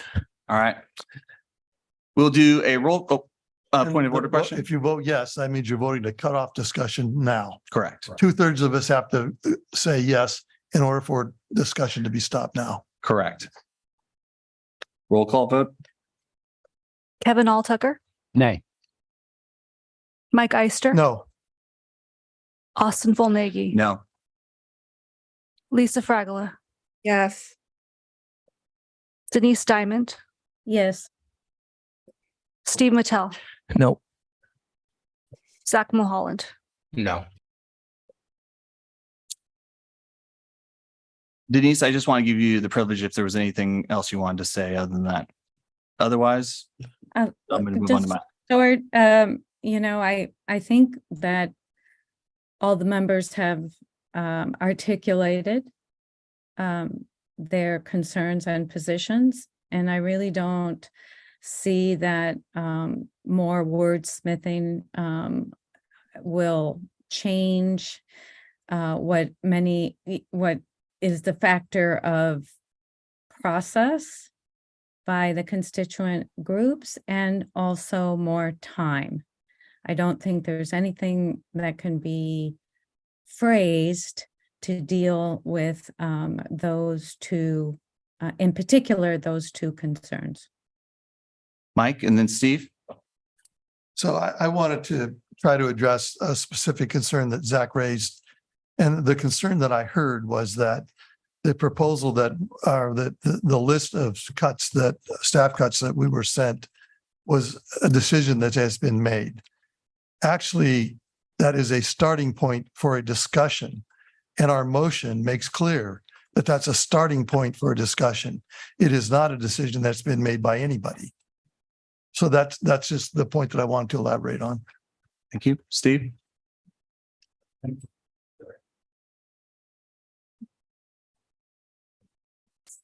So once again, I'm trying to find the way forward, and I know other people are too. I'm not suggesting others aren't. I appreciate the suggestion by Lisa that if we can't move forward on this complete, motion number 2, that we further, divide it out and at least move forward on the open positions. I think that's, that moves us, I don't know something close to 2/3 of the way there towards the $3.8 million reduction. So I hope that, so I'll make that motion should this one fail. Although I wish somebody else would write it up.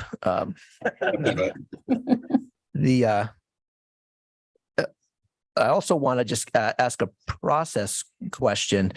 If this one doesn't, if the motion 2, as it's currently stated with the amendment and all, is not going to pass tonight, and I think if it doesn't pass tonight, it's largely because Zach has expressed, interest in just having more time to think it over, even in its current iteration.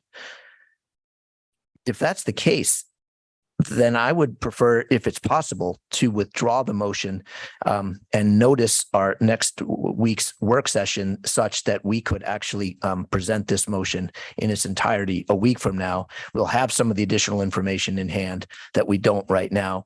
And board members who are expressing, concern over the complexity, et cetera, of the thing will have that much more time to get their questions answered. So my question, that's where I would like to go. Can I go there? Yeah. So Steve, that's why I asked the question earlier in regards to if the amendment and the motion fail, then do you want to repeat? Yeah, I heard that part. I'm asking if I can just withdraw it. Oh, you absolutely can withdraw it. However, I think Mike would have to withdraw the amendment because it was his motion to amend. What I'm trying to preserve is the option to bring this up again, Mike. If it doesn't pass tonight, then we cannot bring this up again. Point of order, may I? Well, regarding rules of orders, I do believe their advice was just given is incorrect. Who is that speaking? Yeah. Who is that speaking? I am going to keep to the order of the board by hand. Lisa, and then Zach. Thank you. I just wasn't clear if that was an audience member or what was happening. So, because sometimes it's a little hard to see what's happening here in the Zoom box. So I think once again, I'm going to reiterate, I'm supportive of passing. I'm supportive of a motion that would move forward the open positions.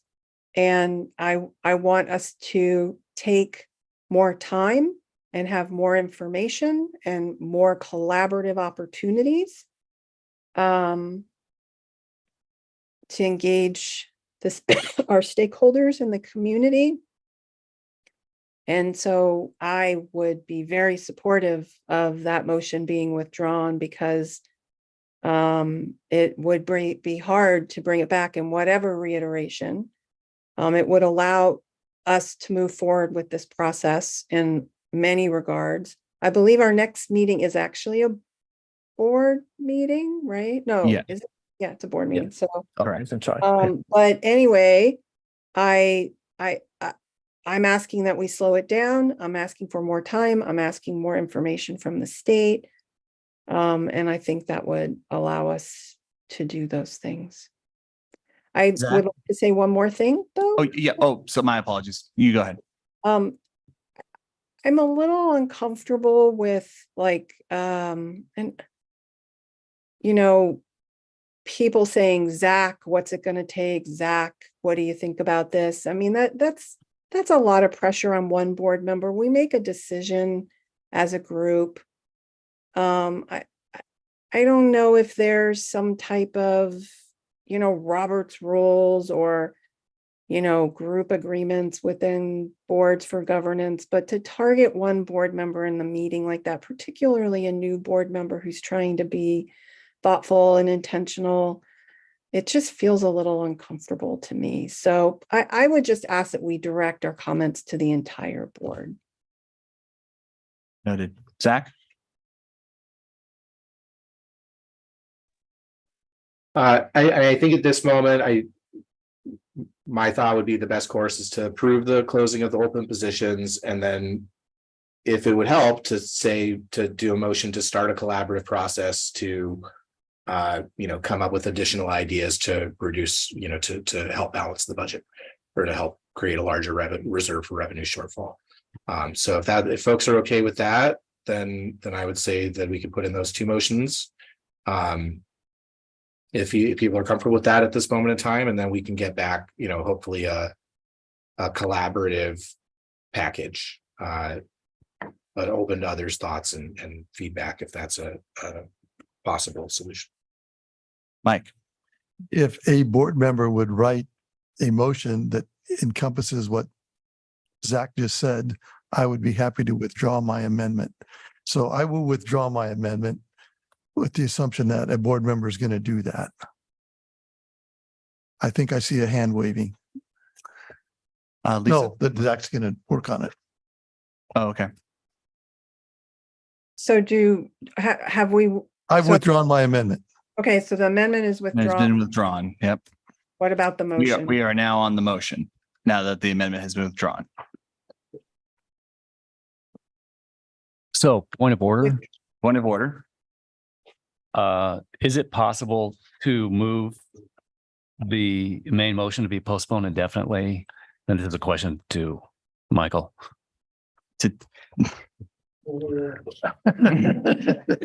I think Steve said he was going to withdraw his, wasn't he? Look it up, but you're gonna take it in there. By the way, anybody can make a motion to withdraw. I mean, you can make a motion to withdraw a motion. And She was right. It becomes a ownership by the entire board, so. I'm sorry, I can't hear. Sorry, anybody can make a motion to withdraw a motion. It doesn't have to be the original motion or amendment maker. It becomes property of the board as a whole. Okay. Well, I will go. I would also say that you can also table it to the next meeting as well. Steve, I apologize. You were about to say something?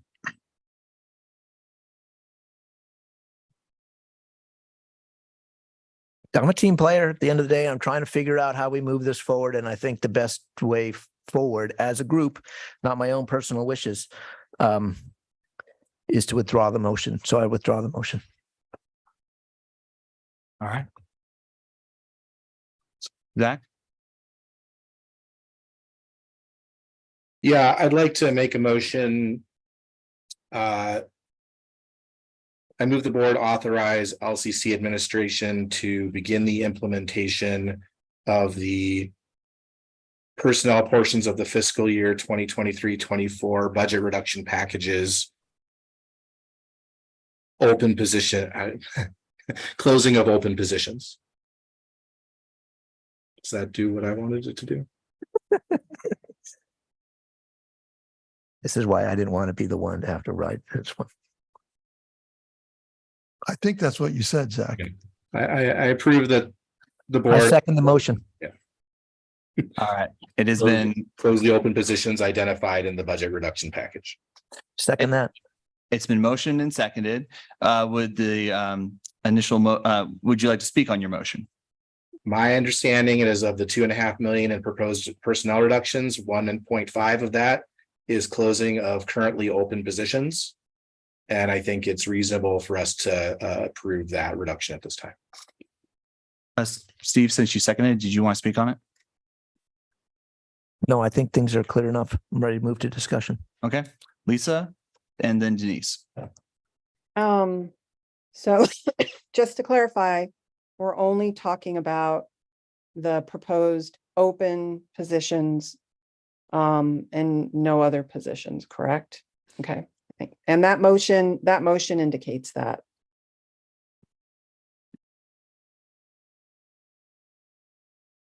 What it looks like, yes. Denise? So just a couple questions. Sometimes open positions are connected to contract language because they replace a position for any variety of reasons that might occur. So are we clear that we're not in conflict with any of the contract language on this matter?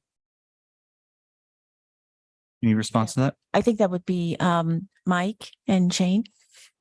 Shane? We don't believe there are any issues with that. Steve? Just a follow up really, and thanks for that question, Denise. I agree. We should be consulting staff on a significant change to the, to the motions that we were considering. I think Shane said it, but just to give other folks an opportunity, would there be, complications that you think we should know about prior to taking a vote on the current motion?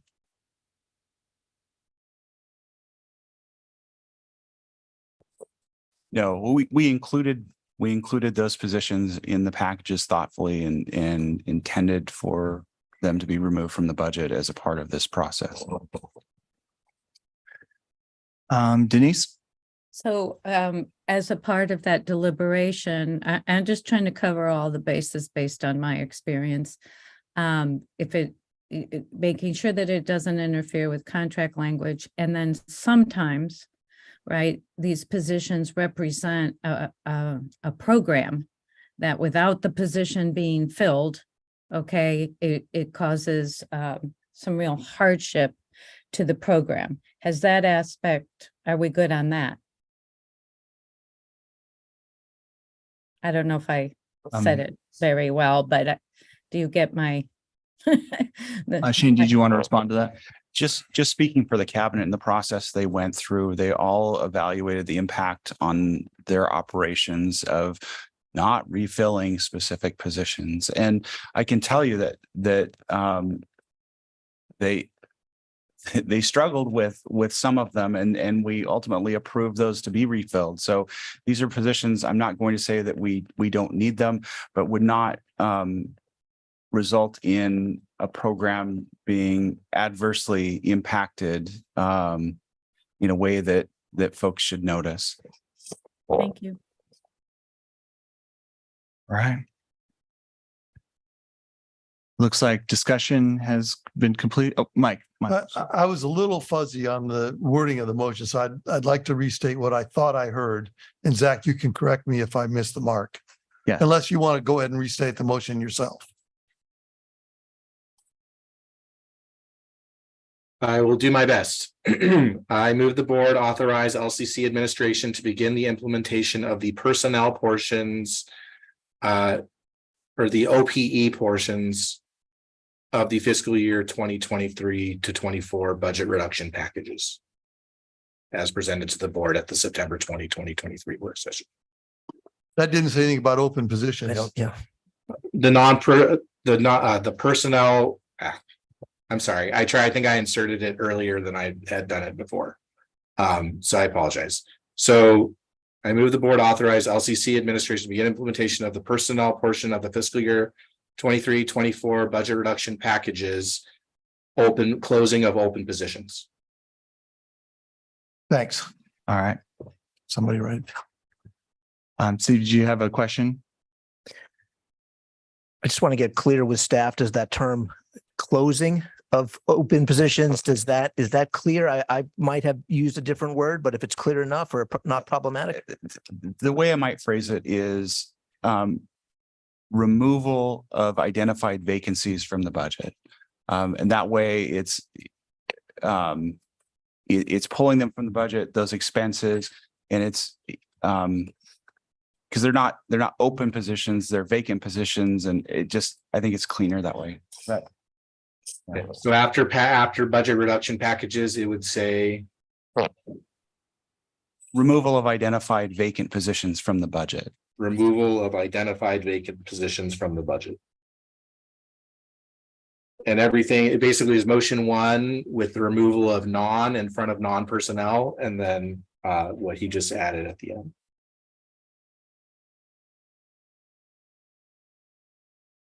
Clear as mud. So I believe, and Mike, please correct me if I'm wrong on this. So it was moved and seconded. Obviously, we need to remove the original motion in order to add this language. Are we talking about Steve's original motion or Zach's? No, Zach. So just a friendly amendment or all withdrawn, then resubmit with the language that he just said.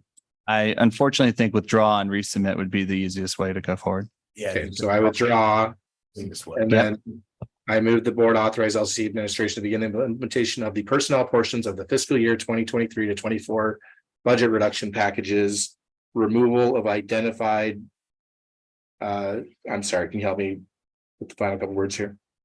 Removal of identified vacant positions from the budget. Removal of identified vacant positions from the budget. Is there a second to the motion? Second. All right, it's been moved and seconded. Any further discussion? Seeing none, we'll go to a roll call vote. All good.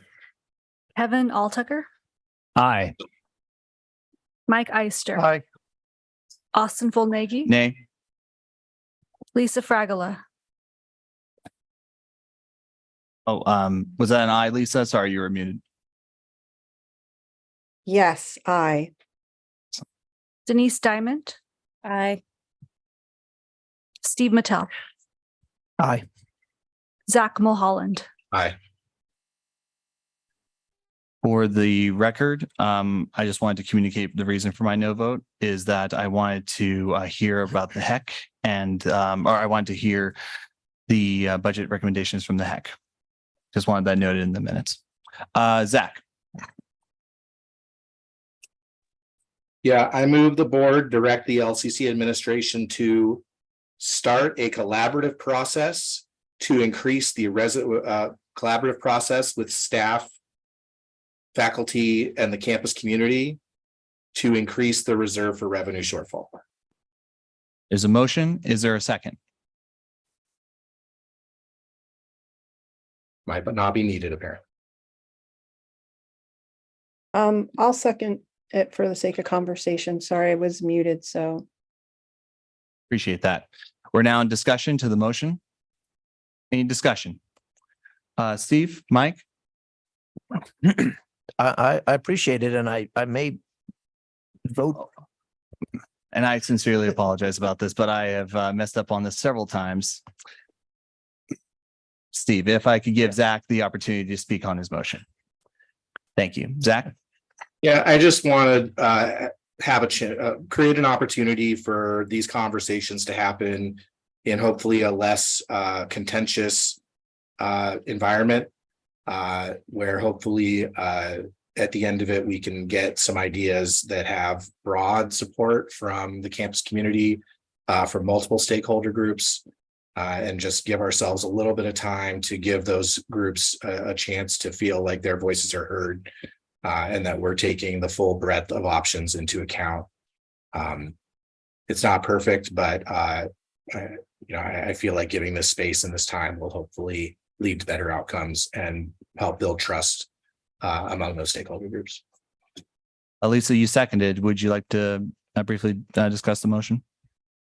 Thank you. I did want to just clarify the language of increase the revenue shortfall. I mean, the goal is not to increase the amount of the reserve for revenue shortfall, right? The target would still be 3.8, but to find options for getting from the 2.5 to the 3.8. Is that correct? It's making it a little Yeah. No, I'm just Making it asking for complicated. clarification. So, I mean, I heard the motion say increase the, what was it? Increase the revenue shortfall, The right? reserve for revenue shortfalls. Increase the reserve for revenue shortfall. So I guess I was thinking that ideally they would close that final $1 million gap, but maybe they would identify additional recommendations beyond that we could then incorporate into future plans. All right. So Sue has a response to that. Thank you.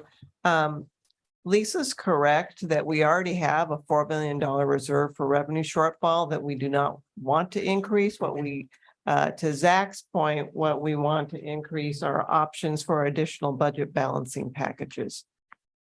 Okay, understood. We had Steve, Mike, and then Denise. Steve? Zach, thanks for the motion and leading us through a really difficult process.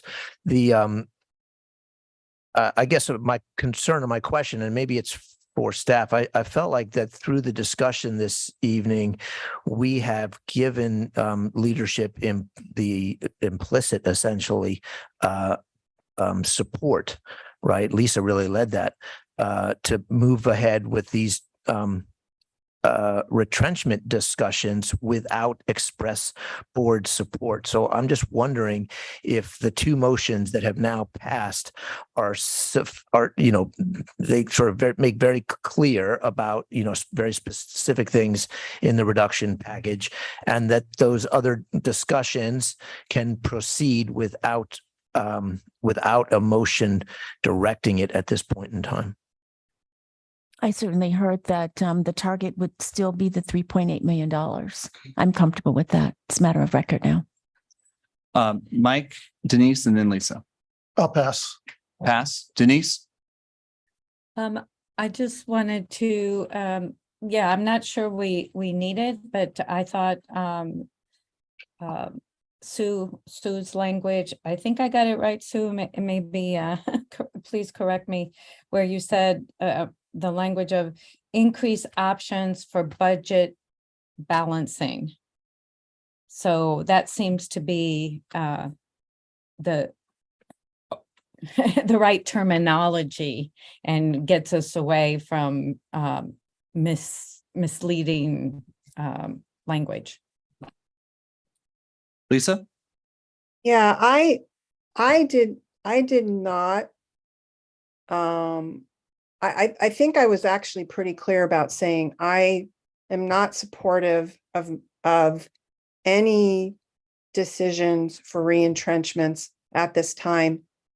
I'm asking for additional time for more information on funding to come, for us to have a sense of enrollment, and for additional strategies to be developed collaboratively.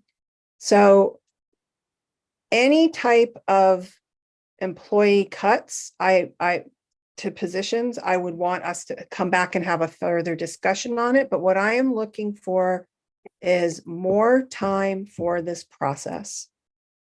And I actually think that Zach's motion implies that.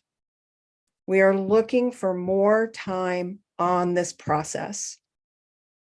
We're asking it not to move ahead yet. We're looking for additional information, and we're looking for a collaborative process. I just want to make sure we're not increasing the 3.8, but that we are looking for alternative options for creating a reserve for revenue shortfall. Mike? So I'm a little bit confused, Lisa, because you said not moving ahead, but what I understood from the motion is that we were asking for a collaborative process to start. And from my perspective, that is moving ahead. So does that contradict what you had intended? So, I would like for us to have more time, more information on enrollment numbers, more information on money from the state, and time for engaging stakeholders in a collaborative process. And the president certainly has the right to engage in collaborative conversations with employee groups. But if there are any decisions about cutting positions, I want this board to engage in that conversation. So I'm asking for more time, for more information from the state on enrollment, and also for more opportunity to work collaboratively with our employees around new ideas. Mike, go ahead. And then Zach. So Mike, my understanding is that this board is not authorized to approve specific position cuts by board policy. That is a possibility depending on what the cut, whether the cut, depending on if the cut falls into a certain category. Right. Yeah, board right. policy 030. I mean, it's pretty clear, except for the fact that is substantive defined or not. I mean, that's the issue there. All right. Zach and then Kevin. Zach, go ahead.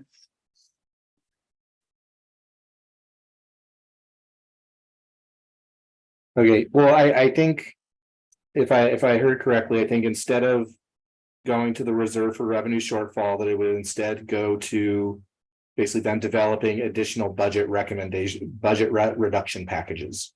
And so, I'm open to having those hopefully collaborative, positive conversations start and lead to some set of recommendations back to us on options for additional budget reduction packages. So if folks are okay with that, then I'll withdraw the motion around the reserve for revenue shortfall, and then instead move to direct the LCC administration to start a collaborative process with the campus community to recommend options for additional budget reduction packages. A motion has been withdrawn and a motion has been made. Is there a second? Second. All right, there's been a second. Further discussion. Kevin, I don't know if you want to discuss my apologies. I sincerely do apologize to the board about this, and I will be better about this in the future. Just move on. Zach, would you like to speak to the motion? I don't think I need to. Okay. Mike, anything? All right. Steve?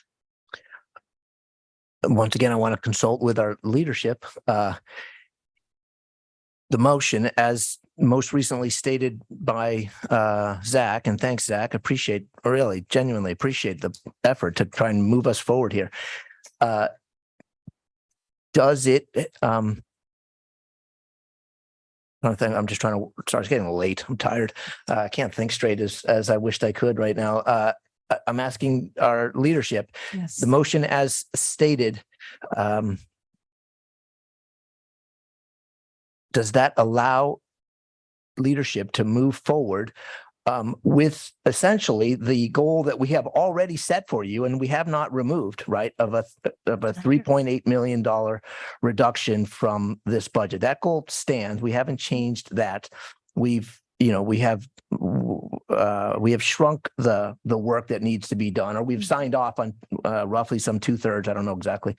Does the motion as currently stated, allow you to move forward in the way that you think you need to in order to get to the requirement, the task that we put before you? Sorry if I'm not saying this very clearly. I'm getting really tired. Yes, I believe it does. We got Lisa. I think I'm really tired too. So,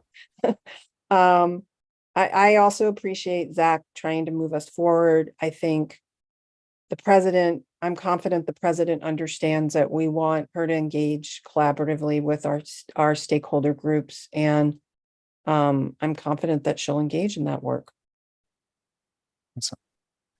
Kevin, I know you had your hand up in the previous motion that was withdrawn. I just wanted to make sure if there's any other comment that you had. That in regard to train this. went down the track already. Fantastic. All right. Any further discussion? If not, then we'll go ahead and do a roll call vote. Kevin Alltucker, Aye. Mike Eister. Aye. Austin Fullnagy. Nay. Lisa Fragala. Aye. Denise Diamond. Nay. Steve Mattel. Aye. Zach Mulholland. Aye. Motion carries. All right. We've addressed the action items. We have future board meeting dates. And we are going to move to adjournment. So moved. All right. Wait, question. Oh, question. Oh, I apologize. Question, Lisa. Where will that motion be recorded? Where Oh, in the minutes? The the motion will minutes. be recorded. Okay, right. It'll be recorded in the minutes. Okay, thank you. And Denise. One other question. Can we get that the public comments as well as the emails that were received, I received 50, are all part of the public record? Yeah, we can make that happen. Yes. Great, thank you. All right. Meeting adjourned. Buenas noches. Thank you. Good night, everyone.